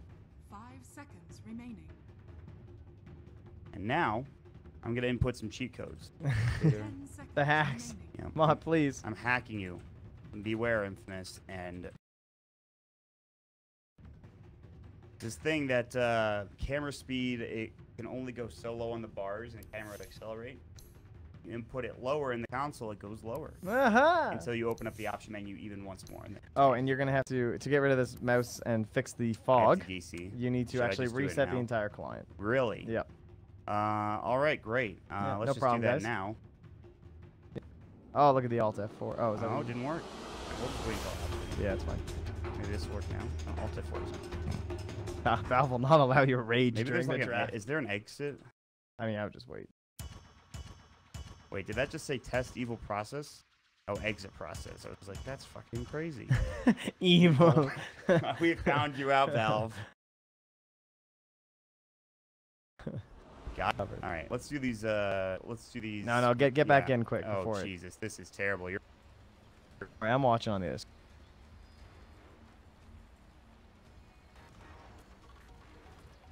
Patience from Zoe. Patience from Zoe. Wow!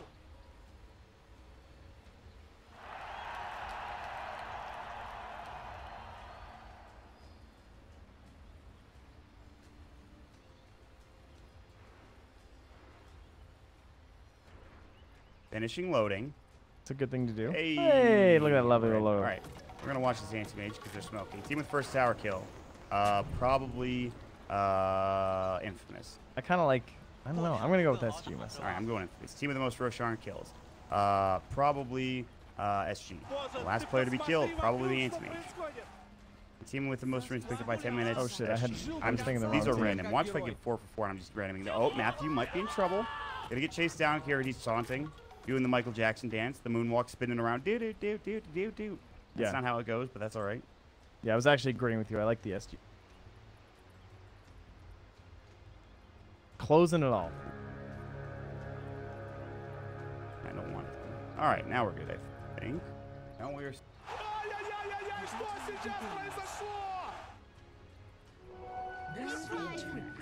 All right, that looks a little better. Maybe it's the fact that I'm using the wrong screen. It's like, it's not like, it's not, we're not dropping frame. It looks a little low. So it's okay. It's no big deal. Okay. All right, any Sorry to odd scare lanes you. here? We got ADR, so Adrian in the mid lane. Ooh, the aggressive dual lane. The anti-mage going the old, this is the Illidan Stormrage route from Warcraft 3. This is the set that he's got on right now. Oh, I see. This is pretty much Illidan. Yeah, he looks like the Illidan they have in Heroes, right? Yes, I've I seen think pictures he does, before yeah, of the phony anti-mage. He comes up with the 2 slippers, giving himself the 4-man shield against the Razor and the Night Stalker, so... I kind of like this with the Undying. Oh, he's got the new Undying set. Yeah. If there's one person in this game I want to give the lead to, it's Tavo. So I can agree with this decision. He'll be fine with the Undying up here. Gonna make it work. And King RD can really disrupt all these pulls. And he just runs in. He's Undying. Like, oh, you guys want to control your lane? I don't think so. He gets telekinesis. He's trying to fight. Not working out. The other thing is the Night Stalker is so much weaker now, right?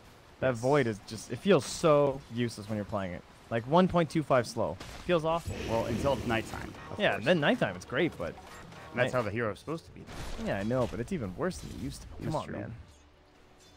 You just like Night Stalker too much. I do. It's I really clouding do. your vision. That might be a fact. They're not going to go for any static links here just yet. They will go for telekinesis. Now they're going to. They will have Matthew taking a lot of damage. In fact, he has to fairy fire and still might get caught. Now Kieran might need to leave. He has a lot of decay stacks. In fact, we'll get even more. And Ben Haas is like, are you kidding? I stole all this damage and I can't get anything done with it. He actually might die. He's about to fall. They're both getting low. Matthew as well, and Knight needs to back up. HFN blinking. One more auto attack. The salve will come through perfectly timed, but he can go again. Decay misses. He didn't buy a TP. He won't, and he might not even need to. Void coming in. They still have decay stacks coming out. Little damage he does. Wow, that is insane. That was a crazy fight. Undying is pretty good in these situations when you get like double decays off. Yeah, and by the way, Tomato is destroying mid. He's rocking 11 and 7 to the 5-1 on the puck. And this is a matchup that a lot of pros have been talking about. It's like it's no longer even, man. Puck has got the edge. ADR and is also a pretty good player too, so it's pretty surprising to see him having a bit of a rough time. Ooh, man, Excel helping out the last standing under the tower. That's so good. So nice of you. Very nice. Just get that one auto attack on the Rage Creep before it gets hit twice by the tower. So we'll keep our eyes peeled. We actually will see King Tekka actually heading out of the lane because he's out of mana to go back to Shrine, I think. Maybe they're going to switch the lanes up. I think Excel might be dead. They need Frostbite from Cat, and he can't quite get there. Oh. They'll drop the Tombstone, but I don't think he's too upset about this. Just going to auto attack it down. Give it to Matthew. That's 125 gold going his way. That is the hero you want on, I would say. Yeah, I'd say so. Get those boots early on. You're in charge if you can get it. Yep. So that's pretty good. All right, cool. Not much else going on. A lot of fighting up here. That's pretty much it. Yeah, non-stop brawling. The bottom lane is pretty much even between the Legion Commander and the Sand King. Sand King gonna go for the same build as last time, where Tavo gets this Ring of Health very early on that'll eventually build into his Force Staff, and then he just can work in towards the Blink from there, but allows him to continue his bullying onto the Legion Commander. I don't think he can get this pull off in time. It's going to be really close. Come on, Tavo. Go. He's got it, right? All right. I think he's got it, yeah. Nice. With the cut. Oh, lag. Did you get that lag too? Just for a second, yeah. I think that was going to be a player lag. Oh, telekinesis coming in. The static link. Oh, He will nice. blink, and it won't break, actually. So Ben Haas will steal some extra damage. Up King to Tekka had a 29. nice play. He comes up here and he threw out the overwhelming odds to draw the wave. So he made sure he got his range creep and his other creep there. Yeah. Tavo with level 2 Caustic Finale gets so much of these last hits. So Yeah, many he of these needs last to get this stack off though, and he will. It's a really big deal to do this kind of stuff. Excel will find HFN. HFN sitting at 13 last hits. The Razor at 15. So it's not like, oop, it is nighttime now. Oh, what a catch. So he gets the stack in here. He's going to farm up this whole wave. He's going to deny the range creep. Life is so good for Tavo. That's the dream scenario. He's going to come back over here to a weakened hard camp too. Like, these are the little things that make you so good as an offlaner. Yeah. You get rich. He is going to get some serious money. He has 22 last hits. He's probably top of the net worth that he is. So Tavo knows what he's doing. This guy is pretty damn good. They get a man fight though. Burrow Strike came out as King Tekka was manning up. Level 4 versus level 5 in the Sand King. Meanwhile, top lane, there was a pull that was successful for SG, so they actually got some extra experience at gold going the way of the Undying. And of course, the last going the way of the HMH, who will take another static link, which will break. It is level 2 now, so it gets a bit more damage, even though the blink breaks it immediately. Burrow Strike bottom, just kind of harassing King Tekka, but he doesn't really care. He pressed the attack in Moment of Courage. Roaming mid, though, it might be Cat trying to find something. Yeah, There's a Tomato's ward. got the 6 before ADR here, so got to be careful. Yeah, this could be dangerous, really, for both sides, but man, Isn't that a crazy advantage you get from 9 denies? Like, big difference. yeah, it is pretty huge. And ADR was under the tower, but Tomato is not going to get dove, and they see, I believe, the CM. Well, they will now. Matthew sees him. He's trying to run. He's got a full clarity that's going to get canceled. It doesn't really matter. Void comes out. Cat is in some serious trouble. He'll try to deny himself. Good frostbite. The damage, not enough. Scream of Pain, that will be first blood, and they shrine immediately just to make sure that the puck doesn't jaunt up to the high ground, Dream Coil, and turn it into a 2-for-1. That does not happen. Burrow Strike now under the tower. King Tekka will take a hit or two, but that's it. Still just harassing down bottom, and then up top again, a TP coming in, and that will be Cat trying to get back into the fray as Ben Haas and Excel are here alone as Matthew is mid for a bit. Yeah, Matthew just looking to steal some bounty runes. I mean, classic Night Stalker gameplay. Pretty much all you have to do in this life. No one really grabbing any of the other ones at the current moment.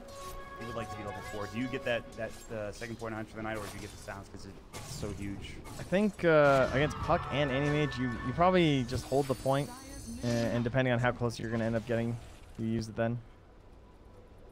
Because level 2 is pretty sick on higher I night. guess that's fair. Like 15 more attack speed can be a big difference. Yeah, I think so too. He has a DD now. That'd help a lot if he had that. Yeah, they really want to fight right now. Decay coming out, King RD going in deep. They're going to look for Cat instead. He's the better target. Frostbite will come in. That's the static link. No, they drop the tombstone and now they run. It's a good choice. Just defensive, make sure nothing happens. They know Night Stalker wants to fight. Telekinesis, they're going to go on to the tombstone, and here we go. Static link coming out. King RD will go for the TP and might be successful. Oh, he just made it out. He had maybe 20 or 30 HP as he makes it away. The decays just enough. He even buys a raindrop afterwards as well. So Infamous not able to find that secondary kill coming in. Although they will get the tombstone. Who got the gold from it? That's one we have to check. Just like how close was it? 15 HP. 15 HP? Okay. Like that is I was a little that's off there. ridiculous. That's nuts, dude. Like this Undying. I thought he might like have stick charge or something. Nope. He just TP'd at the perfect time. Yeah, very close. Speaking of stick charges, there's 16 sitting on Ben Haas, so need to be very careful if they attempt any sort of aggression on him. And I'm thinking they're feeling a little bit of the lag. Yeah. Puck lag. Really, like, I don't think ours is. Maybe it's an because issue. I'm using the. It might be just like the video settings are too high. Yes, they certainly are. Turn those down a little bit. Oh, you can't move now? I forget. Can you move in No. as a caster? You can. Nerd. Take that. It might be because of the way you had to reload in. Oh, yeah. Alright, we're good now. Or are we? Maybe I changed my settings somehow? Again?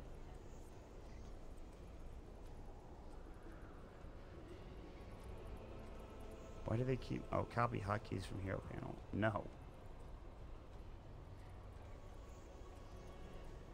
Alright, well that was funny.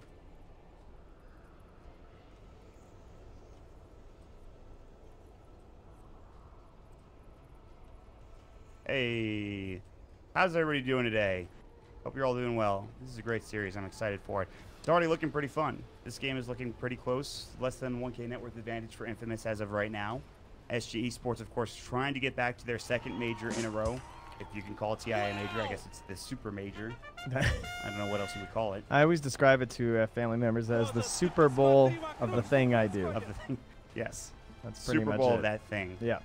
And they go, oh, so it's really important. I'm like, it's very, very important. So the wait, rest of the year doesn't matter. So wait, did you have that wedding yet, or do you have that wedding later? Oh yeah, that's why I missed Galaxy Battles. That's right. So, did your family or your family's friends ask you about what? Oh, you do? everyone. Yeah, they all. Yeah, I had that same situation, and I'm like, how do I explain this? And it was very difficult. Oh, well, thankfully, I don't have to explain much more other than Dota 2.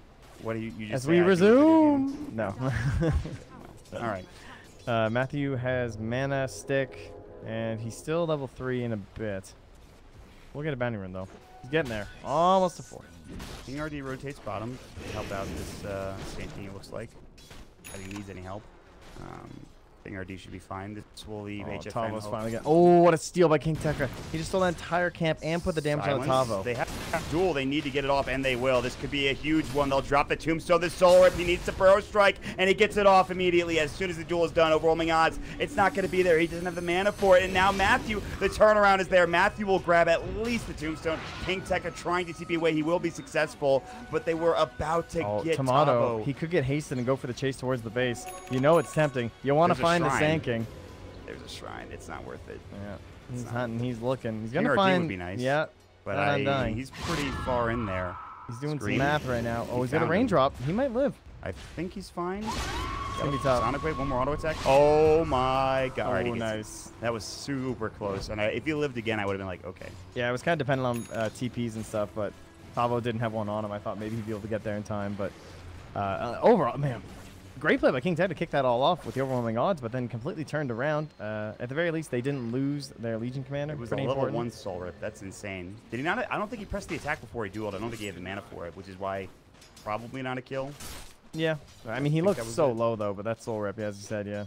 The range it grabs it is surprisingly large. Burrow Strike coming out from Tavo. 1,300, my god, you really can't even... So many moments. He's going to go for a duel. I don't think he has the damage, though. He needs more moment of courage. Procs one more. He's so low. Overwhelming odds, it's not there. Tavo's going to try to get away. He has Burrow Strike ready, and he uses it. Overwhelming odds in 3. The Caustic Finale slow, and Tavo might make it out. Oh, he's King going for Tekka. the ultimate juke place. Can he get there? No. Dude, the scan. Oh, the overwhelming odds was the wrong direction. The play from Tavo is insane. My god. In the meantime, they get the Razor top lane too, which is pretty huge. Oh, no scan gaming. I'm disappointed. Not going to lie, King Tekka.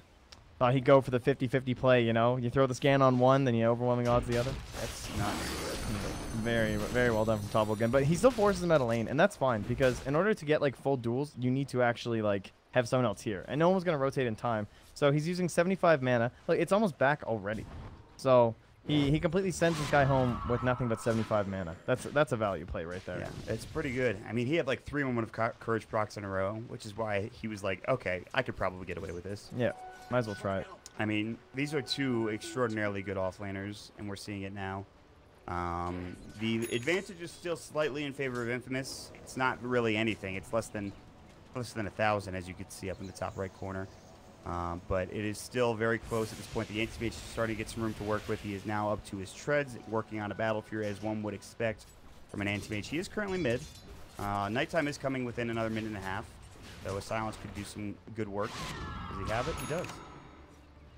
He's got that day duration, but they definitely need the Sonic Wave, and that's in 4 more seconds, and he's just out of there. The iteration is still 3 seconds. Like, if you have enough heroes and you jump right on top of somebody, you can easily get the kill. Yeah, it's not too bad. I'm actually surprised. I thought it was way less than that. The really sad thing is the chance to miss, so it's hard to, like, man up. It's only 10% during the day compared to the night, which is just depressing. Yeah. It is a little sad. You get crippling feared during nighttime, and you're like, well... Oh, and the one camp that he can't get the stack on at 56 with it, the trolls. Yeah. There was one of the melee ones he could have got it, but unfortunate. I was looking at your screen. I should have just looked over here. I was talking about this, folks. He tried stacking it at 56, was not successful. Nah, oh, I like it. You're using the desert map. Yeah. South America. This one even though South America is tropical, so it doesn't really make sense. There's deserts in South When I America. think of South, I just think of warm. I love my South American deserts. I guess Mexico, but it's Central America. It's more so than anything. It's North America, technically. We just Actually, made it up is, Central yeah. America to separate them from ourselves. Yeah. Sorry, Mexico. Yeah. You're still cool, man. Darkness will go. ADR doesn't have an orb. He does have a phase shift. However, Hunting the Night, there's a Dream Coil. They need silence. One. They will get it off the plasma field. The Void to come out as well. They need a Soul Rip. They've got the Decay. He's low. One more auto attack. There it is. The phase shift to come out the orb. One more right click, and they can't get it. The Burrow Strike. Unbelievable. They get out just in time. Tavo saving the day once more. So too was King RD. Coming in, though. King Tekka. Oh, another jaunt to come through. Is he going to juke it? And he does. He goes to the north. He's in the trees. And they missed the overwhelming odds, but the Hunter in the Night, oh, they finally get the kill. They do lose HFN, though, or excuse me, they do lose Ben Haas, though, and they probably shouldn't have, given the circumstances, but it does turn into at least a 1-for-1. But all the meanwhile, Anti-Mage is farming. Oh my god. That was nuts. And that's one of those instances where every bounty run really counts there. They get a silence here on the Sanking, and he's going to be close to be cleaned up. Don't want to use the Sonic Wave. Won't have to from Tomato, and there will be a 2-man decay. Thinking about going back in on Matthew here. They have the puck respawning in 1 second if he TV's in, but now Cat is in trouble. Oh my the god. Void and Scream are so much damage compared to the CM's very little life pool. 680 right now. Whew. Jeez. That's miserable. That's half Queen of Pain. Please don't touch me. God. Oh, jeez. She just got destroyed. But like they don't even come close to or they never get that kill on ADR if he doesn't have 6 there on the Night Stalker, right? And it was pretty early timing, like 11 and a bit. That's pretty good for a support. It's impressive stuff, you know. He had actually toggled the Night, then he'd get into everything else. Oh, look at this. They're wrapping around. There's no vision for the Radiant team. They won't see this coming until they get closer towards the tower. However, they are moving up pretty far in lane. ADR, not spotted yet, coming in around. They need a lift. Ooh, look at that flight path to dodge the vision. The jaunt. Perfect knowledge here. The telekinesis gets up in time. Excel will fall, but can they get the sound stuff they do? The Sonic Wave onto 2. It's a 2-for-1 trade. Beautifully done. Tomato getting set up by the rest of his team. If you switch over to the Radiant Vision, he like plays here, and he does a flight path that was like perfectly around. How do you even know, honestly? Yeah, so you gotta study that map when you're playing these position 4 heroes. I guess so you important. You could look at the circle, the tower, and fly around it. Oh, it doesn't even get vision out to there in the nighttime, man. It was he had the knowledge. It was pretty sick. It was like past the creep wave at the same time. It was pretty much perfect. So while it's exceptional that they're getting these kills, HFN continues to farm away, and he is not very far off this Battle Fury. I mean, he's like 1,200 away. Yeah, this is not bad at all. However, his next closest teammate is like 1,100 gold behind. Now 1,000 or so with the tower damage. And Tomato grabbed himself another kill with, oh, look, it's another haste rune. And guess who? It's Cat. The dive onto the tower, or rather where the tower was. He silenced up. The duel will not be successful. He hasn't gotten any duel victory yet, but you know what is successful is that kill. They are doing it right now. Oh, wait. He was going for the bounty rune and Tomato juked it? That was pretty interesting. Blink is done, by the way, for Tavo. What they need now is a blink duel for the Legion onto HFN. However, there is a ward here that will scout out Excel if they make a go or try to make a go. He's already out of there. He's like, screw this. I don't want this. So, again, really great thing to have this lead now, and it's actually starting to climb up a bit more. It's up to 3K now. But how dangerous is this anti-mage at this point? I would say kind of scary. You do have the advantage again. And more of it's inside the next 5 minutes or so. And this is that big smoke with the blink dagger on Tavo, and they're trying to bait it out like it's just Cat here, like throwing some spells to pull the wave back. But then King RD wants to show, and it seems like maybe they have a good idea as to what they're up to. King Tekka going around, but there is a ward. It's a Radiant Observer. They're baiting it to a certain extent. SG are ready to fight, and the smoke will come out on right top under the ward. of the ward. That's a bit still kind of unfortunate. helpful. They're actually wrapping around in such a way that might be surprising, maybe, to SG. It shouldn't be. Epicenter getting channeled. They're looking for Ben Haas, and they're going to find him. And they might drop him down the Illusory Orb, and they blow him away with a Dream Quill. And now, if you are Infamous, you think about, well, let's just back up. We don't need to fight. And Ben Haas just gets caught. Deny. Oh, the value. ADR. Get him. Well played. All right, so we Still looking for a duel here with that blink dagger, and again, they're still under vision. Still this ward. Nobody have a sentry? No. This is unfortunate. And they're coming way back. Puts a sentry. Oh my god. The ward strength of SG is just too much for Infamous right now. Now it's daytime. Matthew's like, shit, I am out of here, guys. I need to pop this. They're going to pop nighttime. In trouble. They can still fight here. Overwhelming Stolen odds freezing misses. field. Oh no. Okay, really? That's insane. They really want to fight. They will get the tower. Can they get anything else on top of it? It looks like no. So tier 1 will be taken down. Tier 1 tower bottom is also starting to take some damage as HFN is working his way top. He's got it. Battle Fury. Ooh, that's scary. 16 minutes. That's pretty nice timing these days. Yeah. Honestly. Especially with all the actions that have been happening with a Queen of Pain and a Night Stalker roaming this map and a Legion looking for kills the entire time. Still searching for that first duel win here on King Tekka. But they will be cleaning up their third tier 1 tower, which is a pretty big deal. So they got to get some counter pressure here into the mid lane. And when I was looking at that last position 4 pick, we were thinking about maybe some AoE, just in case the SG ended up getting up ahead or something like that, like some control, if we do get this team fight going on. But I really appreciate the fact they went for this single tower, because it makes way more sense with, like, as long as they shut down ADR, I feel like it's going to be so difficult for SG to win any of these fights. And then the vision from Night Stalker to try and spot out Tavo is just too good. Once he gets into an urn, he already has, he just needs some charges. He can just keep tagging at Tavo and make his life hell. Throw strike onto 2. The Dream Call to follow up with the Waiting Rift. This is trouble. They will get the tier 1 tower, but they're going to lose both of those heroes in the meantime. Now Anti-Mage coming in, looking to clean. He's got the Mana Void. He cannot get it off in time. The TP will be successful. Tomato has Blink available, ready to get out. And Excel has no TP and has been spotted and is probably dead. Oh, he stole Blink. Just kidding. That is unfortunate for the AM. He tried getting the Mana Void off before the spell steal was there, but it wasn't successful. One of the best heroes to play against when you're playing as Rubik's Anti-Mage. A fantastic Blink. He gets it pretty early on up to level 4. Pretty great for yourself. I mean, you don't necessarily have to buy a Blink Dagger first. Sometimes you can go for like a Ghost Scepter or something to keep yourself alive a little longer in these fights and still be super valuable for your team. That was a lack of respect for Tavo right there. Yes. They just got straight up destroyed under the tower. Yeah, that's a lot of time for ADR to follow up. Yeah, it's very easy. He TP'd right in. Tavo was ready in the back lines, just blinks in burrows. I think they were trying to calculate the distance of ADR and just with their own vision and stuff saying, look, we still have time to finish this tower. Everything's going to be fine. He won't even be able to initiate on us by then. But then Tavo kind of bought that time with his sneaky initiation. Excel, you need a sentry, buddy. Almost dead anyway. I'm the AM. Oh, this is Silence the Sonic Wave. He's in trouble. They need a heal, and they don't have it in time. The King RD Undying is nowhere near to help out, unfortunately, and that is a giant kill for Infamous. The first kill in the AM of the game, and now they're looking for more, trying to attempt to find somebody. In the tree line, ADR is going to go ahead and TP away and be successful at it in the meantime as well. It looks like Cat doesn't make it out, too, with his squishy life pool. He will survive, but the biggest thing being now, you can push him bottom, you've got the anti-mage, and you've got some room to work with. Some TP gaming that happened right there. And then immediately they both TP to the shrine under a ward, and you see the pings coming up from Crystal Maiden saying, hey, they've left the bottom lane. Maybe we could try and go fight them? Dude, is that a possibility? This vision from SG is actually kind of nuts.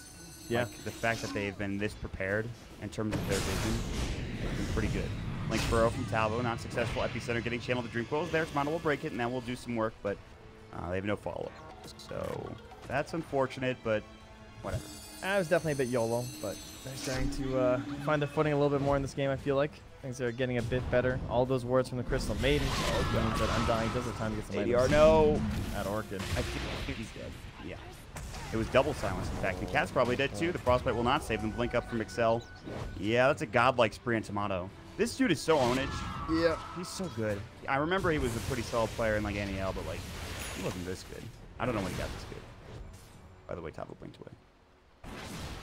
Yeah, Infamous are actually destroying right now. I gotta say, SG Sports, they looked good earlier, but this is starting to harken more back to that 2-0 that we saw previously, where Infamous just seem to be on another level lately, and SG Sports, they have been struggling, but earlier was just so good.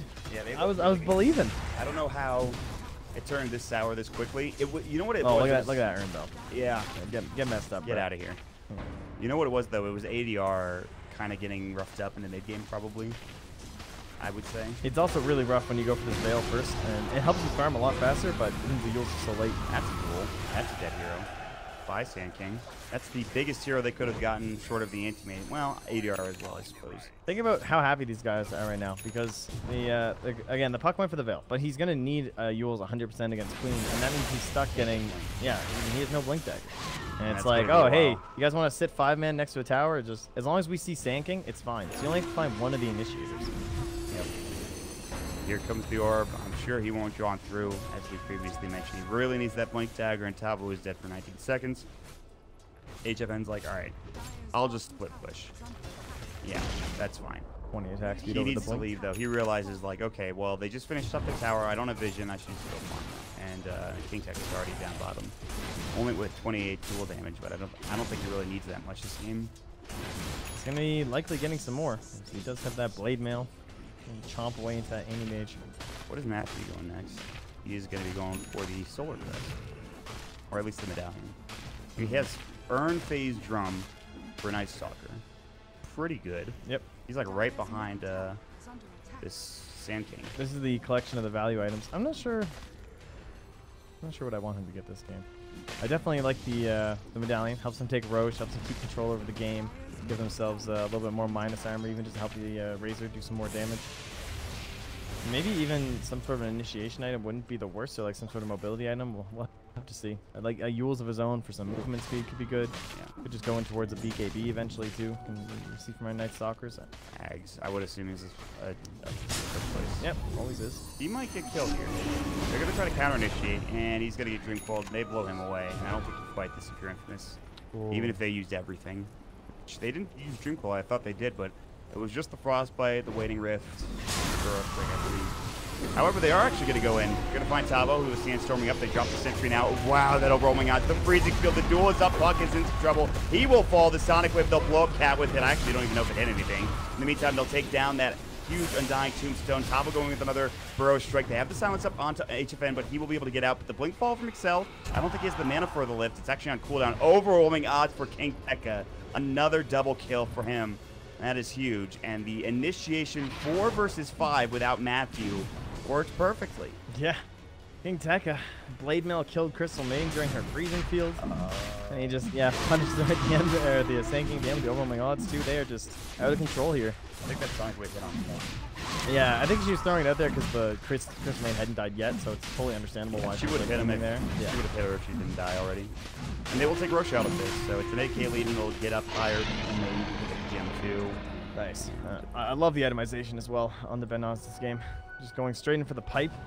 Oh yeah, wow. You know, that's the only fighting they really have until AM gets crazy. There's no whatsoever, pretty much, with the exception of AM. Now, I'm only going to say this because Andrew's not here, but this is actually a game where I would agree with an Aghanim's pick. No, don't say it. He's watching. I've seen Benaz do it before, and I think this is the exact kind of game that fits that style. I've also seen him, like, I feel like BKB, you don't necessarily need to get it because of the Pipe of Insight, so I'm okay with like SNY and then Aghanims maybe, but I feel like the Aghanims is just pretty valuable. They don't have the best pushing, and you know you want to beat this timer of the AM. Yeah, there's a definite possibility they go for it just to get this tower push because they're doing pretty good, but breaching high ground is something completely different. Really bad pickoff. There is an observer ward that will scout out Infamous moving together, so actually HFN and King RD are going to be fine. The courier also looks like it can make it out. Nope, just kid. Oh, they see it during the night.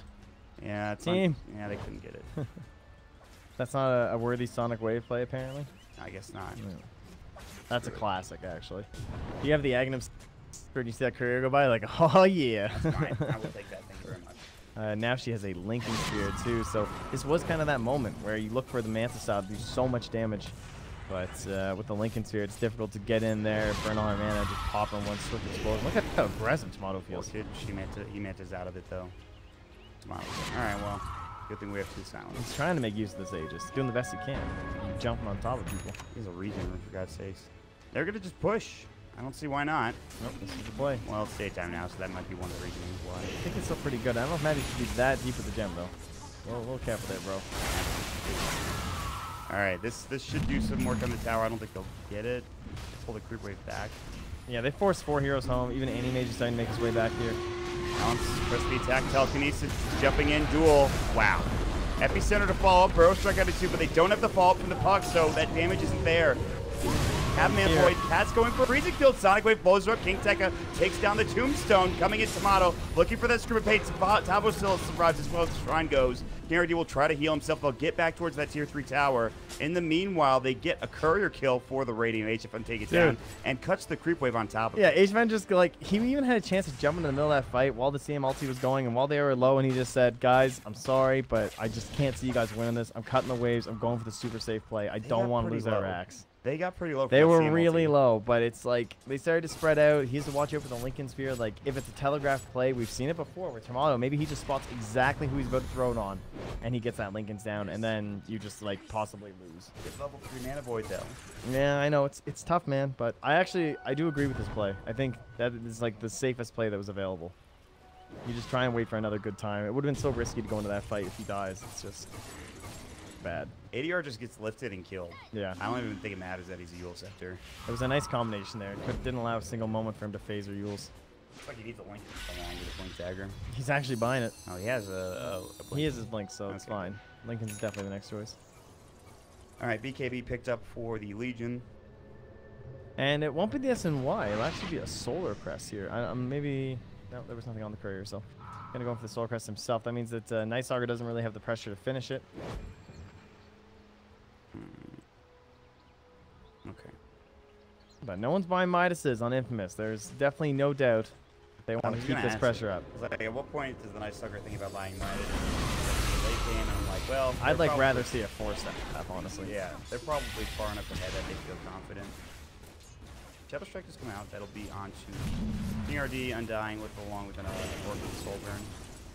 Tier 3 tower getting lower and lower, but not quite taken yet. This is where they really could use the dags from the Razor. So expensive too, though. Like, I definitely like the Solar Crest. It's going to give him a lot of fighting potential up against the AM. Daytime comes again, but it won't be for long, I don't believe. They jump in ADR. He's going to use himself, but he still might get caught if he's not careful. Blinks out immediately. 23 seconds until nighttime. They will take the tier 3 tower, and now they can back up, take the shrines. And I don't think there's any initiation potential from SG. They will not find it. Maybe Yeah. they smoke up here. I've seen this before from some. We only have 25 seconds left on the H's. Oh, the scan is there. So I'm not really a fan. That I think is- you just take the shrine. They're just running at them without smoke, and the scan was successful. Oh, nice. And that is a dead CM, and now King RD is going to get dueled as well. They're going to lose so much silence on the puck, and they're going to find him the Yule Scepter. They need a duel. Can they find it before he is able to blink out or phase shift?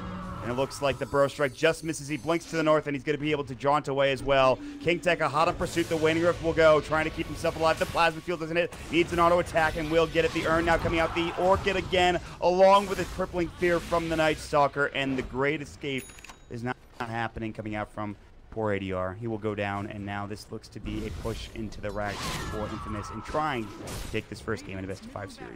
Yeah, it's going to be at least the racks. As we all know, they already used that glyph. Nothing really standing right. Tava does the best thing he can, but there's just not a whole lot he can do. We also have that stolen Burrow Strike still sitting there from Excel. I mean, he won't have the blink quite yet, even though he's getting close. In fact, with this next tower, he could even He's gonna sneak have his it. way in and grab it. I don't think he'll do that. You never know, buddy. This is South American Dota. All right, they're going for a Burrow Strike. They're trying to find someone who blinks out instantly. Now following up is going to be the end who gets silenced up and then telekinesis as well. C4T Cat letting it go. Won't work out, but he does get a few heroes low, including King Tekka, the Undying, and Soul rips the Tombstone. Tabo coming in with that huge epicenter, but not doing enough. Now trying to get out the void and smoke away from Infamous just to get out King RD, looking for Matthew. The silence immediately onto ADR Tomato. They use the Sonic Wave. It hits under one, trying to hit under two. The Scream of Pain, Tabo able to sandstorm and stay alive. ADR phase shift, now trying to jump back, but the Burrow Strike is there, and they will drop him again. Not an easy game for this puck at all, and he will fall once more and take 2 sets of racks, will Infamous, and perhaps the game. Such fantastic play from Infamous. Great itemization.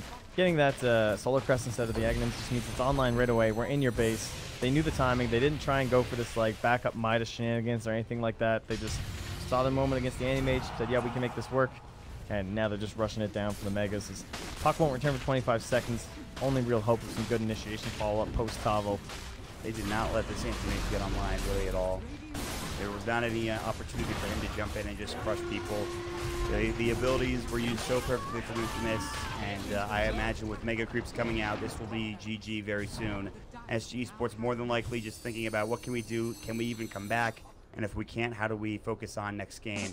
As the GG is called after HFN goes for AEDC, but that'll be that. So game 1 going to Infamous, and great. That's a raffle GG from King Tekka. Welcome to the South American Regional Qualifiers to the International. This is probably going to happen a lot more. This is your captain speaking.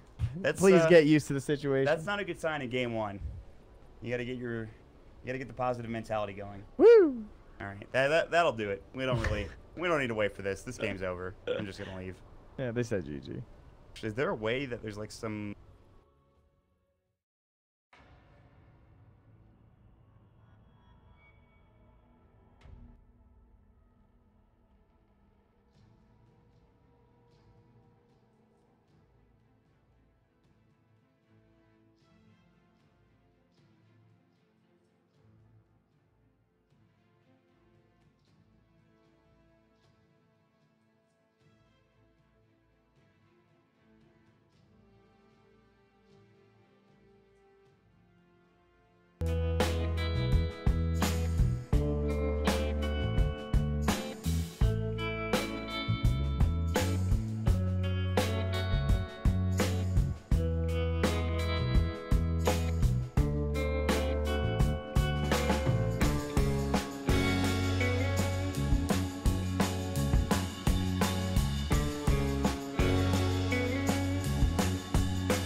finals between The SG what? Esports.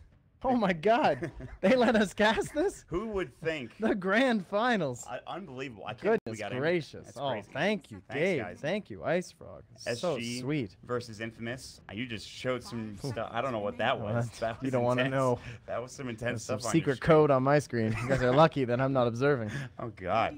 All right, we are here. It is SG versus Infamous, game number 2 in a best-of-5 series. SG Esports coming all the way back from the first round of the Dire team pick. big boy. just I wanna also make sure- turned the music off too.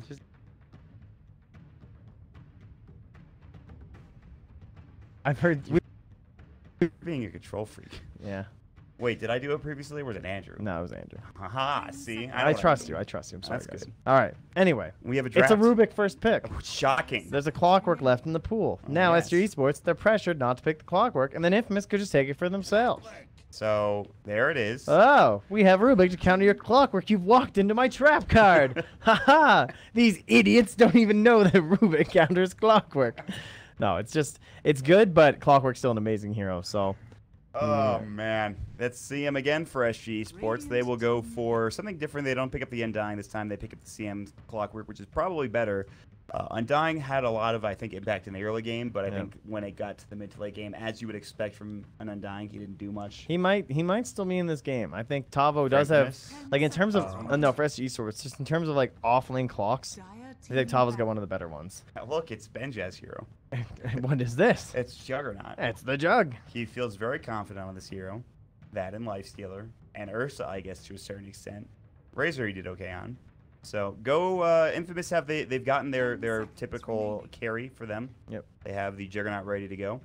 I think this is really good because of the fact that they are more likely to play the off-lane clock than most teams. So getting the Jug early is very valuable because in the 1v1 matchup, Jug does just, you get stuck inside cogs, he starts battery assaulting, you just spin, you hit some cogs, you're out of there. You don't care. Now, in the old days, you guys might remember, cogs used to go through Magic Community. Remember Lifestealer? Oh, yeah. It was like the counter to pick clockwork. You would hook them, you'd That was a cog long them. time It was ago. the worst shit ever. Yeah. But those times are indeed quite far gone. Yeah. It's a great pick now. It sure is. Team And we will see how it turns out for Infamous as they will ban out the commander. I don't know what the hell just happened. I'm Trent just kicked the grate off the wall. There's an air conditioning unit below us, and he just kicked the grate right off of it. That's impressive. no actually. problem, guys. The Queen of Pain, which we thought I think was going to be banned out last game, somewhere in the second phase, does get banned out now. But Tomato at least got one game in this best of 5 on it to take a quick victory. Yeah. Now what will he grab? I honestly think that was ADR's like worst game I've ever seen, and it's not necessarily his fault. That was just rough. Like, I don't think I've seen him play that poorly in the mid lane, and I guess it's just Tomato was really good, and he had a rough time in terms of like heroes he was against. I don't know what happened, to be honest, but it didn't look very good for SG's. Dire team pick. Yeah, we'll see if they can turn around now. The Night Stalker is still left in the pool, someone who we talked about a lot in the other regions because that first phase ban, but hasn't been getting banned in SA, so we just saw him get snuck in by Matthew. I could see the potential as well as we move forward here, so someone to keep an eye on. 10 seconds And remaining. the SG Esports, they're going to reveal it. So we'll be the Tavo bat with the help of the clockwork. He played this in the game against Meepo, and the squad of Midas Club Elite. He did very well. He was getting the lasses that pretty much won them the game, as you would expect. He was finding those kills in the Meepo and other heroes that did pretty well. So the Bat Rider coming out, pretty good stuff. Pretty good offlaner. We'll see how it works out for SG Esports. 5 seconds remaining. I talked about the chance of it going mid last time around with Andrew. Obviously not going to be the case unless there's like EA, but even it's something that happens anymore. It doesn't really happen ever. Then like the 4 position, which Demon used to do for complexity, like 2 months ago, is not a thing. It's a nice setup too, just by banning the Nyx in the second phase as well. He's already a very good position 4 hero, but he's of course the best one up against the Nyx or the Bat Rider there, thanks to the Firefly. So Infamous, we've all seen the Train Protector from them in terms of the 4, but up against the Bat Rider, that's not very good. And what really is good against the Bat Rider in the 4 position? I kind of like Kunkka, honestly. In terms of like current popular heroes, Okay. I feel like X is pretty good. Can be a decent save. Using torrent and stuff inside of cogs and can be pretty helpful. Even like throwing the boat in there to help out someone. Does Matthew have? Oh, He's going for it. I'm down. I mean, it's I fine, always I think. like Night Stalker, you know that, but The Void comes out to slow the Bat Rider down when he gets the lasso off, and the Darkness is gonna. honestly think Matthew is he's so good at roaming, and I think that nice soccer game last game showed he was just still good at it. And he was just able to Oh, our title says best of 3. Moth. Does it? 5 seconds remaining. Reserve time.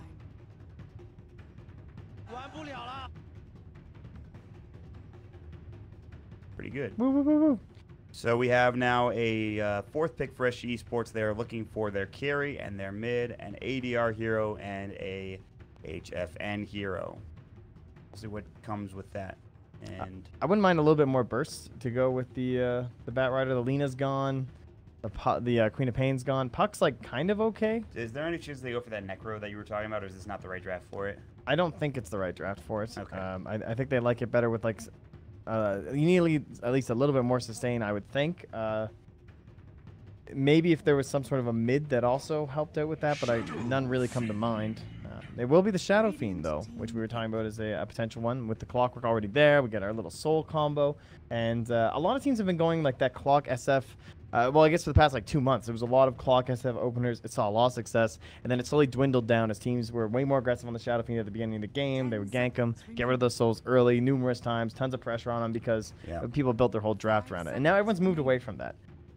Danish Bears were the only ones who were really still doing the Clock SF in the first phase, and it wasn't going that well for them despite having like a fantastic player on it in 747. So I like it a lot better when you kind of get in the second phase. You still have this pretty OP combo of getting the cogs early, but they haven't had the previous 3 picks to try and match up against your Shadow Fiend. And right now they don't even have like a BKB cancel, which is pretty helpful against the SF. I'm surprised they let it through to begin with. The bands didn't focus on the Shadow Fiend. When you see the Clockwork and you think, okay, well, they've played Shadow Fiend before.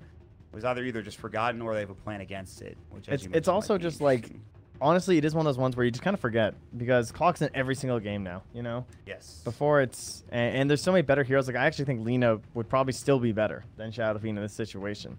Like Lena matches up a little better with the Bat Rider in my opinion, just to help with that burst. So still a good pick, but yeah, we'll see if I mean, they will get off to a fast start in terms of souls. They'll probably have the Clockwork helping out the Shadow Fiend in the beginning of the game as well, just to make sure they get like a nice enough flame where he can just start really to excel. Kind of like, oh my God, it's a Moth Dota game, ladies and gentlemen. I was gonna say I like the Death Prophet for like a little bit lane dominator since the Queen is gone, but this is like beyond. This is what I wanted to talk to you about the Death Prophet, because you were mentioning it. It's somebody that could just like get ahead and just, I guess, start kind of death balling out of control. Is just a really good lane dominator. And like, oh, and the thing that you were mentioning is like you focus 3 heroes on it and you still just turn around and kill everybody. Yeah. That is Viper in a nutshell. That's the Viper. And you need to gank it. That's another hero that you need to gank early on. Like the first minute of the game, you want to gank it before it gets his corrosive skin up. You can gank him later, but it costs a lot more to do so. But he's a great laner. Listen, this is a hero that is a fantastic laner. He owns the early to mid game, and then if you don't win at that point, you might be in some trouble. Yeah, but that means that's now 2 lanes that Clockwork's gonna have a hard time having an impact on with the Jug and the Viper. Yep. So times are tough here. Clock and Crystal Man are not big friends of the Viper. No, you like freezing field and kill yourself against the Nether Dogs, and it's awful. You're not getting auto attacked as well by the Viper, who will just chunk you down. I'm interested in seeing what build he goes in terms of like phase versus treads. Will he go for the early Dragon Lance or the Hurricane Pike? I don't really know what like the big items are for Viper right now. Kind of Tide. Tide? I don't think Infamous have played it very much lately, though. Tide was back for like a month and then just disappeared. Yeah, newbie were like, no, guys, I swear, it's actually a good hero. And everyone's like, I don't think it is, guys. People were just like, I think KP's just really good, not necessarily the hero. Yeah. Because he's a great Tide Hunter. But that was the only team that was running it. Yeah, you're right. There's like 1 or 2 other teams. IGV ran it. IGV ran that. Do you remember? I don't know if you watched the Zotac. It was like Tide Death Prophet all the time. They went for the Tide Death Prophet opening. It was like the same sort of thing, but. You know, they have tried their Nature's Prophet lately, and it was only in the group stage, and it was actually against SG Esports, which... Did they win? No, they lost. Oh. It was like one of the few games Infamous have lost this entire time. So I'm not sure if they'll go back for it. It is a classic, but maybe they want to aim more towards... Oh, Offlane Puck could actually be pretty good. Oh. All right, the Faceless Void. It had to be some sort of AoE control, so I like the Shaker ban. I would have liked the Puck. I still don't know, like... It's just Viper, really, outside of the Chrono, right? Like, Jug's not going to do anything. The Rubik stolen freezing field, obviously. True. Yeah, good point. Every single fight, and he got him. What if he just feels Firefly and then goes where the Chrono's going? Genius. They just chrono. It's just, oh, it's gonna work 5 so great. seconds remaining. He steals level. He steals the short range raise, and he can't even get inside the freaking chrono to Reserve use it. time. He's also decent late game at the very least, but for the most part, it'll be his first like 3 or 4 chronos that really matter and impact the game. But you're all right. The damage is a little lacking, so maybe someone beefy here for SG Esports in the carry role. I mean, the Venge is like, Sven. yes, Sven will be a little bit more control It's for pretty them. good against Jug too, and okay against. Well, Viper kind of owns him. That's the problem. Maybe like a Weaver or something is kind of okay too. Just someone more mobile who doesn't get totally 10 messed up. seconds remaining. There's still the Bristleback too, but they have a lot of Silver Edge carriers, so 5 seconds I could give him some remaining. trouble. I'm gonna go with the Venge. I don't know. Troll Warlord. Yeah, Okay, that's a one. good choice. Yeah, That's a really good way to add some more burst into the lasso here, and give them a good chance at actually killing people during the duration. All right, I'm interested. I'm more surprised by the Void pick than I am the Viper pick. Viper is coming together. It's been in a lot of games actually in this tournament. I've seen it in every, I think, region for the most part. Oh, and you know what they can do too? They What's can that? do Faceless Void safe lane, go aggro with Benhaz, Matthew, and Excel. That is a scary aggro trial. Yeah, and then they can pull the Clockwork top, and then there's no help for Shadow Fiend mid. So then they get a 1v1 of Tavo versus King Tekka, which doesn't really matter. It's not great for the Faceless Void, but you'll take that if it means that the Shadow Fiend has no assistance mid. I think Infamous have the best like setup here. Some good things about Troll though is that if you know the Chrono's coming, you can often get the blind off on the Faceless Void, and we've already talked about how they're lacking damage, so it's possible they could have some trouble bringing him down to the Chrono with that like early first attempt at gank. Yep. I'm very curious to see how this game turns out. This is. It feels pretty different than that first game in terms of heroes and what we're trying to accomplish. We are lacking both a puck and a quap, and we're replacing them with 2 completely different mid laners. So it's just very interesting to see how this is going to turn out for SG Well, Sports. very important. There are a ton of taunts in this game. In fact, all 5 heroes on the Radiant, I do believe, have taunts available. We'll see how many we actually have equipped. That's like super important stuff in Dota 2. Oh, did I say the Radiant? Yes, Yeah. the Dire all have taunts. Sorry. They're Troll, Shadow Fiend. Where's that Viper taunt? Because I want it. Yeah, no, you're not too bad though. You got 3 out of 5 on the Radiant team. Just missing the Viper and Who's the other one? No, Rubik. no, Rick is taunt. It's Viper and whoever the other one was. Night Stalker. Yeah, nice. Yeah. No taunt for him yet. The Void one is also top tier though. All right. Do you like your sound? Sure, I forgot it last game. Oh, well, you did pretty well considering you had no sound. I feel like it's really hard to camera without it. Prepare for battle. Only in certain games. But we have it now. Total number of teleports canceled by stun by 25. 1? 2? How many stuns do we have? We don't have a lot of stuns. Well, I would say. there is the bash factor on both teams though. I'm going with 2. I'm going that up. counts as a stun though, because remember telekinesis does not count. Really? Yeah, we saw it the other day. He telekinesis as the TP happened. And All I right, was like, bash that's has not a got stun. to. It's got to. I'm gonna put 1 because I don't trust it. First player to get 15 denies, SF probably, considering he's gonna have 12 of them Yes, from good the point. cogs. Great logic, Mott. You are nailing this I really prediction. am, This is thanks. actually the All right, smartest thing that I've ever is heard. a telekinesis, a void, a blade fury, and guess what? It's first blood again going the way of Infamous. They got one last game too, didn't they? I think they did. Or was Yes. that SG in the last I think it series? was them. Okay. Most kills at game end. Infamous. You're How long will the believing. game be? 30 to 37. I'm going up 1. Okay. All right. I feel pretty confident in these predictions. So SF, he's like, he knows this happened, right? Yeah, he's not going to go up there.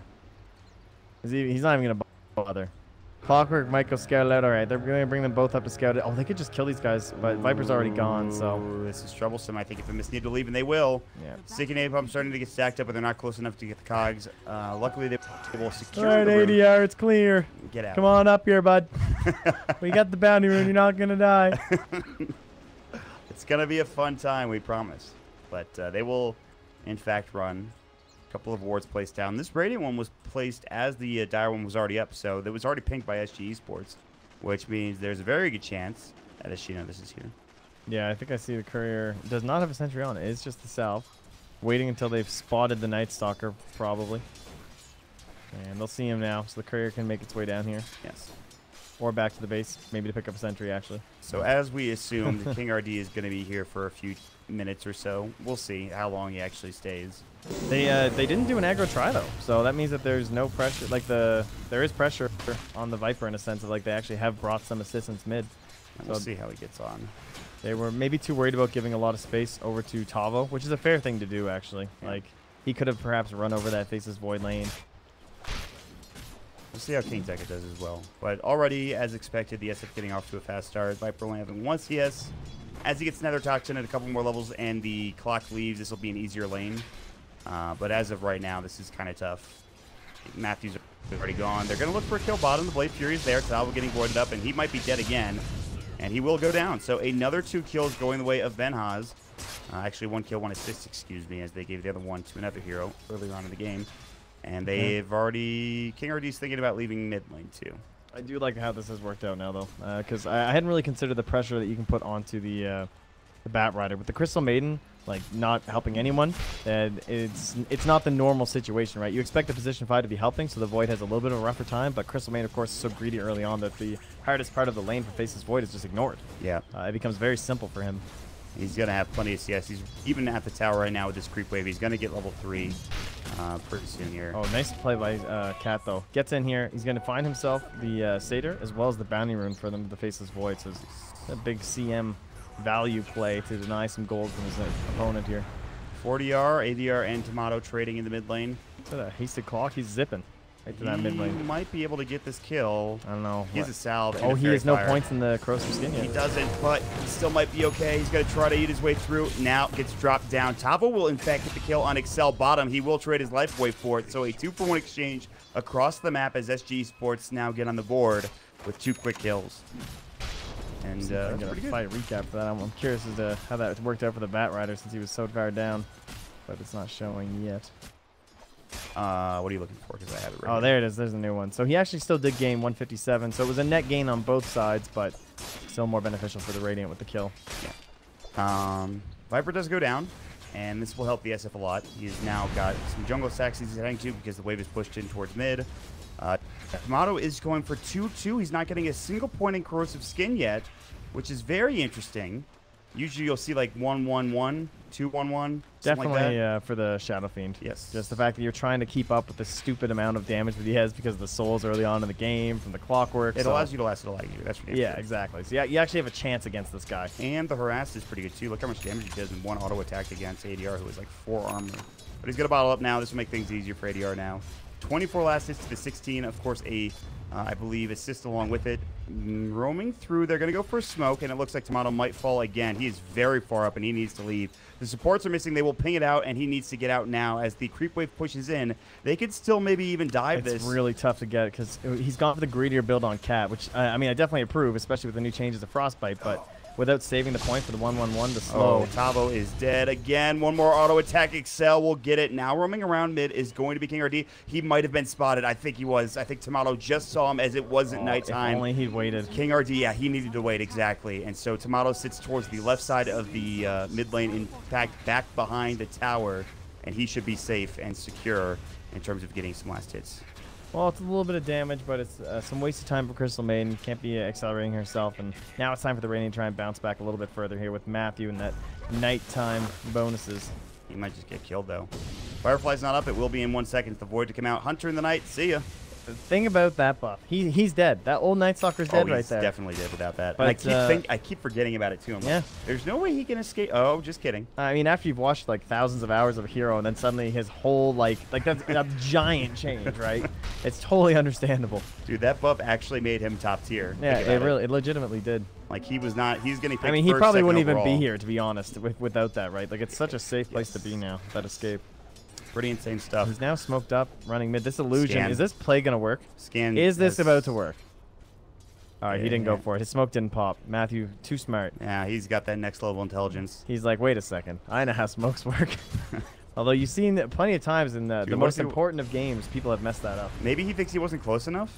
I don't know. He's going to go top now. Maybe he can find King or D or somebody. He's under vision, though. He will has spawn from that ward. indeed. So that's not going to work out for Matthew. Oh, they even see him place a ward. Dunzo. The vision That's battle gonna has get been countered. won. I get SG had like the vision advantage early on too last game, I think. Yep, they did for sure. And then they kind of lost it, but they are very good at warding, I will say. Guarantee's trying to bait this in by hiding right here. It's like, oh, surprise, it's 2 heroes. Battery assault, Matthew's probably dead. I would say he could Hunter in the night, but it's tough. Oh, the bash. That makes was it even timer. tougher. Damn. That's rough. Bottom lane, however, there is a Firefly, and Excel looks like he will die.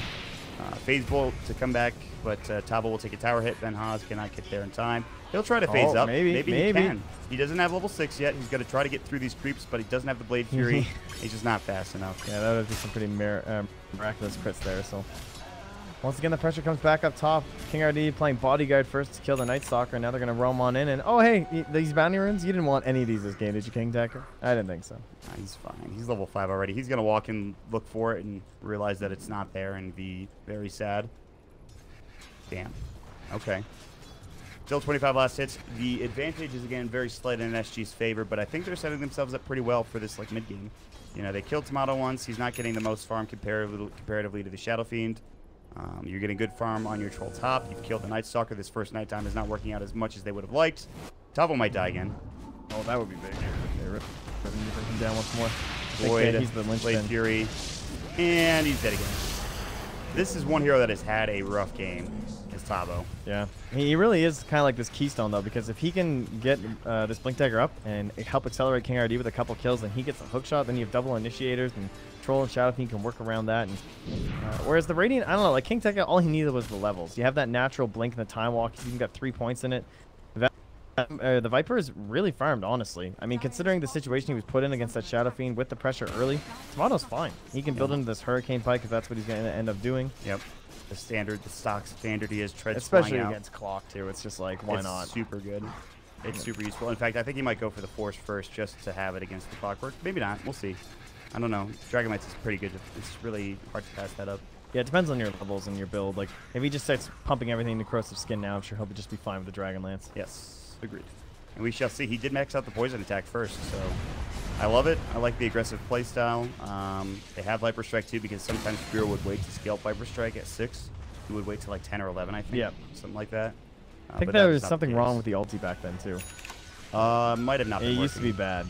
Yeah. Well, and this was after the change where it used to not take it immediately like it does now. Yeah, that's true. So that's a very nice one. It's a very important change.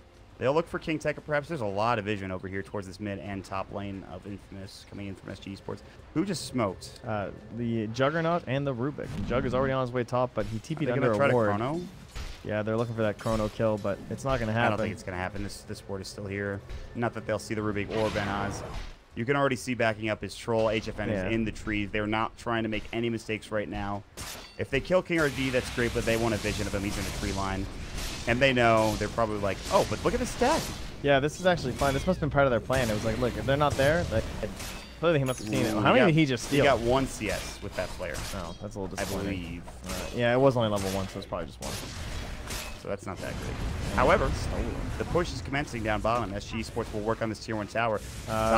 Maybe a Chrono. They're thinking about it. Yeah. It's more like telekinesis. Oh, here we go. Now they're going to find the Blade Fury. The cogs will come out. They jump forward. Chrono Spear missing. That is not great coming out from King Tekka. It's a one-man Chrono. Yeah, and it's a bad one at that. They're looking for more damage. HFN in the tree line. Everybody getting low from Infamous. They've got to leave. Ben Haas, I believe, is dead. That is devastating for Infamous right there. That's one of the worst possible things that could have happened.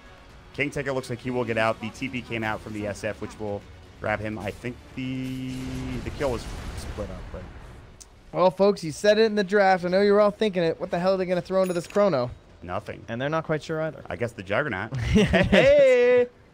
It is not going to be an easy one to have those first 3 Chronos go well. And that's, to me, that's what's so important about the offlane Void. You have to make them work. You know, you have to have these perfect rotations. You want the Chrono to happen, get some gold, and put the fear into the enemy team.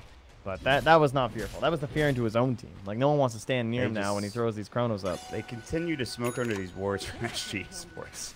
God, oh my god. Wards all over the place. They really are. It's still going to have the desired effect, though. If they're pushed away from the tower, they can get a lot of damage on here. But, yeah, as you said, they would have loved to have, like, an Omni/kill or something like that to go along with this. And they can even think about defending, but they have so many resources down bottom now, including the teleportation scroll already used from the Troll Warlord, I'm sure. That's why he doesn't have one. Tavo doesn't have one. Cat doesn't have one. Ain't nobody coming back up top. Yeah, this is besides old King RD. This is a trade and a half. Sure is some fast, though.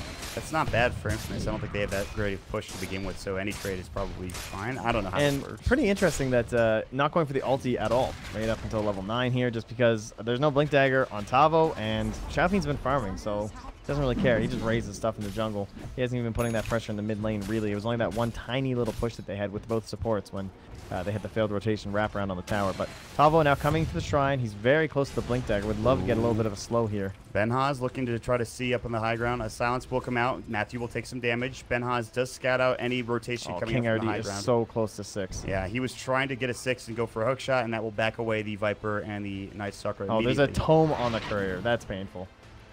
He just needed to sit there for like 2 seconds longer, maybe, well, more than that, but that was crazy that Benhaz rotates over that way. Yeah, and now you're just like, all right, well, we might as well wait for the Blink Dagger. I'm going to buy my Blink Dagger, and we'll go together. Benhaz is going for Diffusal first, not even like meant to Diffusal. Diffusal straight up. Straight Diffusal life. Okay. A game like this is probably missing something, I'm sure, as to why this is amazing, but I'm sure nothing really strikes my fancy as being crazy. Just a little bit of extra control. I guess you could kite the SF and the troll. That's pretty much all there is to it. And the Batrider after the lasso. Yep. If you are not lassoed. By the way, there's a Blink Dagger for the Batrider from Tavo. Despite having a rough game, he actually has it somehow.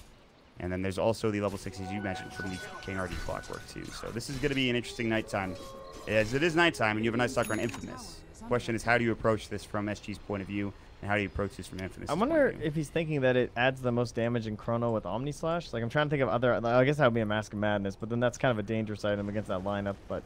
Maybe you're right. It's interesting. It is quite a bit of damage in there compared to something like just a Yasha, and obviously like a Manta doesn't do anything right in there. Benhaz is going to spin. Hookshot is ready for King RD. He's thinking about using it. Excel's nearby. Void will come through. The silence is up as well. It's too late. The Omni Slash, not enough. There it is. The crit comes out perfectly timed from Benhaz, and now there's the battery sold. Hookshot stolen by Excel, and the cogs come out, but he traps them inside of him. But the races are going to come through. Excel is in trouble. One more auto attack. Matthew might be next. He's got to get out. He's got the Hunter in the Night coming through. Tavo gets off the lasso. They all rotate up, and this will be perfect. Matthew tried to split the Blade Fury, but he does not have the mana for ATP, and that will be Benhaz falling as well. A triple. It is. It sure is, buddy. That is a 3-for-2 trade coming out as SG Esports rotate perfectly. That is exactly what they needed. Oh, I think we got ourselves a best of 5 on our hands now here, guys. This Yeah, is starting to look a little bit better. King Tekka down bottom. He's trying to put together that Vlad's. He wants to give them that early push with the Viper. Yeah, this is one of the things you see a lot from like the safe lane Void. More often going towards this like Vlad's right away, and we all group up and stuff like this. But being able to do it out of the off lane this game is really nice for him. Thanks to having that good 1v1 matchup for a long while. He's not like stunted into going just for a Blink Dagger or something like that, or just like treads half an item Blink. So there's definitely still a scary window here, I think, that Infamous can capitalize on. They just got to get those like first round of items and like halfway into the second one, maybe find themselves one good smoke where they're not under a ward. SG Esports. Cat just doing so much work this game, farming the whole time while he gets this vision down. So what you're saying is just don't smoke top, because that's really the only word that's in any danger of actually revealing them. It would seem so, and they got to watch out for these hook shots, though. It's time to go again. Tamano, when he gets his 4-step, maybe they feel more confident. He's able to maneuver around the fight, especially against this Clockwork a lot more, and even catch up. But King Tekka might get caught. King RD has hookshot. They're going to look for it. Time dilation comes out. That'll hit onto one. King Tekka has a chrono that he might want to commit just to get out of here. Another time walk the hookshot to follow up. They have the chrono. He's going to try to turn onto the Clockwork here. I don't think he has the damage. The bash will come out. He will time walk away. So chrono now expended, and they will not secure the kill, but I think they're happy with that ultimate being used from the Face's Void. Yeah, they didn't even lasso. You're fine with that. I would trade hookshot for chrono for sure, because now the second hookshot's back, they're going to try and make a move here, and they could even think about Roche 100%. They have Vlad's on Troll Warlord. They have a Shadow Fiend with 2 points in Presence of the Dark Lord. Let's go. There's no chrono. Like, this Roche is ours. I think that is 100% the play right now. Yeah. It's still sketchy. Oh, this is going to work out so well. I think they might actually catch Benhaz. They're smoked up, like, not in a time where you might expect the aggression. Benhaz does wisely back away here. He's just kind of aimlessly wandering around here trying to find some creeps. Oh, and man, they are really spawning out these movements. That ward is going to get countered. Probably. Yeah, they definitely saw that, and the sentry is in range. I don't think the observer is. It's just outside the range. That's crazy. He finds him.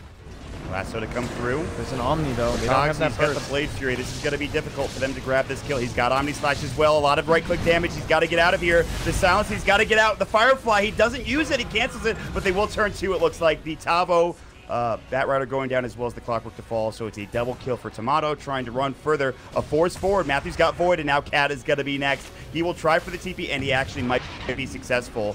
And it looks like he will get out in time as the Void is down. So perfectly done. Meanwhile, HFN is going to split push into the mid lane. The Void will TP up. His Chronosphere is still down for 48 seconds.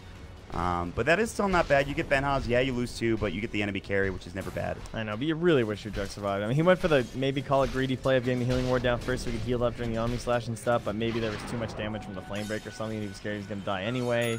But either way, they will now be the ones moving into Roche with this Vlad done on the face of this Void, and this would be an amazing grab for them. I mean, this is just like complete god tier. I'm pretty sure if SG Esports were able to secure that Roche, this game is like 70% over. Yeah.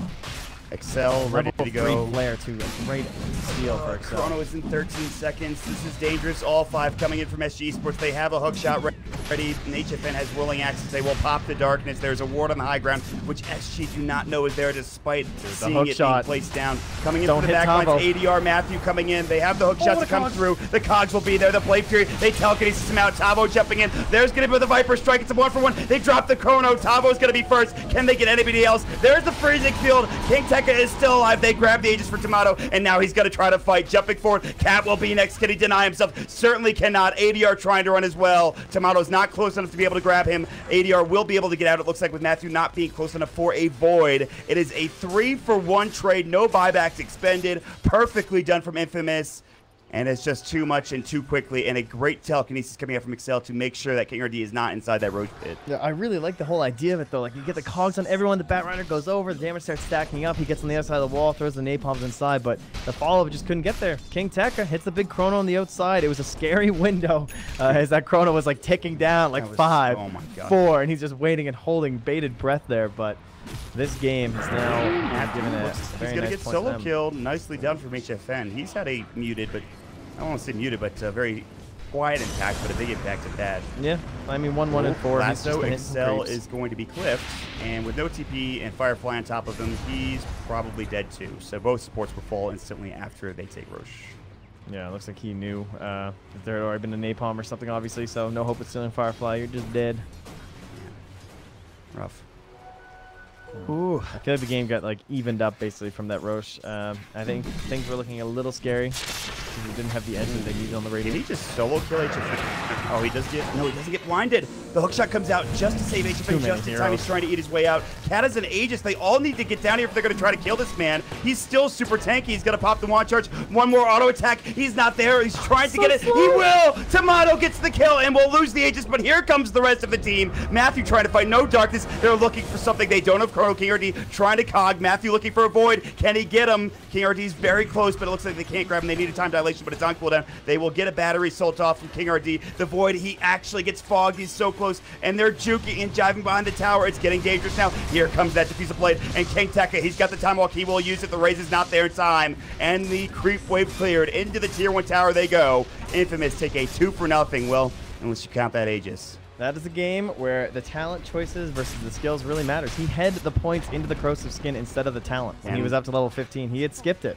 And that the Nether Toxin. The Nether Toxin is the reason he died because that troll was so low. Like, it was getting pretty scary. Yeah. So, Viper, you cannot, you can't do that. You just can't do that. It looks good. You're like, this is worth it. This is definitely fine. Viper's not that tanky. We have 3 of our heroes here. Just kidding. We're dead.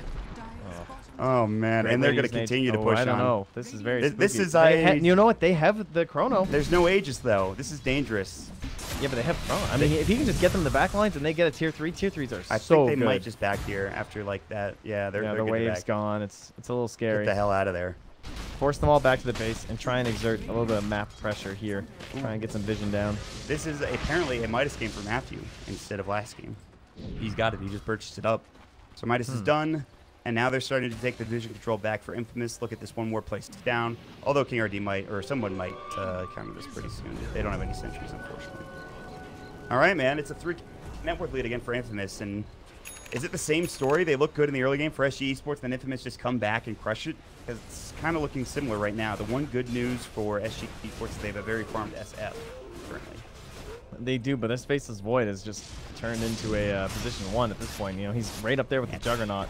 He's not the offlaner. It's basically going to be Night Stalker offlane this game. I felt they might go... Is Blink still a thing on Void? I feel like that might not be a terrible idea. I think a lot of people are just... It's too worth it for the damage, honestly. Like, you should just rely on your Time Walk and just yes, it's going to be more difficult, but the value you get out of like a 2,000 damage item is just ridiculous on this hero. Be it Yasha, be it the completion of a Manta, be it Maelstrom, or like 2/3 of a Diffusal Blade. It's just too good that it's better to just rely on your allies to try and set up the stuff, or maybe send. I mean, you have a Viper too, right? You just send in Viper. They come on Viper. You need 3 heroes to kill them, so you chrono 3 heroes. Hey, there we go. We got them. The perfect strategy. This is how the Viper faceless Void combo works. Both teams agreeing to a trade on the tier 2 towers, it looks like, with Battle Trance and I think this favors SG Esports. You know, you can't race them to the next one, so you're the one who's for Viper has no TP.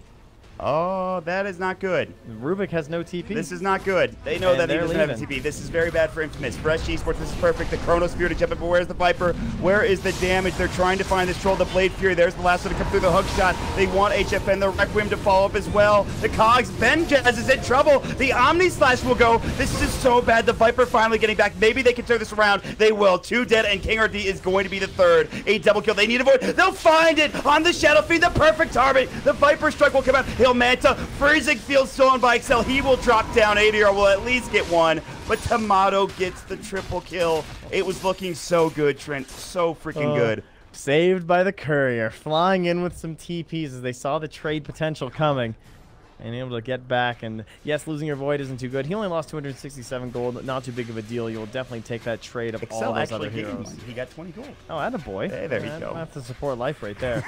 That steal as well there on the freezing field. All right. God damn, that was terrifying. That was. Imagine if they don't get that courier out there in time. That could have been a tier 3 so quickly against this lineup. You just like, oh man, SG Esports thought they had it too. That was so close. Oh, I would have thought I had it. Once I saw that chrono and there's like no heroes there, I'd be like, oh my god, guys, we just won. We won. We won the game. Like the chrono ends, no one's dead, Void goes down, and then the Viper shows up. And then suddenly, and there he was. There he is. Yeah, as he tends to do. Again, remember that this is Viper, and the myth of the late game Viper. We'll see if it comes true or not. It's a very difficult thing for it to happen. But talents have definitely given him some help, you know. He did go for the 16 agility, which helps. He can also go for the attack range, and maybe the armor will help out. I don't even know. He didn't go for the 15 damage early on, but whatever, it's 15 damage is no big deal. And the 175 health is really hard to put stuff on that hero. It's really good. Yeah, and as cool as poison attack affects building is, sadly, it's just not, you know. You spend a lot more of your game, you know, attack range helps you siege just pretty much as much as the poison would, and then you use the attack range for fights and farming and the whole game. We'll see if Tomato picks it up. I would imagine he goes for the attack range, though. Yeah, I I'm don't pretty think sure. You really need a... I've seen it before. It is pretty funny. The building is very unhappy. Like it's all toxic. You hear that? You thought Jakiro was sad. Yeah, it's not great. But we will have a 6k net worth advantage with Roche respawning in at least 1 minute for either SG or Infamous if they want to find it. The Troll has picked up an SNY. As we saw last time around, there is a Blink coming out for him as well. This is huge because the Blink blind is something that you desperately need for the Viper. However, I believe you could BKB it off, I'm pretty sure. From Mr. Troll Warlord, yes. Yes, so he's getting a BKB, so won't be able to do the deal. And then, of course, you have the Blade Fury as well for the Juggernaut, but it's just really to jump on people and try to get those badges off immediately. Get a spin certainly helps, but... All right. Speaking of dispelling off, though, I hadn't thought about the Halberd this game, but that could be a really good item, actually, for the Night Stalker post-Aghanim Scepter. It's good for both teams, isn't it? Yeah, but it's super good against Shadow Fiend. I guess it's really good against Viper, too, to be honest, but Viper at least will have this BKB. Shadow Fiend a little bit of ways away from his if he wants the Silver Edge. Here we go. There's a smoke coming out. Oh, they're just walking across Was the that river. under that ward? That looks like it was under that ward. Yeah, they definitely see them. Yeah. Did they not have a smoke? They must not have. That was interesting. Well, they know the Dire are around here. This is dangerous. They were trying to, I think they were trying to catch him that awkward moment where you walk out here or something. It took them a while to get together, though. I think it's best to just back away, guys. I'm 1,500 gold away from the Aghanim Scepter. The whole game changes at that point. Can we chill? Damn, dude. There was not a single teleport canceled by from this game. Wrecked. That's insane. The people they accepted their fate. I guess so. They're realists in South America. Should have known better. just don't even try to TP. They're dead already. I could have sworn there was one, but I guess not. Anywho, we are getting close to some big items, as you mentioned, the Aghanim Scepter for the Night Stalker. Tomato's building into that BKB. Where's he going now? What's going on, guys? He just left bottom lane. He's like, team, what? Oh, sorry. There's like just in the middle of last hitting. What a team player, man. 4 creeps there. He's gonna get here. The tower's gone. He contributes nothing. He's like, it's daytime. I wish I stayed punching. What am I creeps. doing here? Why did I even come here? King Tekka was looking for a chrono, however, a well-placed ward. See that King Tekka TP'd in and will not find anything. Matthew, however, will find that, in fact, Roshan is up. However, he does not have darkness for 50 seconds, and it's nighttime for 2 minutes. That's probably why he moved up here, to help cure this area. Make sure his team doesn't lose a fight, but I could see SG Esports winning this next fight. They just brought 4 staff out on the Bat Rider, 4 staff out on the Clockwork, so we already see that ADR has plenty of damage. Yes. You know, this game, as bad as it is for, or has been for SG Esports, there still is plenty of time for them to get back into the game. And again, I don't want to keep harping on it, but it's a Viper for Infamous, so something to keep in mind. The Jug, however, is building into the Mantis, so he went for the build anyway. He just did it in a reverse order, which is interesting. I guess that works. Neat. I guess that actually kind of helped. I mean, the damage from the defusal was pretty good at that bottom fight. Yeah, definitely. Get the Chrono going, but either way, they are pushing down bottom pretty fast. We do have TPs mostly available this time. Actually, Void Vipers is not. He has 18 more seconds. Oh, they have Schnuck. If only Night Stalker had punched those creeps. Right. The glyph will come out. They will back instantly. They have forced them away. Yeah, SG are like, we are not getting caught by this now again. they're all TPing. Roche canceled. Oh, we can't see him. I thought he was Jefferson. He did not have a gem yet. Oh my God, that was close. He almost canceled the troll TP. They're going to head into Roche, by the way. And now they have to run back to Roche. This is super awkward. You are doing this into the creep wave. Oh, my God. Oh, this is so dangerous for both teams. SG Esports, I think they're going to get it. They're about to grab this Roshan. It's solo. They need to get in. They need to go for a Chrono Sphere, but they're not going to be able to do it in time. They will take the Aegis. They will lose Cat, but I don't think they really care about that too much. It looks that's like get the hell out of the situation. Oh, no. Tomato's right in there. 4 stepped in further into the pit. Viper Strike comes out. He snatched it. He actually got the Aegis. They were trying. They were just dwindling around too much. They only have the cheats for 40R. He's not even going to use it. How did he snatch that? Roche died so long ago. He must not have had a spot, and they were discussing who takes the Aegis. I don't know what we do here. Cat. Oh, my God, and he dies too. How does that happen? I didn't even see it. I mean, there's no way that's not on you. I wasn't even looking. I saw him I thought no Chronosphere. This is what happened to me. I thought he got 4-staffed further into the pit, and I'm like, wow, he just got thrown in deep because they just bought those 4-staffs. Then I looked at his Hurricane plug, and I was like, why would he send himself that deep in the pit? And then suddenly he had an Aegis. They just left it. They left it on the ground. Why do you just leave the Aegis there? No, SG Esports, this is not good for you. You're going to lose tier 3 tower. The Night Stalker has an Aghanim Scepter, the perfect time for it. The Viper is going straight onto these buildings. He did go for the attack range, by the way, as we expected. Boo. I want the poison attack. Oh, man. He's going to get forced in. They're going to go for the Cox, force himself out the Chronosphere onto 3. And here comes Tomato. The Omni Slash will come through as well. And this will be hopefully too much damage for Infamous. And SG Esports, they've got to find a way to get back into this. They will lose 2. They'll buy back immediately for this Troll Warlord. Looking for the lasso. Can they do anything with this? They're going to grab Matthew and drag him in. It might only be him. Can they even get this kill? SG are too far behind. They're getting pushed and corralled inside their base. Tavo is going to be next. Now the damage is being dealt as we have the SF taking or doing some damage with his auto attacks. The ultra kill is there for Tomato, and now he's looking for the rampage. 40R and SG Sports. They had a great start. They won't give it to him though. It is not going to be the rampage for the Viper, unfortunately. Rubik has stolen it, guys. But comes out from Matthew. Oh my God, SG Esports. Oh, they had Roche and they let it go. Infamous with a turnaround and a half. That's one way to tilt your way into the best of 5 I've ever seen. That happened. But you guys are witnessing a beyond godlike Viper here. As there is still a little bit of dueling going on. And shout out to Matthew, man. He has played these past couple fights so well. He's throwing out these urns. He's barely surviving. He's keeping these heroes in the back line just completely disabled and annoyed. Batrider can't get blinks off when he wants them.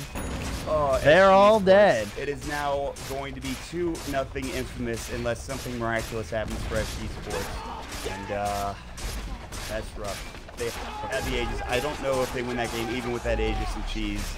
But there's hope. I mean, that was a good play. They found the moment. They did some great map pressure. And that's something about SG Esports, that you see those beautiful moments. The way they force them back down bottom. The immediate TPs to the Shrine. They have the prime positioning. The scouting from Cat. Yes, he was dying, but still, they had the Aegis. You know, there were some 4-staffs there. They could have been like 4-staff at the back of the pit or something from the clock and the bat and just bailed out. Yeah. But they couldn't find it. Yeah. maybe it was the ultimate bait. Maybe they were hoping they could kind of Tomato, lure him yeah. into the pit and then pick it up, but it certainly did not work out that way. I mean, Tomato this entire game has been pretty much unkillable, and it's going to get worse when he gets level 25 if he goes for the armor. And we'll see if that's going to be because it might not even get to that point. It's mega creeps at this point for Infamous against SG Sports. SG Sports, they're all sitting in the well. I think they're just talking right now, I would imagine. GG has not been called yet, but it will be soon, I would imagine. Oh, they're literally just sitting in the well. Yep. They even scanned him too. Infamous is just like, yeah, they're all there. This is only in South America, ladies and gentlemen. But SG Esports, they have the capability of bringing this series back, but it is going to be here it a is. long and Come winding on, road. up your stats. 5-man chrono. He's going Only for it. in South America. Boom. 4-man chrono. Dude, it's only 3. I mean, this is just, he didn't even get the Oh, courier. that didn't even get in there. Omnislash to come through. They will lose 1. They will lose 2. They might lose. Honestly, this is the only way you win this game, right? Yeah. You sit in the fountain and hope they all dive. So it's And working. They did. However, You know, we say that in every other region as a joke, but in SA, it's actually possible, as you can see. I'm going to be honest, I thought you were joking as well. I was like, is this how you do it? I guess. And it doesn't work, sadly. So that should be it. That will be tier 4s. They have buybacks, but SG Sports, they will go down 0-2 in this series. It is a best of 5, as previously mentioned. And if there is any team that has the comeback potential in this region, it is, of course, SG Sports. And we shall see if it is going to be the case. So, very well played from Infamous. Nice. Yeah, you were right on the timing, dude. Yep. It's Viper's wheelhouse.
lot of it is probably Tomato, to be honest, because I think that guy's a great player, but I don't know.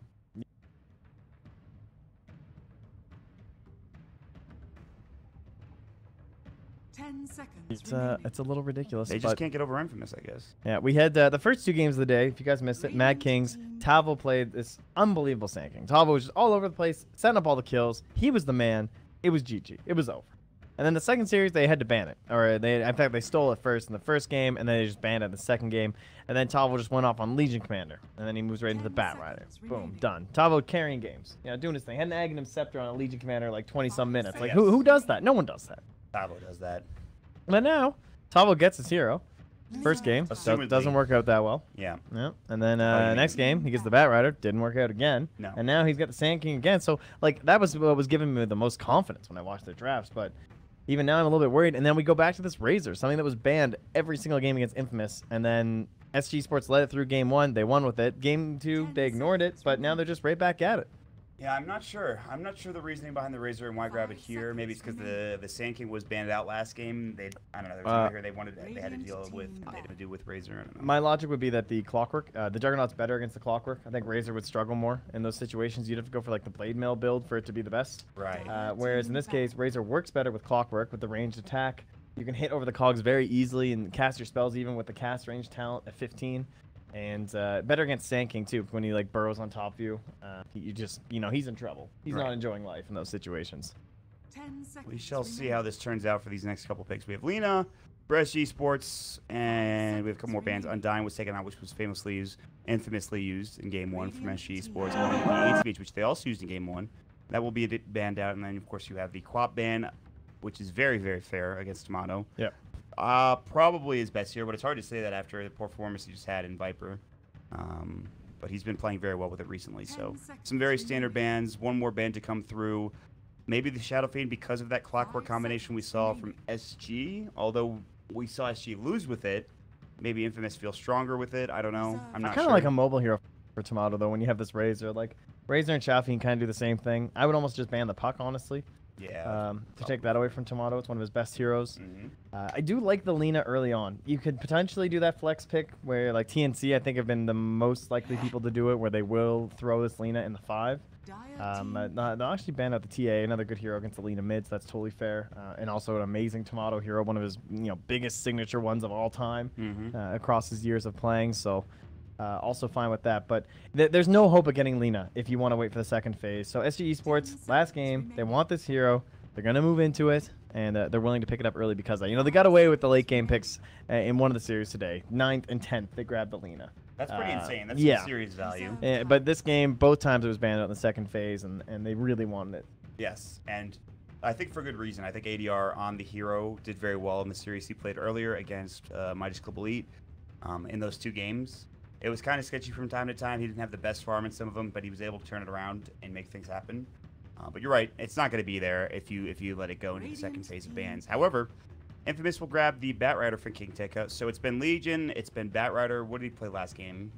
The Void. The Void. That's right. Yes, that's right. That lovely was Chronos. Hero, and now he's going to have his go-to. I feel like every time I watch Clock Bat Rider, it does pretty well. SG Sports had a win with it today, but of course they just lose with it. So see if they have a little bit better run with it here on Infamous and close this one on out here. But currently, again, the same problem we kind of talked about last time was that burst damage during the lasso. Even with the Troll ult, they struggled to finish off people during the actual lasso. It's not as important as finishing off people during duel, which is one thing you look for to Legion Commander, but generally teams do tend to do a little bit better, it seems, when you can get that burst damage with your Bat Rider. But even Puck, I still think would be enough to add into that if Infamous want to go that route. That's the one I'm definitely looking for. You mentioned the TA, which of course is one of Tomato's go-tos, but I'm kind of more surprised they didn't ban out the Puck because of how good he is right now. He's like one of the highest hero picks, I think, in this tournament. You guys were looking at it earlier. I don't remember off the top of my head. Why don't we? It was like Night Stalker was 1, I think. Yeah, we should take a look and see just how it's been changing. Pretty fun across numerous regions as well, but so far for TI, the most we're going picked and banned combined, it is still Night Stalker position 1, followed up by the Clockwork, the Sand King, the Nyx, and Puck. So 5th overall, Queen right behind too. So Lena also in the top 10 or 12 or so. So you guys are pretty well familiar with these heroes at this point, and Speaking of familiar, it's the Nyx Assassin counter against the Bat Rider. Speak of the devil. Yeah, There he is. and that guarantees Tavo will once again be on the Sand King, the position for a Nyx Assassin. And if there's one way that Moth Dota wants to end himself a Knight of Cass in Dota, it's with a Viper victory. That's the two true. Vs that give Moth great pleasure. However, I would say I'm more interested in 5 games today. Let's go. As I'm much down. as I like the Viper The pick, fans want it. I see you guys. I see some salty fans out there. I know you guys love SG. I love you too. Don't worry. SG are definitely good enough to turn this around, even though they lost to the Viper pretty well-handedly last game. One way to do that is with a Weaver, who's pretty hard to take down as a Viper because you don't have the lockdown you're looking for. He's a natural Linkets carrier against the Bat Rider. He's also very good against the Razor in terms of breaking the static link with the Gucci. And, yes. Actually, to play another hero. Just realized. Yay! Because Rubik's been banned, and who leaves a 5 this late, honestly? Both teams potentially looking for the 5 role unless they do a switch up with the Lina because of the Viper. But what is still available? You have CM, which is available. Disruptor. Disruptor, which is good against Weaver. All right, this would be a sick Lion game for Infamous, but Oh, yeah. it's not often you get this late in the draft and you have to kind of come back with an old Lion. Ancient Apparition, I think, is pretty good too for the lasso and the general pushing. Dazzle would be fine if they wanted to keep an earlier tempo. We should wait till we see the SG Esports pick to figure out exactly what kind of a speed their draft's going to have and what their objective timings will be, especially if what's going to matter between Lina being 5 or another hero. I would assume Infamous are looking for more lockdown against the Weaver. For SG Sports, I don't know what the hell they want. A Shadow Shaman ban could be a good safe one here for SG Esports if they don't want it. Yes, because they still have this early tempo with the Viper Razor kind of thing, and that Viper could go Ags again like he did previously, and they could just do like you have that, and they banned the Disruptor, which again was something we talked about is very good against the Weaver. He's probably the most popular 5 left, I would say. I would say so too. Yeah. Other than CM, but once you've seen all these heroes and they have a Weaver, you would definitely want the Static Storm. I'm into Rasta, man. I just wish he was a little faster. That dude is like no movement speed. I think he's slower It's than true. CM. He is very Is he slow. slower than CM? I don't know. He's around the same. Okay. Yeah. CM's way down there these days. Yeah, she's rough. She's dumpstered. The dumpster tier runner. But she can jungle. That is true. I mean, I love myself some CM. She's actually the best hero ever. But Rasta does not have that luxury. Does it really not have the stats there? No, It's it gotta have it does. somewhere. I just forget how to click it. Ah, there it is. Stats. Oh, about. Okay. All right. Oh yeah, she's 275 now, so she is slower. I think he's 280. Speaking of AA, they will pick it up for SG, which is a classic with a Weaver, I think.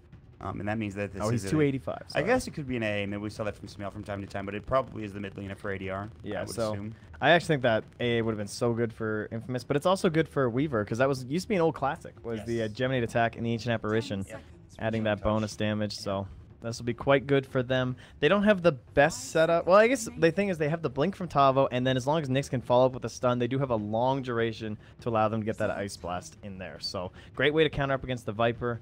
Very solid stuff here. Could look for an Oracle potentially. Now, usually against AoE saves, it's not very good. Yeah. But with Viper being like such the main target and Razor too, could have. You called it. Oh, it was my first guess. I'm still pretty pleased with that. I'm not gonna lie, Because I never see a fucking lion, and I did just snipe it.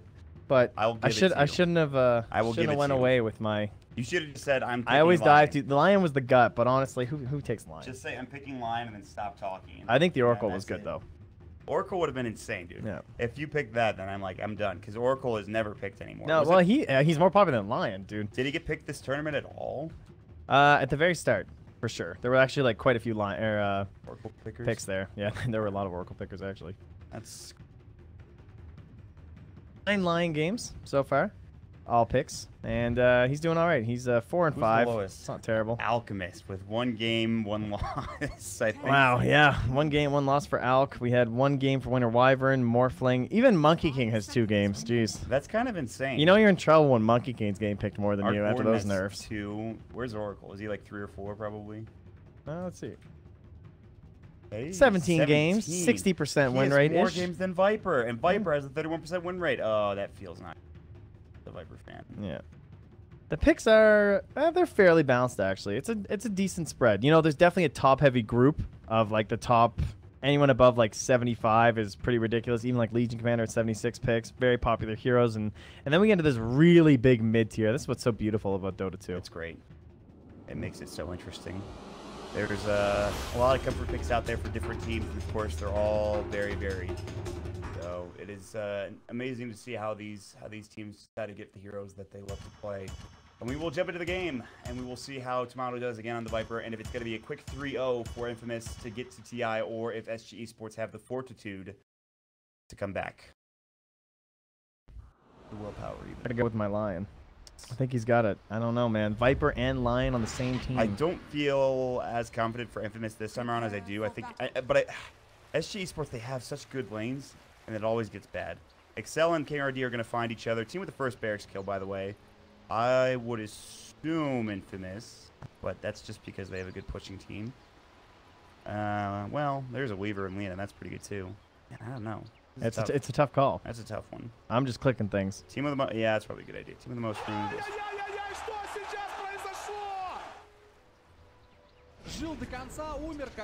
Pure damage. This one I have to think about.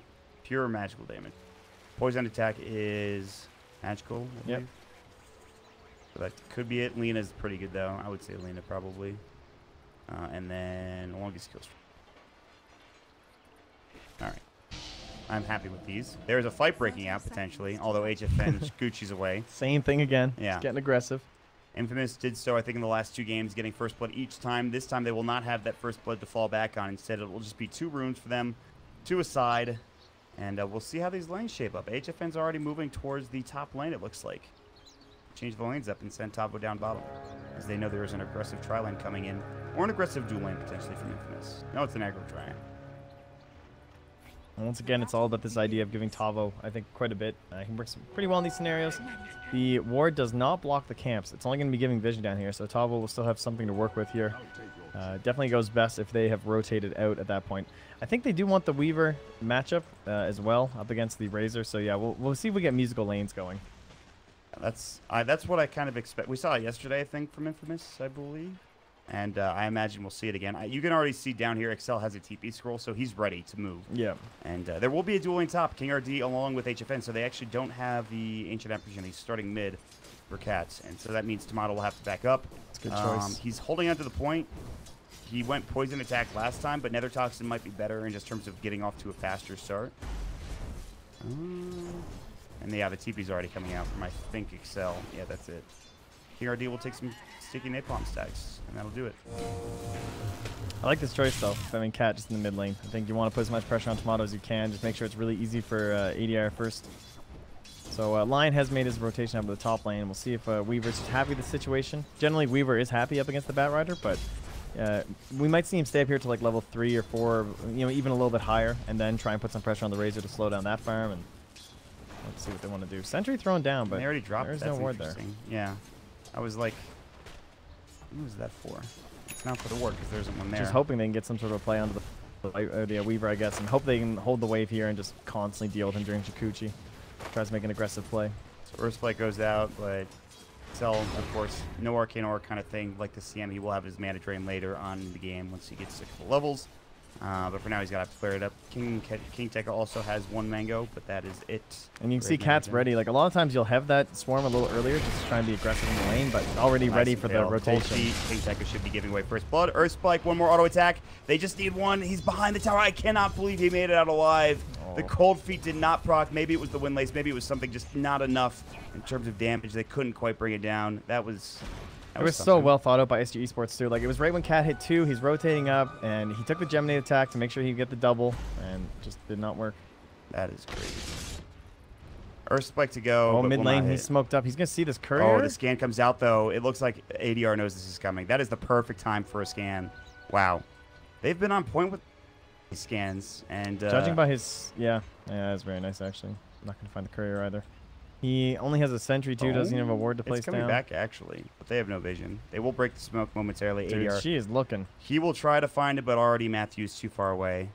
He has the Windlace move speed.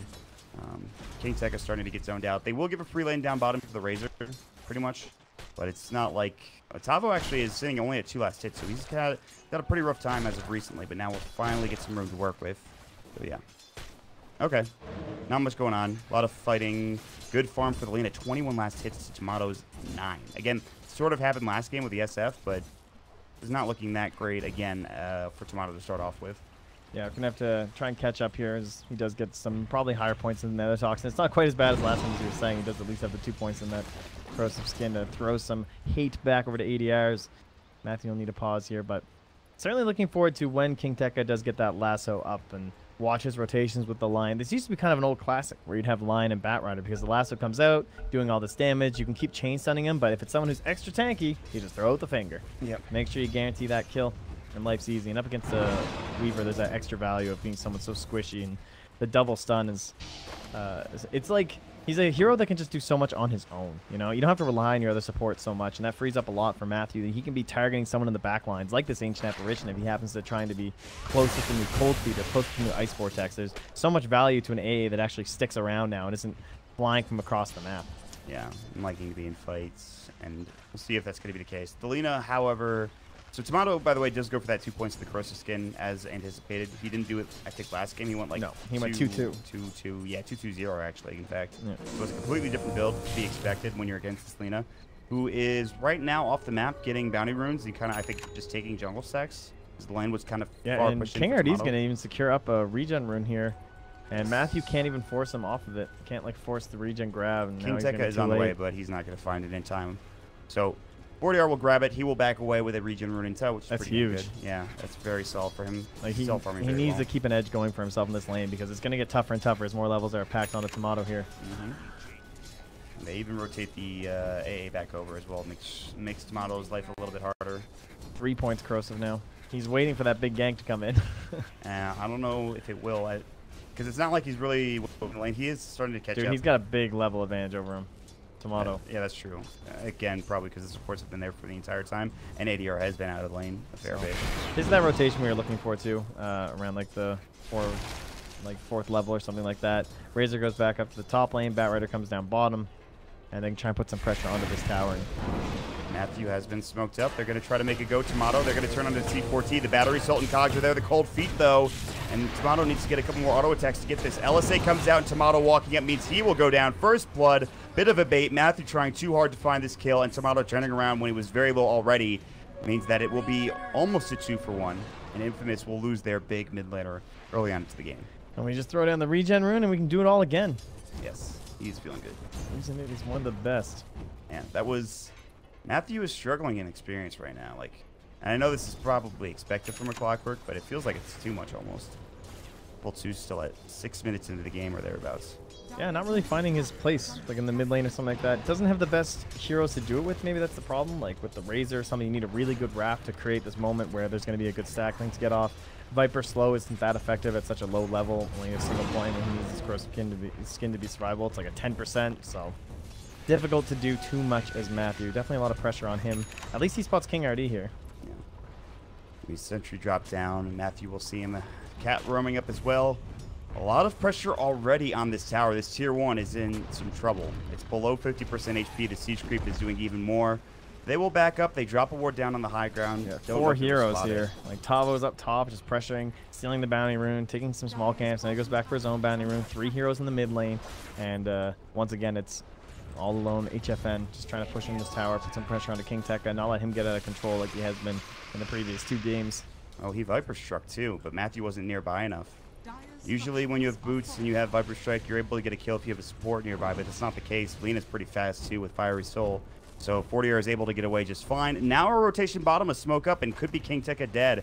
He's got Firefly, Weaver coming in. Nyx looking for a Mana Burn, looking for an Impale as well as Spike Carapace. That should be enough to secure the kill. Earth Spike to fly out, the Flame Break pushed back, and now King RD might get caught here. Excel looking for a couple more auto attacks. Now the static with the Plasma Field is just enough. Can they find this Weaver? HFN, no Scoochie for 5 seconds. They need another Earth Spike, one more auto attack, and they won't find him. HFN will Scoochie away again here. Matthew coming through. Oh, Excel's trapped. The creeps. No! Oh, he's dead. He's got to turn back around too. That's huge. HFN getting an extra kill that he probably shouldn't have even gotten. The Plasma Field not there in time. HFN, despite losing 126 damage, is still able to do enough to bring Excel down. A bit unfortunate for the line support, and now they're looking for mid. HFN is going all the way around. They're setting up for a gank here and trying to push in. King RD looking for something. Not able to find it. Spike Carapace not going. HFN, Scoochie's right there. He gets one auto attack as he gets under the tower. Very dangerous. They will take it. Matthew cannot find any initiation.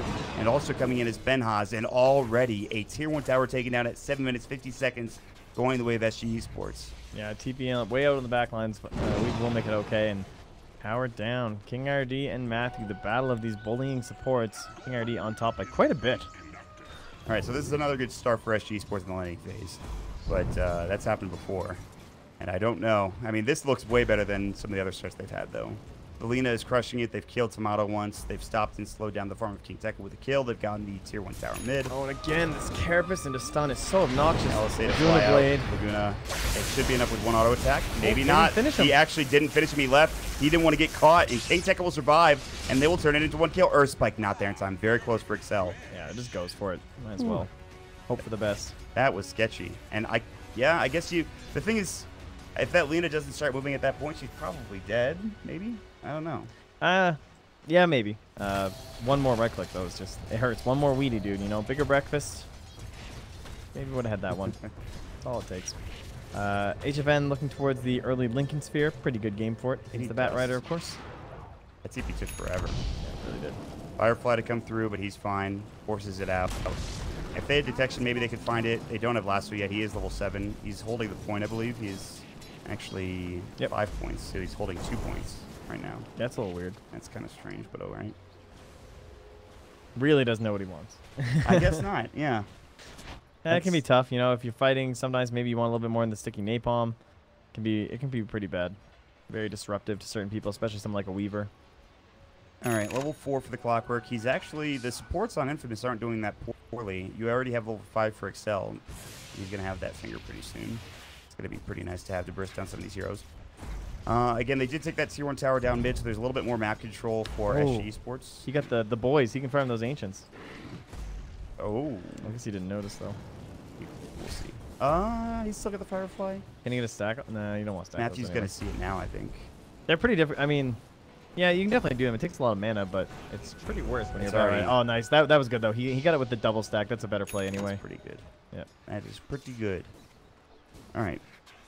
Tomato building into the Dragonlance. I think it's Strum for Razor. He's been building it every game, or rather, we've seen it built every game on Razor. And he really likes the SNY, which is kind of cool. Not too many Razors opting for that. Been quite a few evolutions of the hero over the past while. I think it might have been him when we first started seeing Razor again. It was like, I think it was Ben Haas doing like Phase Drum SNY Aghanims. I know that like Aghanims was a purchase for somebody. Yeah, he did that in one of his games already. This one with that exact build. So,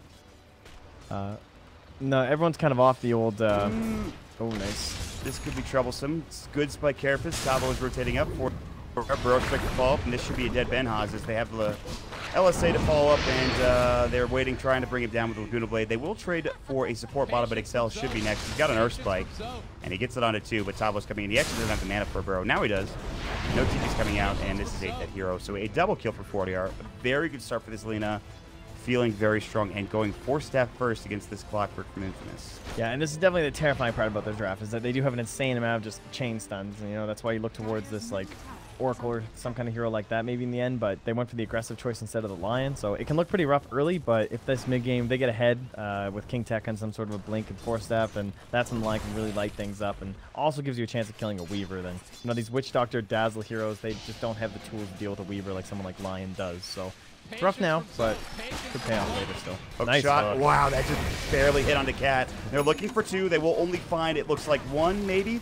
HFN, he's able to get out with the Shikuchi just in time. They don't have the detection. He will be spotted. Epicenter coming in. They're going to try to find Ben Haas again. There's the Dragon Slave, and he should fall. LSA, it misses. Can he make it out? He's got a South. He will use it, and it might be in time. The Caustic Finale. They need one more auto attack. They can't find him again. Another narrow escape. Here comes King RD. The battery sold. Rather, the Cogs will push him back. They'll find the Earth Spike, Viper Strike. They need ADR. They're going to try to find him. The LSA to try to cover his retreat. There's that finger. Dead in the dirt is ADR, and they're going to find more. King RD flared up, dropped down. Tava will be next. He has a TP scroll, but can he get out? He has no mana to do so, and here comes Tomato, the big bad Viper. A couple of auto attacks. The Cog pushed back. King Tekka gets the kill. He picks up the Blink Dagger, and it is 3 down for SG Esports again. Tavo's Quelling Blade. Which is the real grab. This is fantastic. Oh my god. That was, almost worked. Oh man, that is brutal. Oh god, it feels like this every time for SG Esports. They're so close, and then just something happens. Something goes wrong. Like you kill that Razor, feels so good. LSA barely. Yeah. 40R's kicking himself, man. ADR's like, I can't believe I missed that. I don't know. That's not. It's just rough. It's just unfortunate. It's just unlucky, I would call it, if anything. And then it just turns around drastically. Infamous are able to capitalize on some of these, I wouldn't call them mistakes, but better situations. And they're able to turn it around pretty crazily like they did there. And now it's going to get harder as that Blink Dagger is up for King Tekka. You have level 6 for the Clockwork. Obviously, he had it before. You have the level 6 for the line. Obviously, he used it before. So all of a sudden, you have a pretty good timing window here. SG Esports still have a slight advantage. King RD is invisible. The Vendetta is going. They're looking for Tomato. This would be the biggest pick if they could find it. They're about to into a sentry, though. They've got Lasso. King Tekka won't use his Lasso. Not yet. Viper Strike comes through. He gets it off. At least the Spike Carapace now coming in the Burrow Streak. The LSA, they want King Tekka, but a great Earth Spike coming out. They will get King RD. They will turn and kill Queen Tekka, though. And Davo will be next. It looks like the Ice Blast coming through. It does hit on Doxel a lot of damage. Excel, he's going to die. I think he's shattering here. Yeah, he's definitely dead. And it's going to be a 2 kills per side.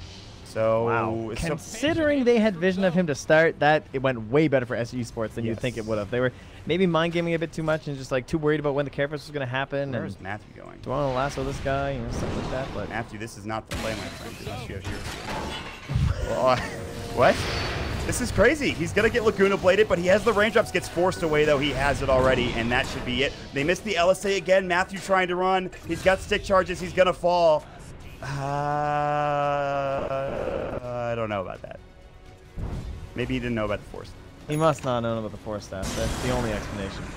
That was the oddest play I've ever seen from Matthew bottom on in my life. He's going to go for the TP, and he will burn to death before he can make it out, sadly. All right, well. Lasso and 2 players in fog. It's all right. Well, we're going to forget that one, I guess, but let's just leave it behind. We're going to let it go. Sometimes it happens, man. These are tense games. I gotta say, despite sometimes you drop your Quelling Blade, sometimes you hook Alina. It's just that's just the life. It is. Nice catch on that kill in the mid lanes. Tavo does escape to the bottom, into the river. Hook shot. He's a bottom feeder. And it looks like get he's it dead. Because he's dying. I got it. And he's in the water. I got it. He's a bottom feeder. I get it. that was was pretty funny. Well done, Trent. Thanks, guys.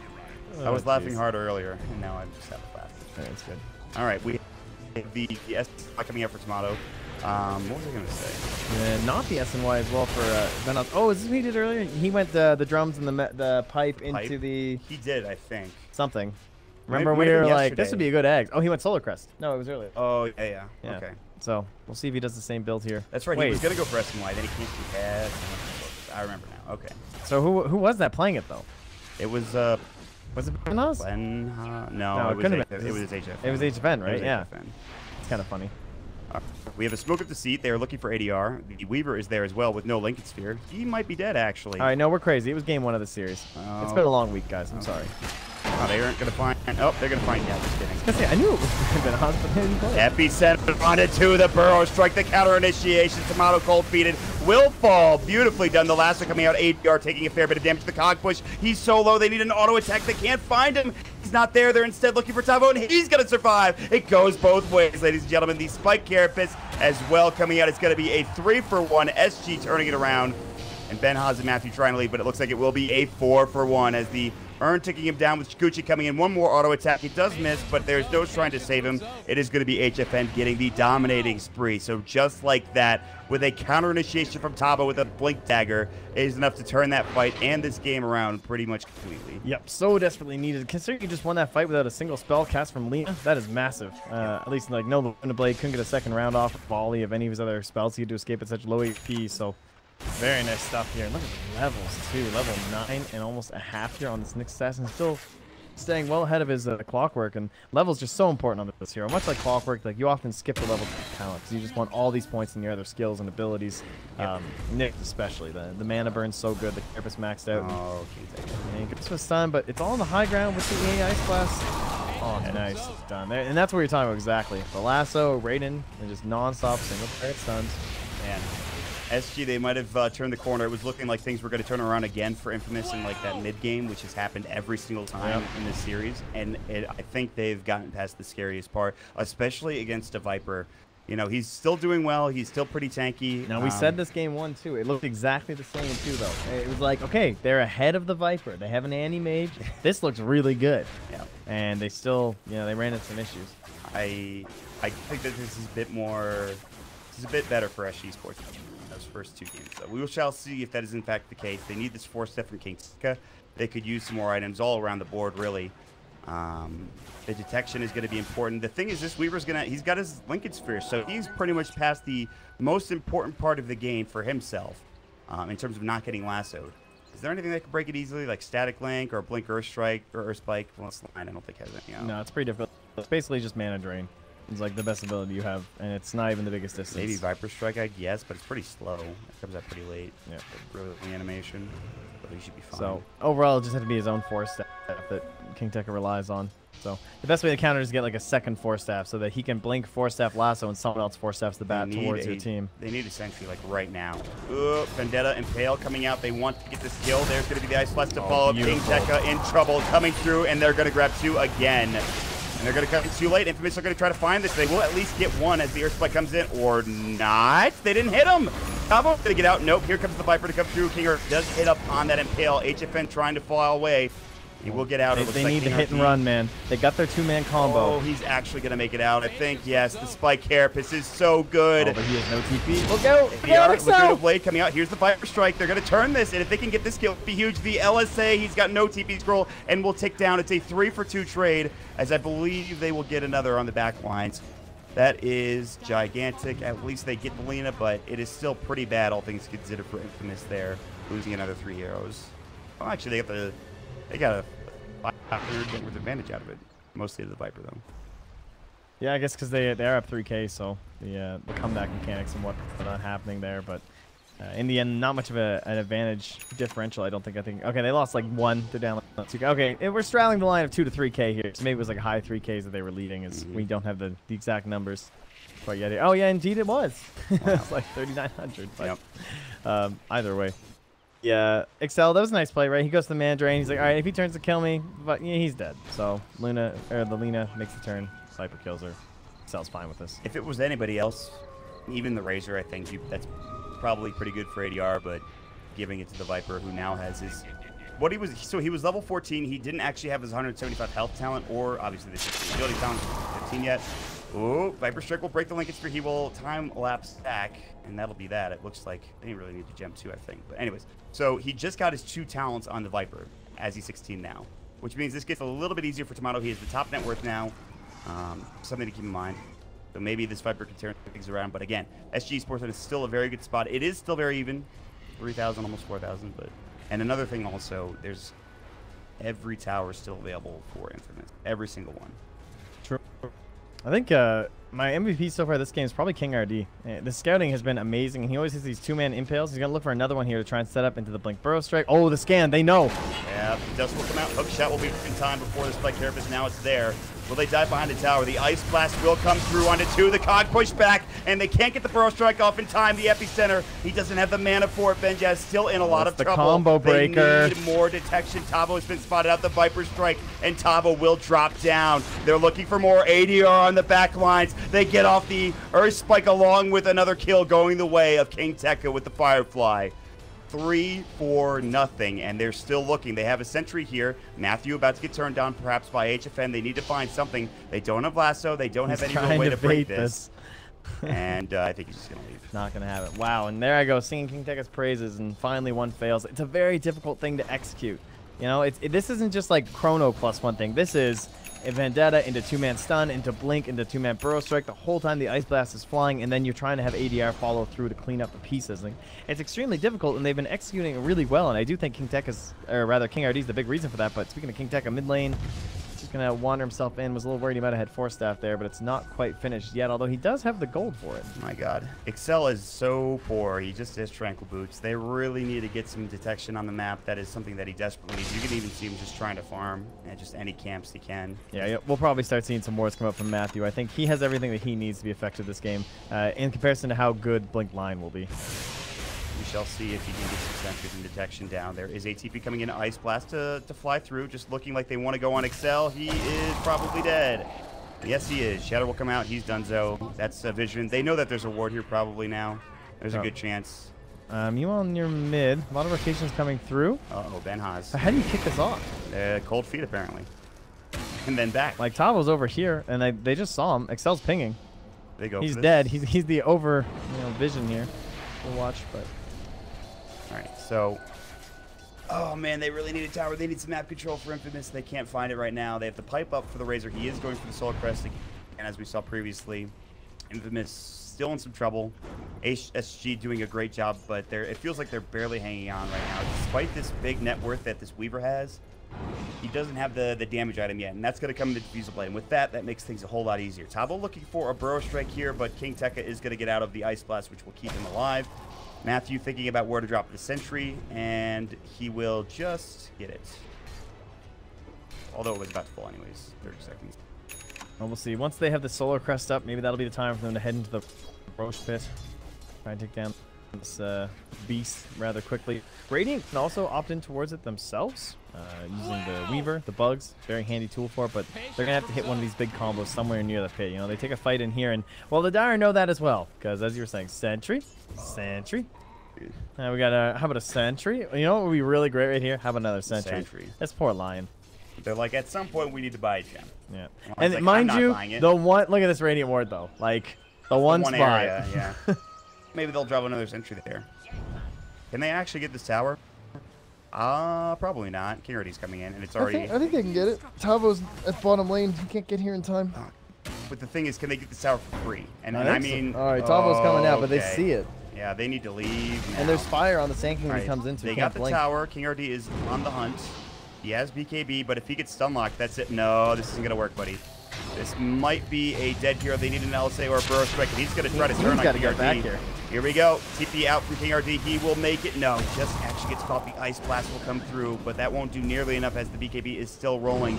HFN is chasing after King Tekka. The Diffusal Blade will go. He will blink. That was beautifully done, but Chikuchi's still chasing him. They need more help coming out. Tomato now pretty low. The Burrow Strike, he's in trouble. The hook shot, the Force Death is there. They need something. Tavo, hook shot going into the creeps instead of the back line. Now Matthew getting confused up. This is troublesome. The LSA will go through. He will go down. It will be a trade. It's a 2-for-1 so far. In the meantime, the AA is completely across the map. Can they find anything else? Lasso, they've got it. ADR, they're going to turn and fight. Benhaz, pretty low. Now HFN has to run. ADR will get dropped down. Can they find this Weaver? He's so tough to take down. In fact, I wouldn't be surprised if you just leave if you're Infamous. Benhaz might go for a TP. He will buy one, I would imagine. Ice Blast coming in. Benhaz will get hit, but where's the Weaver? I don't think it's enough to shatter him. Oh, the creep spots him. The range creeps, though. They know he's lurking around here. They're staying around him in it. And remember, he has a pipe Even if he kills him, he can just leave, though. That's the thing, I think. They don't have enough disables. Maybe with, like, Mana Drain Earth Spike.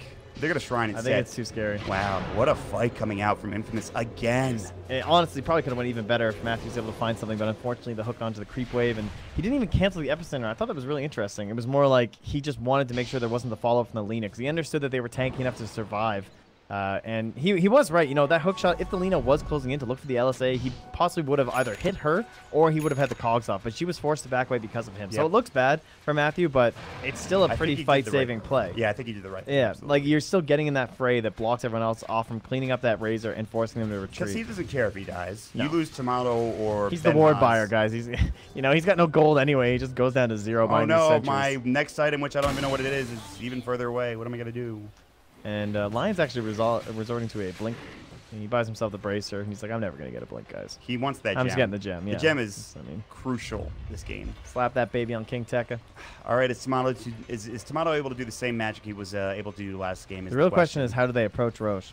Are they just going in? I don't think so. I think they need to They want the kill. You know, you have a Bat Rider. You always want to go for the kill. I think that AA. Tavo would be the best one. Yes, they're going straight for Tavo. They find the lasso. They're going to bring him down pretty quickly, too, because any way they can save him. The Ice Blast will come out. It will sail through and not hit. King RD nearby. They need some protection. They won't drop anything yet. Battery cells come through. They're trying to find Cat, trying to TP. Not successful. The hook shot. Now the Earth Spike fall. Can they get any more? King RD... Oh my god, he gets a blow up by that finger. Laguna will go, and Excel is still fighting fit. Now they're looking to break this Lincoln Sphere, and they will, but they will lose Excel in the meantime.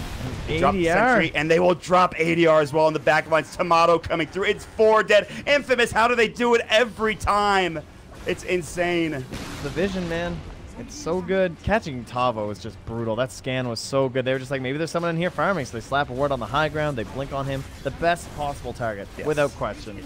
And plus, the Nyx wasn't there. He's in the mid, so had they jumped someone in the mid, maybe there was a chance that the Carapace is coming out. Like, he was hiding in the trees, kind of expecting this aggression, but sadly, it was the one hero that he wasn't able to save. And All works out perfectly for Infamous. Weasel Now they will can come even back through. towards Roche potentially. They would love to get a free pick I don't while know Lena's if they still dead. can. ADR is up in 10 seconds. Although they just used Ice Blast, but I don't think they do this fast enough. No, it's not worth it right now. Everyone's missing. They already used that shrine last time. Yeah. This that's- is chill out. This is the right play. You've gotten yourself a nice little advantage for Infamous, but again, SG still have. This is still only a 2K lead. This is nothing. You know, this is still. This Weaver is still out of control. He has yet to. He has a diffusal blade. He's trying to get to a BKB next to have full defensive capabilities so he can just stand and deliver instead of just trying to skid around and hope that his Lincoln Spear doesn't break. So he gets this BKB and things get a lot easier for HFN and SG Esports. And I imagine he will get there very soon as he's already got 2,200 gold in the bank. And SG Esports are still very much alive. ADR, though, at 4 Bloodstone charges. He's been getting caught. He's been slowing down a lot. Still the same net worth as Super Benjaz, but the 4 Bloodstone charges is pretty rough. Right now they're just kind of following around HFN. Save Sticking the together. gem. Try not to get lassoed. Save the gem on King Tekka. His Firefly is about to be done, though. this could be a great he grab. almost saw him, did he? I don't think so. There was a ping. It was from the line. They're jumping in. Lasso to come through. Spike Carapace. They're going to find this. They're going to look for a hook shot. Misses. Viper Strike to come out. Ice Blast along with the Laguna coming through. Can they get ADR the BKB? They need to chase him down. It looks like they will. He has no way of getting out. No TP, and he will deny himself. He won't give that gold away. But again, the Bloodstone charges are now down to 3 and getting worse and worse as the game progresses. But immediately, SG head to this mid lane. It's an instance of a rare time where you're, well, number one, happy Firefly's on cooldown because he Carapace and it didn't do anything to King Tekka. Yeah. Just walks away, or you don't have Aghanims because that also gives damage. It was so confused. The guy was like, why isn't he taking damage? He's got the last. Oh, there's no Firefly. It's just like, it's so weird to see sometimes. But they will push bottom. They're going to take maybe another tower. They have the Viper and Razor, which is more than enough, I think. Oh, I would say so. This thing should be quite dead. Yeah. Weaver just doing everything he can, trying to split push, has the diffusal blade, been using that to try and control up these heroes. They might try to fight this. Tavo's coming in. Yeah, I mean, we saw Tavo win a huge fight down here earlier today, but I don't know if he can do it again. The cliff will go, and Infamous are going to leave. They're like, this is not worth it. They're going to TP immediately. Can they got a make it force out? staff. Tomato, who I will make it can't away? see. The Burrow Strike's not there in time. Ben Haas, he has no TP. He's getting it out of his backpack right now, trying to phase away. The drum is not there, but he will not get caught, it looks like, as they don't have HFN in time. And so they get out. They will not get the tower, though. It is sitting at 247 HP, but a good escape from Infamous, to be sure. Yeah, very scary stuff. Of course, it looks like, you know, We can see where they are, but with the night vision, they have no idea that guy's just typing or TPing in front of their face. By the time they do, it's just a second too late. Look at this. They're invading the enemy jungle. There is a Radiant Observer Ward. The vision advantage is there for SG, and Tavo finds at least an Invis Rune. Now, Yeah, passing past a Radiant Ward, that is a big deal when they have this gem, but it's not going to end up mattering. They can just go down and clear up that tower. You can already see the drawings there saying, let's look, go. but get out of here. Like, we got this over here. Oh, man. King Tekka with a BKB is huge. No more spike hit. Well, the thing is, if... yeah, he's just going to run over this fight. It's going to be disgusting. I'm pretty sure. Like, it's all on Weaver to clean him up. And even he has a Maelstrom as part of his build, so a lot of that damage is going to be negated. Oh, he actually went the... He didn't go the BKB. He had it shift queued. Went the Maelstrom. Okay. Oh, on the Weaver? Yeah. Interesting. So they like the fact that bottom's being pushed by Tavo. When they went to go do it, they see him pushing it. They saw him TP in, I'm guessing, with the bots, and they said, all right, let's just go Roche, because we know Sand King can't join them. They're looking to maybe go on to Oh, Weaver. this is a little bit risky, but could be game ending if they grab him, of course. Oh, man. This is crazy. The Solar Crest, they're doing a lot of work. The Ice Blast is getting cut through, and that will show. Benjaz gets out of time. Tomato doesn't really care. His BKB and he has Cursive Skin. He's just saying, can someone TP me, or force staff me, please? He's fine. So they get a lot of damage onto him, but good play by Tavo to get all the pressure in the bottom lane, make his way back in time too, and now he just has the bots right And they're back gonna up. push maybe into the tier 3 top. I don't know if they have time. They did use the shrine. They're just gonna go right back in.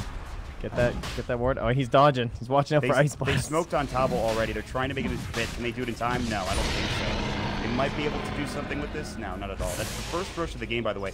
TPing out already is King Tekka. Meanwhile, HFN is in the jungle. They don't know that, I don't think. Oh, they see will him. now. There is a hook shot. Matthew wants this. Oh, good dodge from That was HFN. That was beautiful, beautiful. He needed to get that dodge or else he gets caught, and that's troublesome. Yep. Oh, man. Good Tavo's stuff. right back down bottom, though, and again, he has his bots ready. So he can just kind of ditch into the trees, head into another lane, try to keep the pressure up. I really like the decision to go bots as well. Like, he went this blink right into bots and well, after the Midas. And since then, he's been able to farm up into a Yule Scepter, too, because he knew how this game was going to go. The 5-man was looking like it was going to be stronger from Infamous.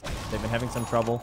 And so we have to expand ourselves into the late game and try and get more farm onto our Weaver and and myself, if he's thinking of himself on the Sand King. So lots of the best way to do it. In mid lane. Lasso, they will find King RD again. They have the battery assault going. Maybe they turn this around from SG. They don't have any heroes nearby. King RD is going to try to get out. Spike surface to go, but he's going to burn down and burn alive, and that's going to be a kill for King Tekka. Nicely done. Meanwhile, top lane, HFN is behind. Just casually chilling next to each other. Walks right by him. Yep. They're going to see him cut the creep wave. Can they kill him? They don't have Lasso. I don't think they can. I think that's why he feels fine up here. He knows. He has to do everything he can, even if it's very dangerous. We have the hook shot, but the range is just not there. There it was, but they didn't have any way to cancel that didn't have time. Yeah, the hook shot was just a little bit too far away. Viper trying to go on ADR. No way of stopping this TP, and ADR will be fine. Burrow strike away. Excel is also trying to chase. He actually, remember when you said he's not going to be able to get Blink anytime soon? Well, they did win a bunch of fights and take Roche. That's true. That was a while ago. But you're right. He had given up hope. And he even bought a cloak. I feel like that was like me calling you out, and that was not my intention. Yeah, whatever, Mott. God damn it. You all heard it. Do you remember when you were wrong? S&Y also almost finished up here. So these are the S&Y brothers. Viper and Razor, two filthy lane dominators working together. These are some Baby Knight heroes right here, man. That's actually the most true thing I've ever heard. You think of Baby Knight, you think of this and like OG. Sniper. That's the other one. That's it. That guy's just nasty. Oh, Baby Knight. It's hilarious. They are two nasty brothers, that's right. And they're getting bigger and bigger as the game progresses. Tomato, 19,000 net worth. I don't know how he does it with this hero, but he makes the right decision. You know what's the most impressive, though? As much as we're talking about Infamous, because they're like winning fights and dictating the pace over the map, it's crazy how much they've kept this gold close from SG. Yes, like, absolutely. You look at the net worth and you're like, oh, who's winning? You know, like it just feels like there's so much more power on the side of Infamous. They have the better initiation right now. Ooh, what a time lapse. HFN is just, he is breaking ankles in the most serious of ways. It's actually nuts. And then Tavo again up top these bots. Like, they really can't get a good handle on these lanes at the current moment. And they're going to have a hard time actually making good use of this Aegis. It gets easier when the cheese is added on as well, of course, because it doesn't expire. But we don't have that long left to go. Only 2 more minutes. So yep. I don't think they're going to get anything done with it. I would like to see them try and force top and get this tower. That, to me, seems like the best one.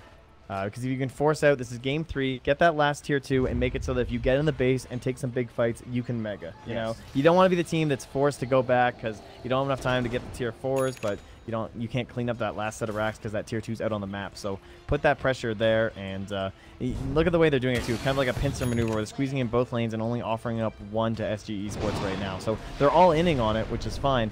But it should work out better for Infamous. I mean, they're going to probably trade. His tower's super low. Bottom, which, okay.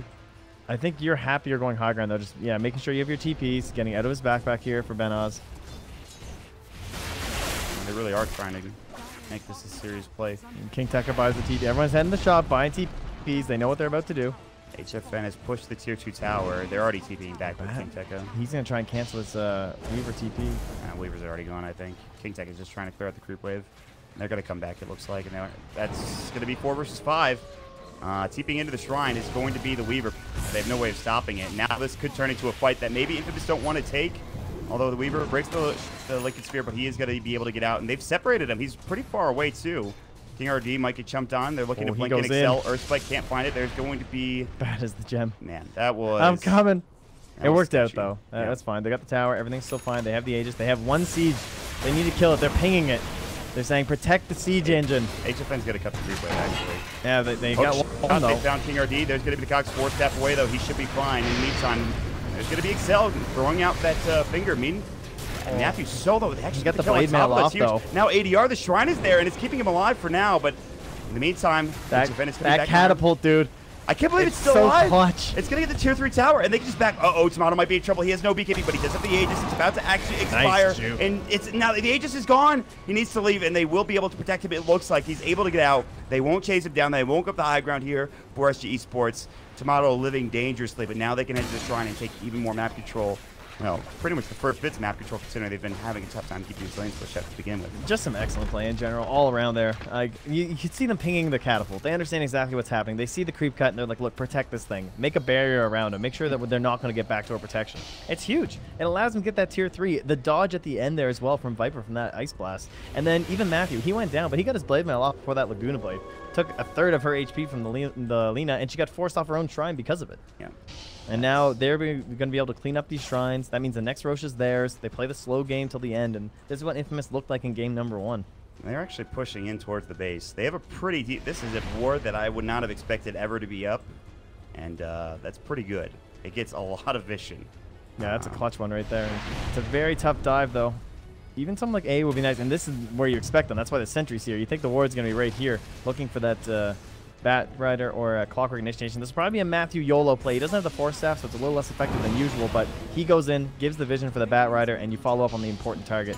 And he's going to try a Glimmer play instead. They're going to go for King RD. They'll force him back out. The BKB is there. This is a dead Nix assassin. The hook shot will go. They need to find 4ADR. They get the stun off as well. HFN taking a lot of damage at the time lapse. ADR gets forced back. They will kill 2. Now there's going to be the LC. They're diving too deep. Benhaz taking a lot of damage here. This is too much. The Ice Blast will go. Tomato wants the melee creep, or melee racks rather, but is it going to be enough? Tomato now getting turned on. The Burrow Strike will come through. He has no BKB. He's in trouble. He's going to try to find King RD, but he gets turned on. It is going to be 3 dead for Infamous. Can Benhaz get out? He has a TP scroll. He does have buyback. The Burrow Strike, and Benhaz will fall as well. They get the melee racks, but I don't know if that's worth it, Trent. Yeah, it's a bit of a heavy price. Time will tell exactly how much the rating can get out of this one, but I did really like the initiation. I thought, like, being in that back line, he was just like guerrilla warfare from Matthew. He just got in there, disrupted everything that he could, and getting the melee racks, a huge goal for them. King Tekka really can't go down here. He'll be okay. Oh, man, they're probably going to have to buy back in both of these cores. I don't know. They have Glyph. They can chill out. The wave is still... It's 53 seconds. It's pushing in mid pretty hard. Pushing in bottom as well. Pushing in top too. They're getting full control over the map. They've spread out so much that they're not immediately sieging mid. And with the finger still available, Glimmer Cape and whatnot, I think it is a little bit risky. This way, at least you're getting the full map control, and you can at least try and set yourself up for that next Roshan, and that should be the real goal, I feel like, for SG. Yes. They want to try to get something out of this. Matthew's got to try to go for the cock push. The cold feet will go, but he's fine. Sabo looking for a burrow. He will find it. He's in deep. The Ice Blast to come through. They get off the Spike Carapace along with the Impale. Now they've been dead to follow up. They go. There goes the BKB. They get the hook shot off onto HFN. There's no buyback still. Matthew's still able to get out for now. Time lapse will come through. They are not focusing on the buildings. They use some shrines. Tabo looking for another burrow. He misses on Excel, and HFN still chasing. Bags will go. He's still fine. The life drain, or rather mana drain, to come through King RD. Now they'll turn their attention back onto the building. All right, he's There's crazy. no glyph. They still have their racks though. They will lose their tier 3 more than likely. Now they need to get out. Clockwork is TPing in. Looks like he did actually go for it. He cancels it in the end. They will be able to make it away because they did not have that Clockwork. The Shrine coming through. Viper trying to chase anybody that he can. HFN pops his BKB just to get out and will do so. Okay, so they don't have to buy back. They lose the tier 3 tower. That could have been so much worse for Infamous, and they somehow don't lose anybody to begin with in that fight. Oh my god. This game's crazy. So worth it, though. You keep the buyback advantage, even if it's losing a tier 3. That is the best possible play, I think, from Infamous in that situation. Don't lose anyone. And, man, Excel played, like, absolutely to the limit in that fight. Even after he Glimmer Caped, he starts going with the mana drain. Like, this guy must be a Lion player. You're going for something like that where you're using, like, the channeled spell during your invis just to annoy this stupid Weaver. Got him. I mean, I can remember some Excel Lion days way back in the day, but it's certainly been a while, at least for me, to cast it. He's feeling it. They still don't have a way really to deal with this Weaver though, and ADR has survived the last couple of fights and is starting to get some. Yeah, he's 10-0-8, man. This is getting interesting to be sure. It's all about Roche at this point, and Roche will respawn at 123. We have the official time now. This is really starting to test the Tomato Viper in this game. He will get the next shrine, the last shrine, in fact, but we shall see. He's working on a butterfly next. He's built up the Talisman of Evasion. Does he have buyback? He needs 100 gold, so he should be fine getting that. No worries. I think you get control here. Watch the runes. Try and get good ones for the Roche fight. It's past 40 minutes. There's 2. It's a huge deal lately. We've heard a couple pro players at the summit just talk about, like, they shouldn't be getting runes. If you're losing, like, and you're the winning team, much like Infamous kind of feel like they are, at least in terms of the map control right now, they need to deny out those big runes from the enemy team because they can just be game ending, honestly. Yeah. Arcane, DD, even a regen in a bottle. We've talked about it a little bit, especially in the mainstream, about double damage and just how good it feels in terms of winning a game. Or taking Roche. Yes, and that is the big rune. We just saw Tomato take a shrine with it, and that might not seem like a lot, but at this point, anything is good. So they are now starting to get a little bit of map back from SG after taking that tier 3. Guess what? It's another DD rune. Okay, and guess what's going to be up in 18 seconds? Oh, it's Roche. And guess who has a flare and better vision control over the Roche pit? It's the Dire. Yeah. So it's still pretty sketch for Infamous. They did just pick up a gem on the Nyx Assassins. Oh my god, you have an illusion to scout it. Are you serious? Wait, what? some. All right, it's gonna work out anyway, I'm sure. Oh, they're hooking. Shot. They found Cat. The dog pushed back. He is dead. And let's just walk into Roche and hey, good hey to guys, see you, buddy. There's a Roche here. Are they gonna smoke and try to contest this? Because this is Aegis and Cheese. Can you fight with? I don't think you can fight without Ice Blast. Probably. You actually can. Yeah, this is probably gonna be Infamous's. Oh, this is. Yeah, we've seen some amazing plays. We've seen some crazy plays. I'm not sure which way to put it from both teams. Things happen that you're not expecting. This is the most. And I'm expecting an game Infamous going up top and taking this game with the Aegis and the Cheese. This is the most unexpected game of Dota I've ever seen. But we have to expect the unexpected because Honestly, that's what this game has taught us so far. This game is so crazy that she could lose if Weaver not dying once. That's how crazy this game is. And I wouldn't be shocked to see that. However, SG still have a good defense at hand. They have some great players. Tavo, of course, on the Sand King. Expected to make some big plays to turn this around. BKB is up, and it is a 10-second BKB duration for Benjaz. He is going to start building to the Scepter, but every other item has been crucial along the way. Oh, King Tech is going to the Octarine. That is quite the bad item. He's really? Yeah. Oh, yeah. Maybe it'll just be an Agnes. We'll see. He could just straight up buy it right now, but it's all in King Tekka. We've been seeing a lot of pings from him in the late game. He's throwing some out more right now. He's making the calls as the offlaner, and he's the guy who needs to find this big grab, and it's so tempting with that vision there. They can't deward right now. If they try, they're going to get force-staffed outside the base. So they have this free vision inside. Rex is just going to go. They don't want to fight this. Oh, he's coming to place the sentry. You got to be careful. Oh, who wants to get force-staffed? Who wants to stand still and hit the sport? Gonna be fine. They're rotating to this side. For nothing. This is dangerous. Ellis plus they will hit. Tomato might be in trouble. They're gonna burrow. He's gonna get forced away. He's gonna get Lagooned as well, and now he's gonna get to the low ground safe and sound. They missed the jump. Yeah, this is gonna be probably a reset and nobody dying here, which I would assume favors Infamous. You wait till your BKBs are back up for King Tekka. His loss is back up to 40, so you really need to try to push this in too quickly. Hey, if you're Radiant, you just held. You didn't use anything too important. You know, you're throwing out these spells that they'll be back. You know, just as soon as the BKB's back. He's actually going to buy Octarine. He's got. All right. Well, so much for he worrying has no about buyback. so. That is insane. You actually are in such a. This is not like you're super far ahead and you don't really think that they can come back if they kill you. Like you bought an Octarine core and don't have buyback. You're crazy, Team Tekka. You're actually insane. But that's fine. You know what? This is great Dota. I love it. Jump in, Earth Spike will hit. They need a lasso to fall, but it's not there in time. They know it. Now they're going to find the Burrow Strike. That will be Matthew. Gets to force himself back. Butterfly is now done for Tomato. The flare will come through. Tomato still going to work on this creep wave. They will push him forward. He gets impaled as well. Like the Spear will break. Lasso. He does have his time lapse still up, ready to go. Lasso is ready. King Tekka holding onto it. The cold feet. He will get forced out. Now the Burrow onto two. The fight about to break, and they will get Excel almost instantly. BKB, they want the Lasso. Can they find it? Who is it on? It's the Weaver. They need to bring him down. The hook shot is there. He's got buyback. He might need to use it, and he will. He's going to get right back into the fray. The BKB pops. Aegis is down. Matthew is going to be next. They bought back in the line. He's trying to make it back into the fray. That is Matthew to the perfect BKB in time from Tomato. Beautifully done. Viper Strike now ADR getting forced up to the high ground. Tavo low. He's going to be able to use himself. Tekka about to fall. Again, he does have buyback. Something to keep in mind. King RD going to get caught next and drops an ultra kill for Tomato. The late game Viper. It is not a myth. And now he's looking for ADR as well. The LSA will just narrowly hit. He gets to the shrine in time. It is only the two cores left. The Weaver as well as the Lina, and they're about to lose 2 lanes of racks, both top and mid. HFN trying to get bottom to do anything he can.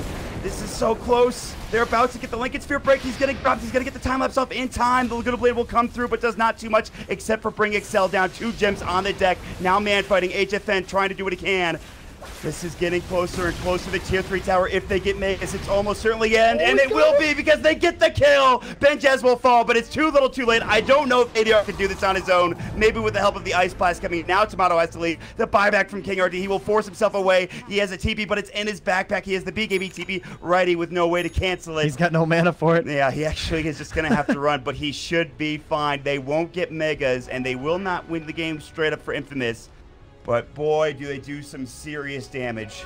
Oh, there were some good plays during that fight, too. The patience as well, just numerous waits on the force staff, like ensuring that they were going to be able to save Matthew. They get this little bit of a bait outside the base, too, and just even like the Weaver, I thought he was going to clean that fight up. I was scared. Like, I thought they were about to have to throw out some buybacks here from Infamous, but...